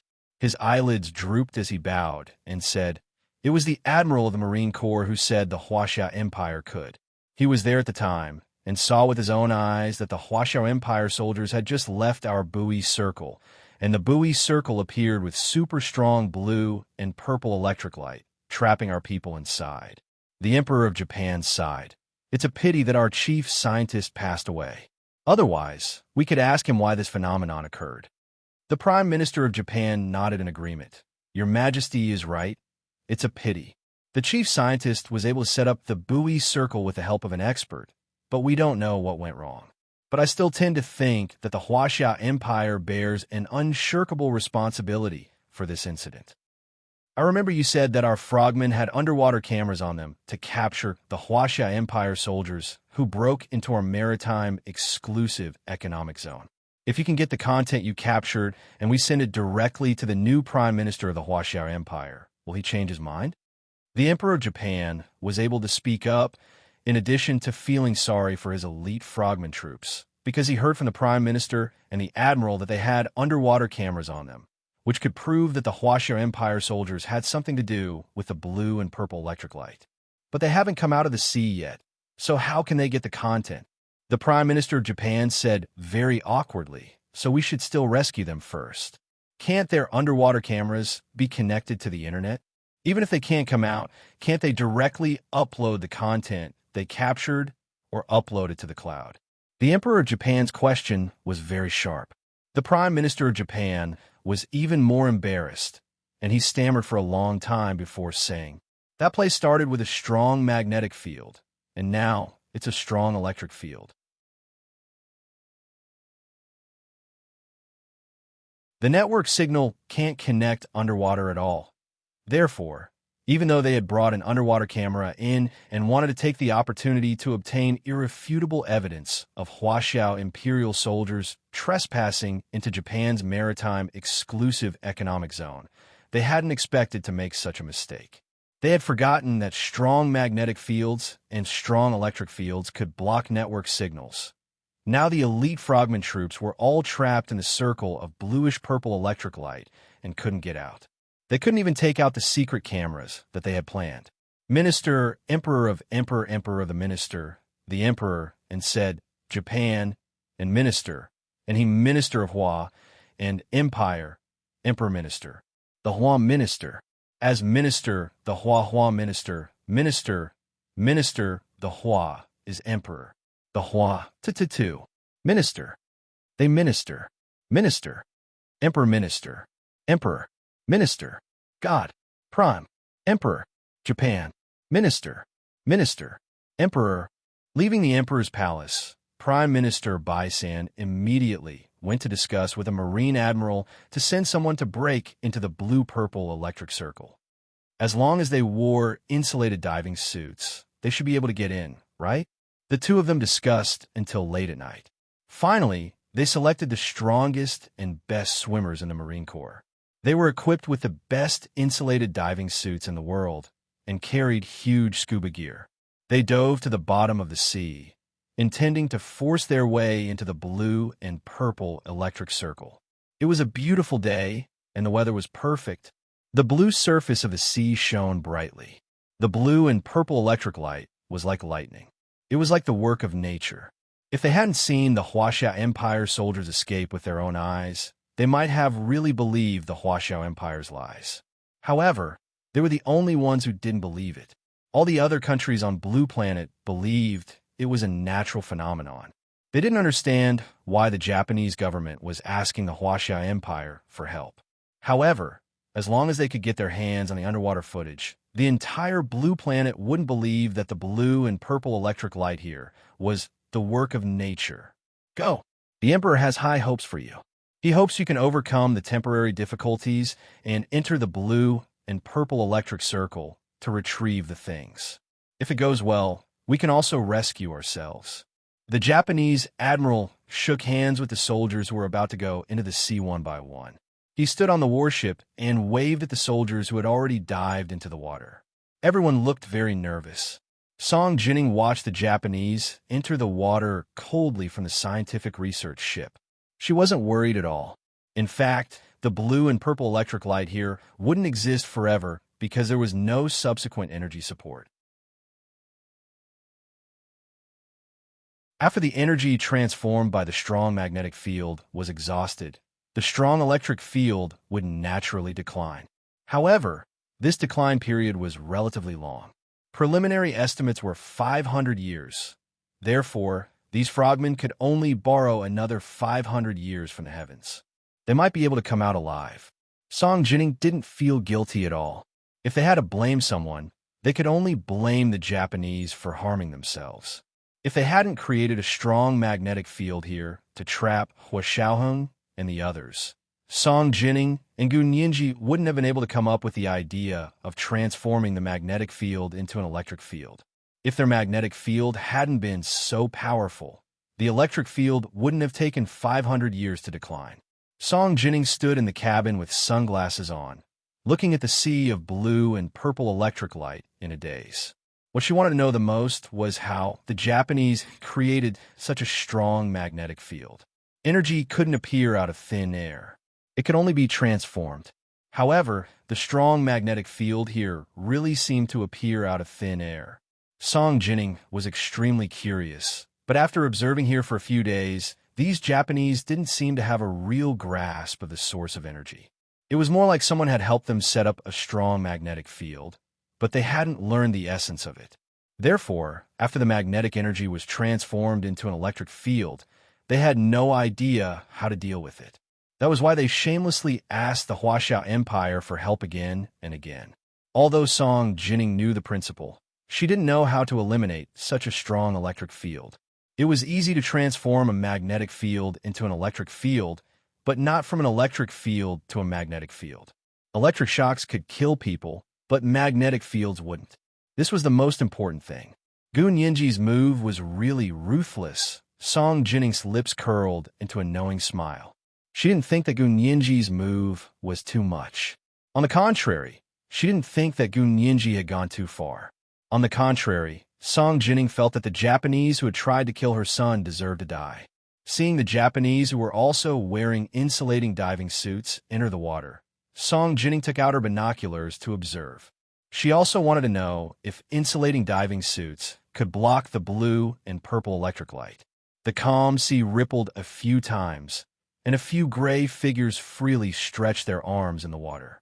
They rushed into the blue and purple electric circle like swimming fish. The Japanese Navy admiral looked nervously at the sea.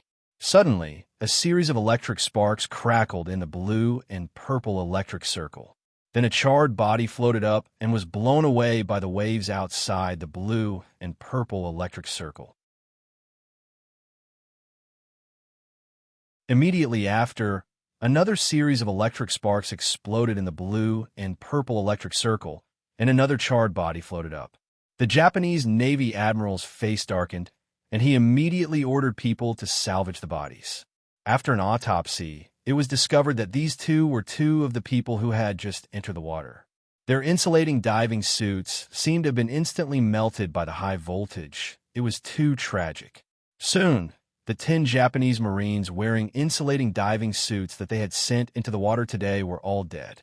Not a single one was spared. The Japanese on the warship howled and beat their chests, crying their hearts out. Song Jinning put down her binoculars with satisfaction and recorded the observed data in her observation notes. The power of the electric fence is exactly as predicted. The existing insulating diving suits can't pass through the electric fence at all. The safety and reliability of this electric fence is AAA+. Inform the captain that we can return. Song Jinning put away her experimental equipment and hummed in a good mood. There was no need to observe anymore. She was sure that the Japanese couldn't get in. In another 10 hours, the trapped frogman's scuba oxygen would run out.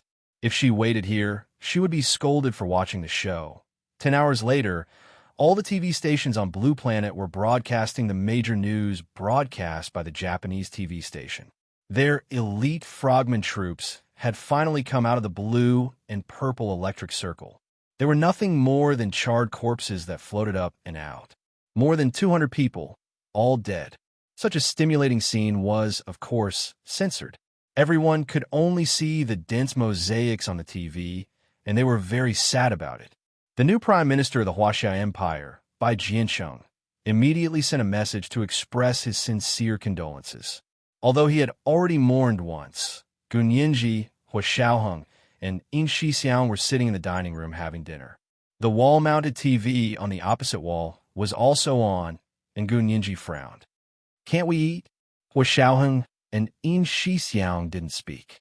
They put down the knives in their hands and watched the TV in a daze.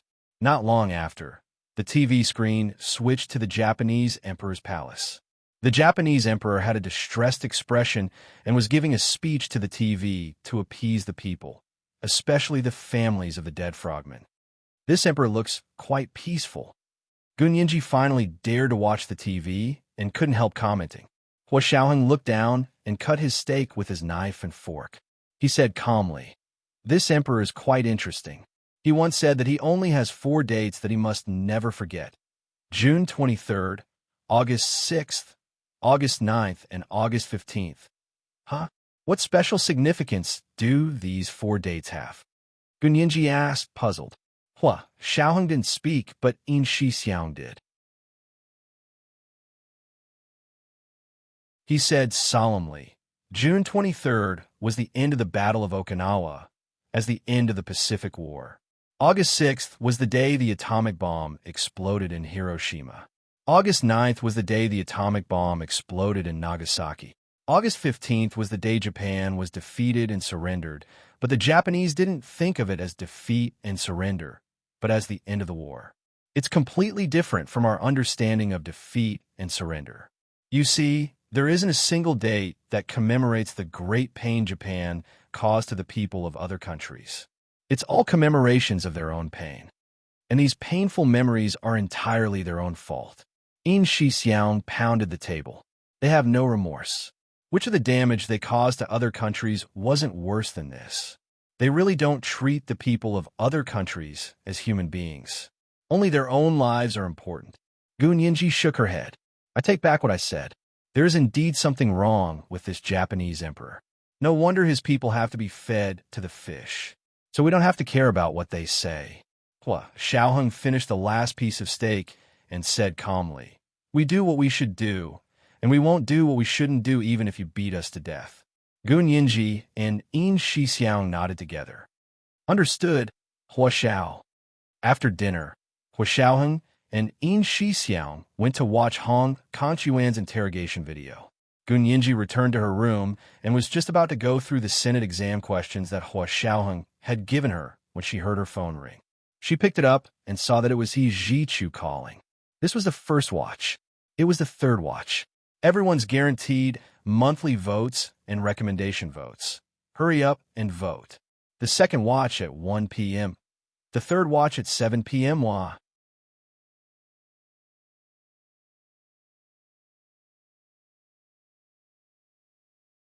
Chapter 11:18. Professor He, have you had dinner yet? Don't tell me you're drinking red wine again. Gu Yinji held the phone and lay comfortably on the sofa. She had just finished dinner and felt a little full. Her blood had gone to her stomach to digest the food, and her mind was dizzy and sleepy. Hijichu looked at the red wine glass in his hand and put it down quietly. I've eaten. Have you eaten? I just finished. I'm feeling sleepy. Gu Yinji yawned. What's the matter? Hijichu paused and looked out the window at the night sky. He instinctively asked, where are you? Although Gu Yinji knew that whether she was with Hua Xiaoheng or not had nothing to do with Hijichu, she still felt a little guilty when he asked her this question. Gu Yinji shifted uncomfortably on the sofa and whispered, I'm at Hua Xiao's official residence. Hijichu closed his eyes and suppressed the emotions in his heart. Yes, do you know how the bluish-purple electric light between Japan and the Huaxiao Empire came about?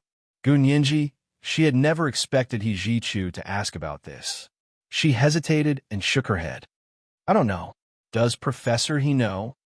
Don't you think that this bluish-purple electric light is quite similar to the blue hole in the Caribbean Sea?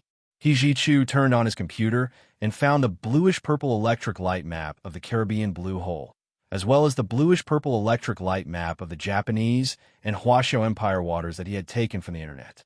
The two pictures were placed on the computer screen.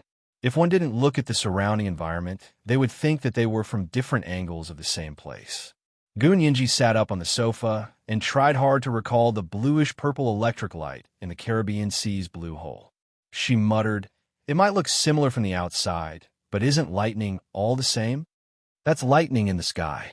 Do you know how much energy is needed to create so much bluish-purple electric light on the surface of the sea? Hijichu sneered and turned off the computer.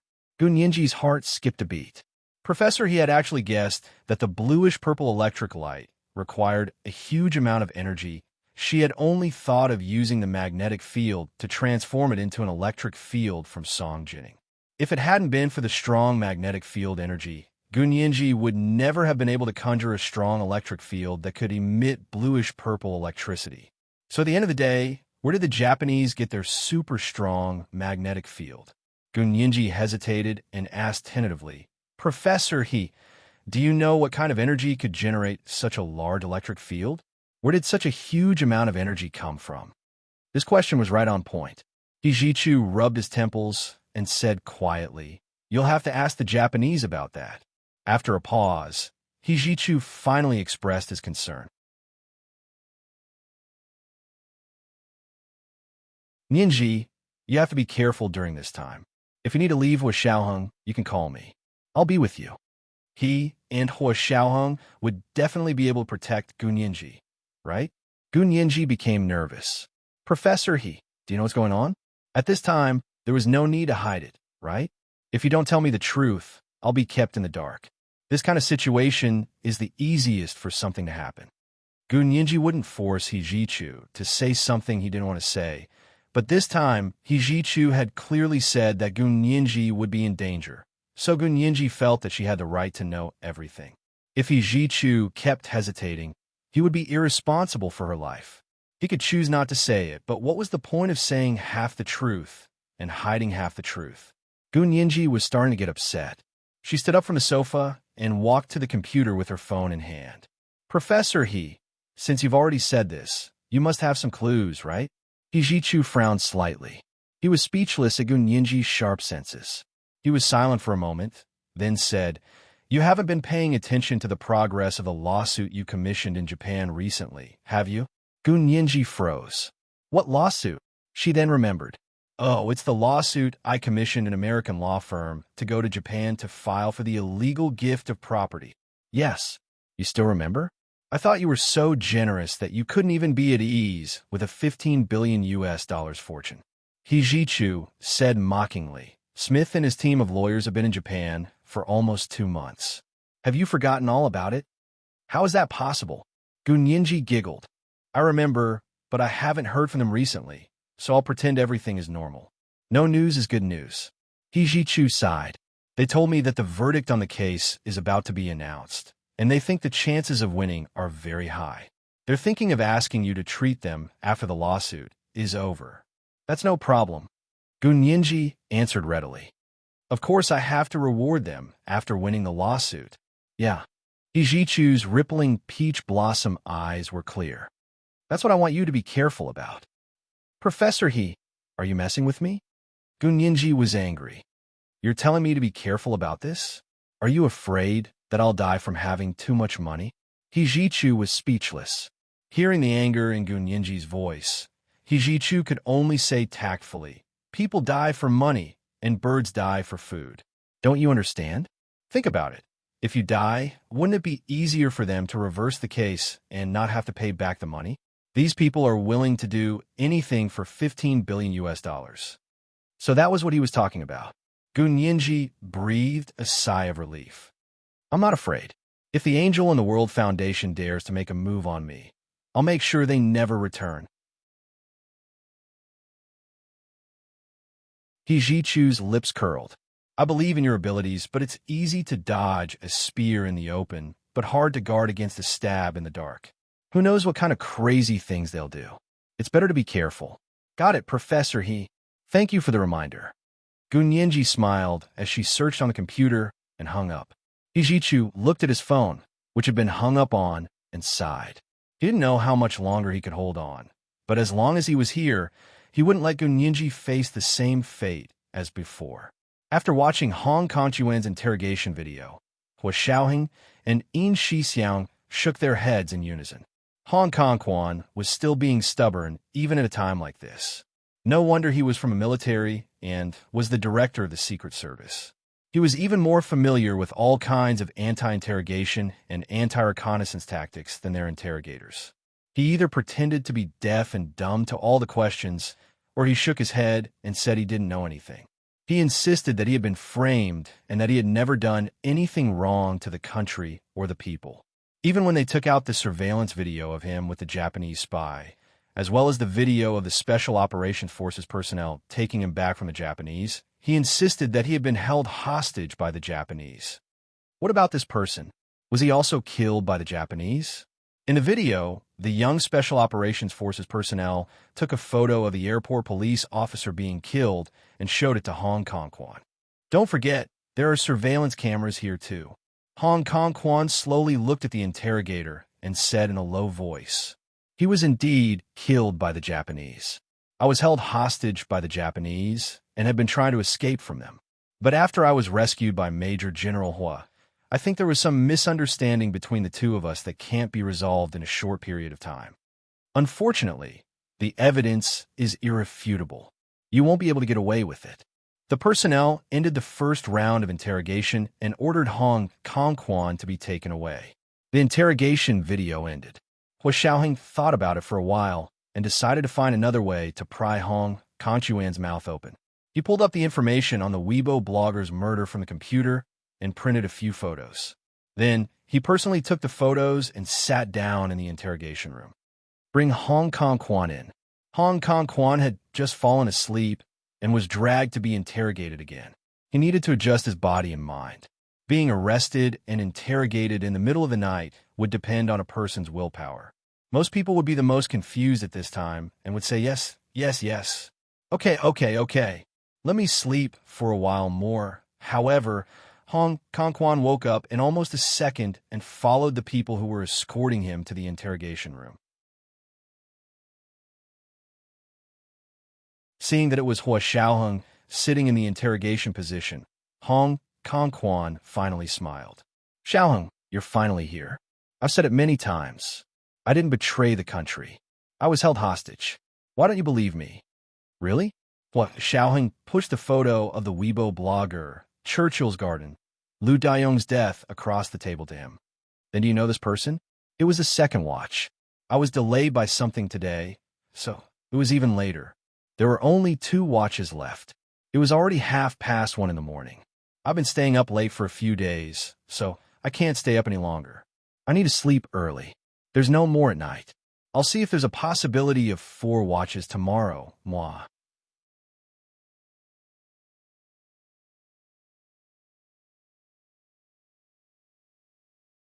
Chapter 11:19. Hua Xiaoheng's face was expressionless as he sat in front of Hong Kong and stared at him silently. Hong Kong thought that he had predicted everything. Even if he'd been caught by Hua Xiaoheng, he would not have surrendered willingly. He had deliberately wanted to backstab Hua Xiaoheng and drag him down with him, because he had left a backup plan for himself. But when he saw the photo of the Weibo blogger Churchill's Garden, Lu Dayong's death, he almost lost control of his heartbeat.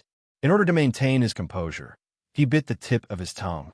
The piercing pain allowed him to remain calm, but he was actually shocked, as if he had seen a ghost. He really did not expect Hua Xiaoheng to have a photo of this person, and to bring it to him for questioning.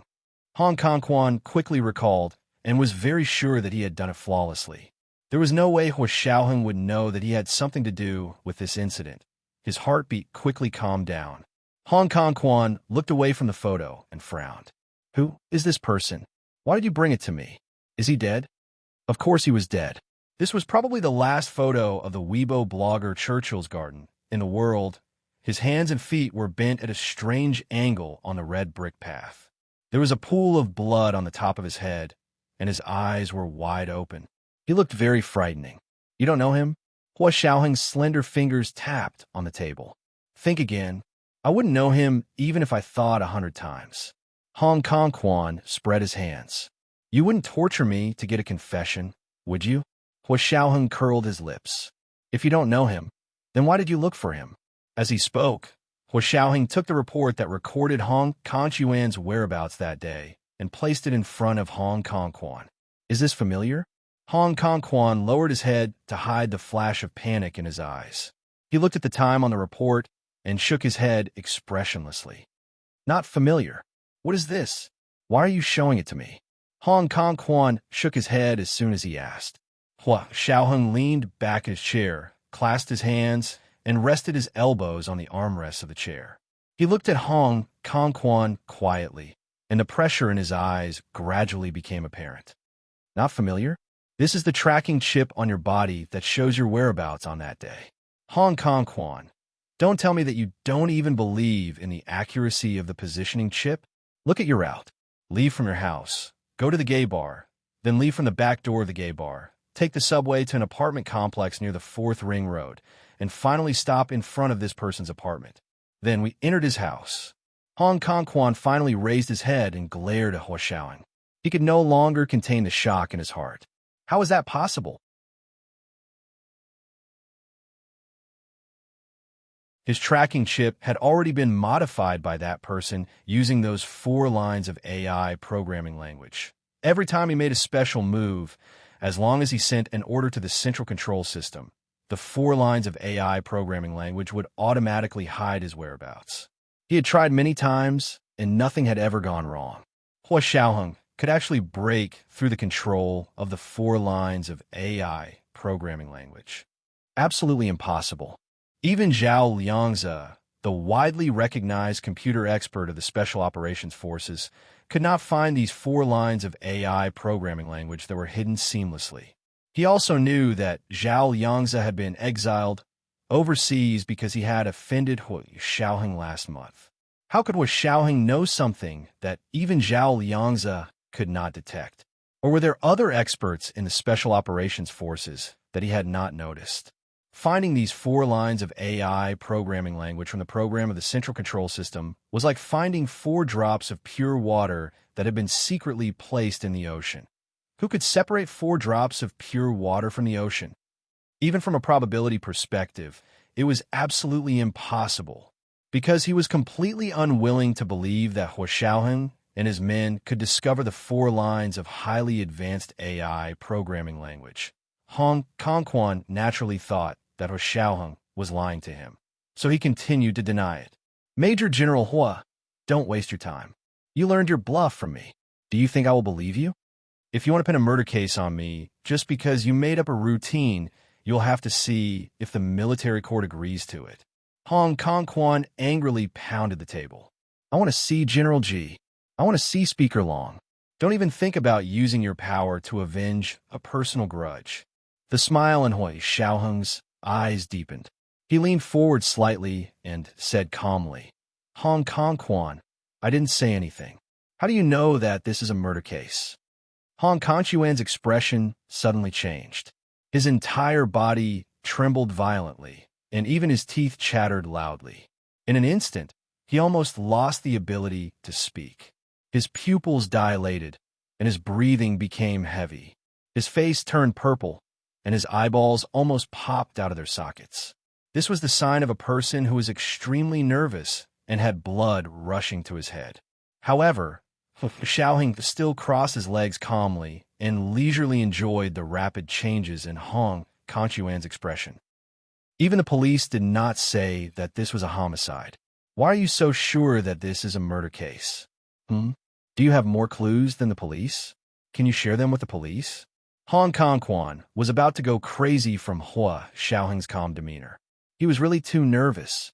Hu Xiaoheng was indeed an expert at making full use of his psychological state. First, he had personally captured Hong Kongquan alive, which had already broken through his first psychological defense.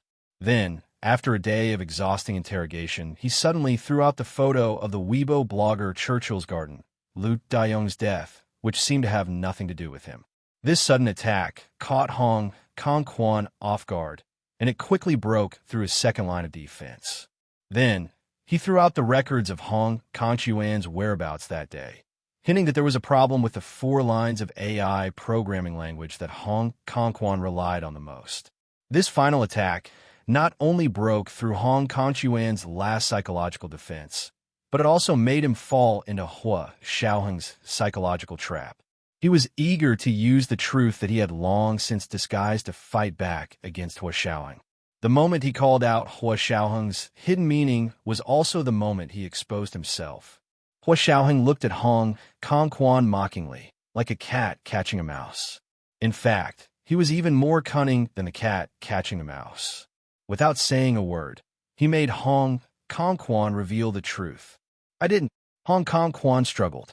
I was just making deductions based on common sense. Hu Xiaoheng, don't think that you can replace me like this. You did so much just to suppress me and not give me the chance to replace you. Hong Kongquan, you have to know that today's interrogation was all recorded and recorded. If you continue to contradict yourself, there will only be more and more loopholes. Hu Xiaoheng's face darkened, and he stopped playing around with Hong Kongquan. This Weibo blogger's case is only one of the many serious crimes that you have committed. I didn't. This person has nothing to do with me. Today was the first time I saw him. Hong Kongquan tried his best to deny it. You took out this bloody photo of his death and then said that I went to his house. Aren't you implying that I killed him? This is obviously a reasonable inference. How could you frame me like this? Reasonable inference? How many people would see a photo of a person they don't know and think that they're going to be framed for murder? Hong Kongquan, I'm talking about you being too smart for your own good. Hu Xiaoheng turned around in his chair expressionlessly and turned on the big screen in the interrogation room. Look, this is the surveillance video from the police station. Do you see it? The person standing in front of Lu Dayong's apartment is you.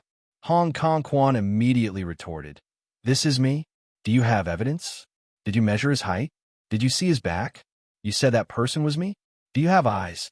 This is indeed a deliberate frame-up." The person in the video was indeed much taller and more muscular than Hong Kong Quan himself. If one only looked at the person in the video, they would definitely not associate this person with Hong Kong Quan. Hua Xiaoheng's calm and steady gaze moved over to Hong Kong Quan, who was trembling nervously. This is the first night watch. It's the fourth night watch today, and will make up for yesterday's one night watch. Everyone, please cast your guaranteed monthly votes and recommendation votes. The second night watch at 1 in the afternoon, the third night watch at 7 in the evening, and the fourth night watch at 9 in the evening. P.S. Thank you Sing_Sing for your 10,000 Chidian coins yesterday. Mwah.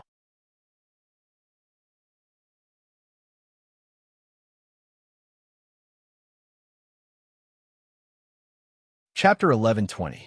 According to the police department's investigation, the person who appeared at Liu Daiyong's apartment was about 1.8 meters tall and had an argument with Liu Daiyong at the door. He was probably a debt collector from an online lending company.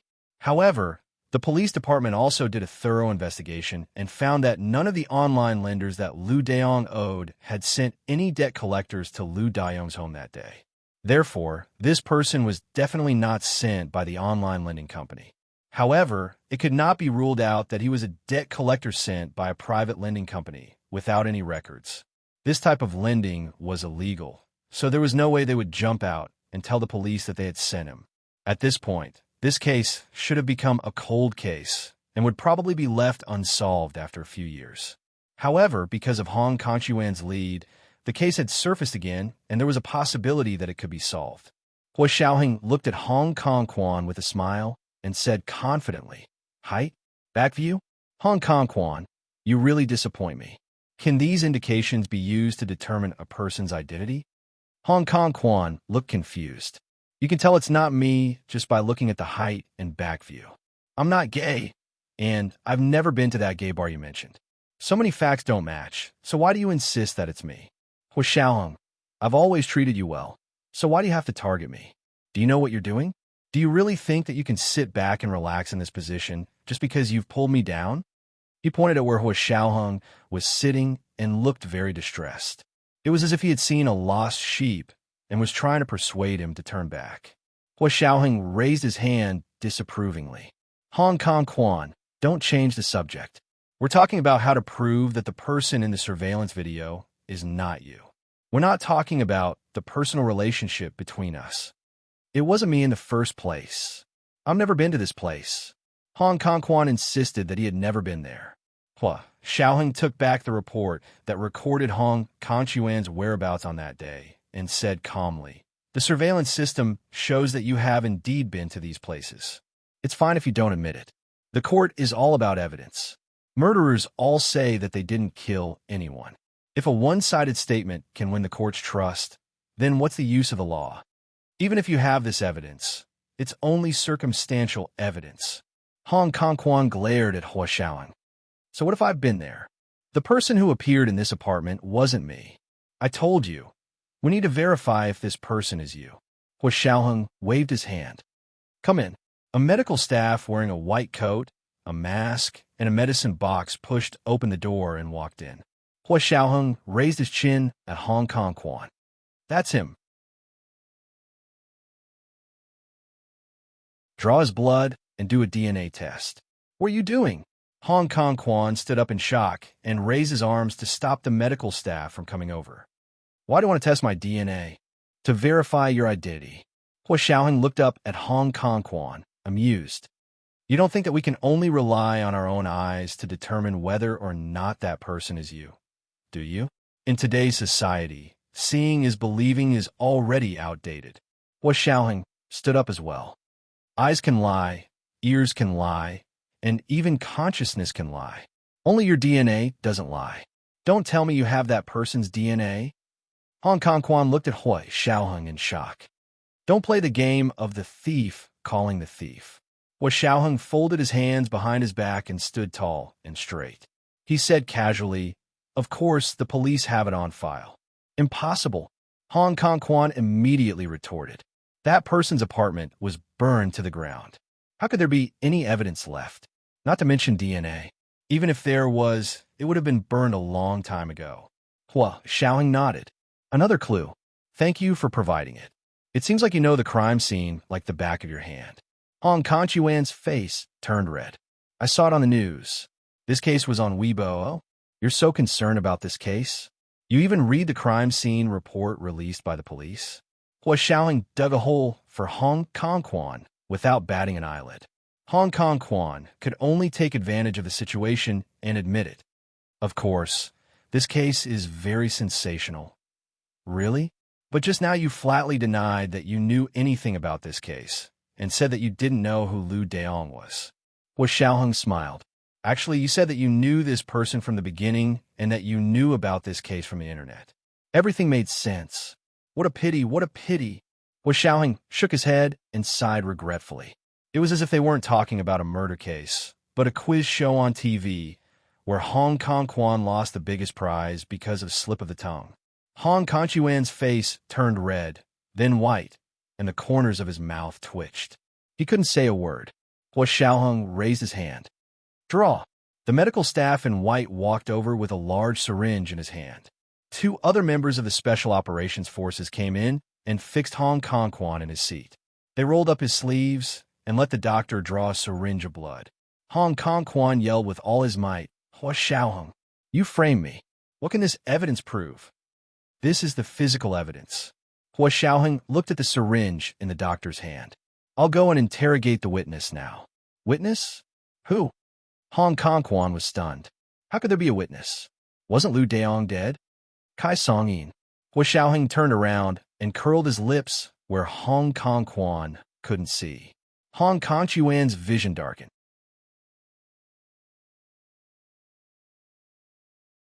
He finally understood Hua Xiaoheng's ability to prank people. He was like a skilled animal trainer, holding a rope in his hand and dangling it in the air, causing the animals to jump in one by one. Hua Xiaoheng left the interrogation room. Hong Kongquan was in and sat down in another interrogation room next door. Bring Kai Songyin in. The dead Weibo blogger, Churchill's Garden, Liu Daong, was the link that connected Kai Songyin to Hong Kongquan. Kai Songyin walked in with pursed lips. She didn't have any makeup on, so she looked much older than she usually did. Hua Xiaoheng looked at her coldly for a while before pointing at the seat opposite him. Mrs. Tan, please sit. I wouldn't dare. Please call me Kai Songyin. Kai Songyin raised her head and sat opposite Hua Xiaoheng. I've already decided to divorce Tan Dongbang. I won't be Mrs. Tan anymore. Hua Xiaoheng wasn't interested in Kai Songyin and Tan Dongbang's marital relationship. He looked down at Kai Songyin's interrogation records during the day and said, Kai Songyin, your company's accounts are not under our jurisdiction. We are only responsible for investigating whether you colluded with the Japanese and betrayed the country. Kai Songyin, who had been very calm before, suddenly exploded. She put her hands on the table and stood up like a spring. What? Get this straight. When did I collude with the Japanese? Saying that she colluded with the Americans was somewhat true. The Japanese? Were they even worthy? The Kai family's ancestors had fought against the Japanese with real swords and guns, and many of them had died. It wasn't an exaggeration to say that they had a national grudge against the Japanese. Saying that she colluded with the Japanese, they might as well stab her to death. You didn't? But your business partner, Hong Kongquan, had a good time working with the Japanese. Hua Xiaoheng rested his elbows on the table and clasped his hands together. He rested his chin on the back of his hand and looked at Kai Songyin meaningfully. From the last election to this election, you guys worked well together. Kai Songyin's face flushed immediately. She said angrily, What does Hong Kongquan working with the Japanese have to do with me? I have nothing to do with him. Nothing to do with him? Hua Xiaoheng once again took out the photo of the Weibo blogger, Churchill's Garden, Liu Daong's death, and placed it in front of Kai Songyin. He narrowed his eyes and suddenly asked coldly, Then why did he become your assassin and kill this Weibo blogger? Kai Songyin's heart trembled. She quickly tried to clear her name. I didn't ask him to kill anyone. I never did. She immediately realized that she had let the cat out of the bag, so she quickly corrected herself. I don't even know this person. How would I know why he wanted to kill him? I just interrogated Hong Kong Quan, and he said that you ordered him to kill him, but you won't admit it. Was Xiaoheng try to trick Kai Song-yin without batting an eyelid. Also, the police also found out that this Weibo blogger had a financial transaction with your personal assistant. You say you don't know him? Kai Song-yin pursed her lips. She knew that she couldn't hide this anymore. From the moment she found out about Liu Daiyong's death, she had been worried about this day. However, she already felt wronged. She had never intended to take the blogger's life.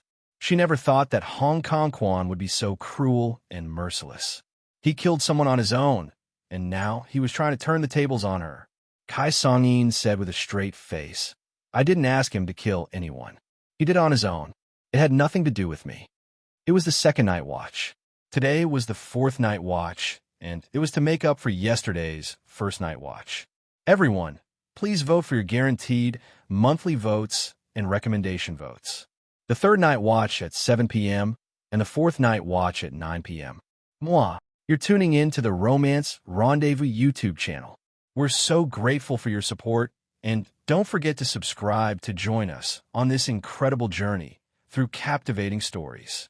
Your generosity through donations truly makes a world of difference, as it's the primary source of revenue that allows me to expand and enhance this channel for you. Thank you from the bottom of my heart for being a part of this adventure.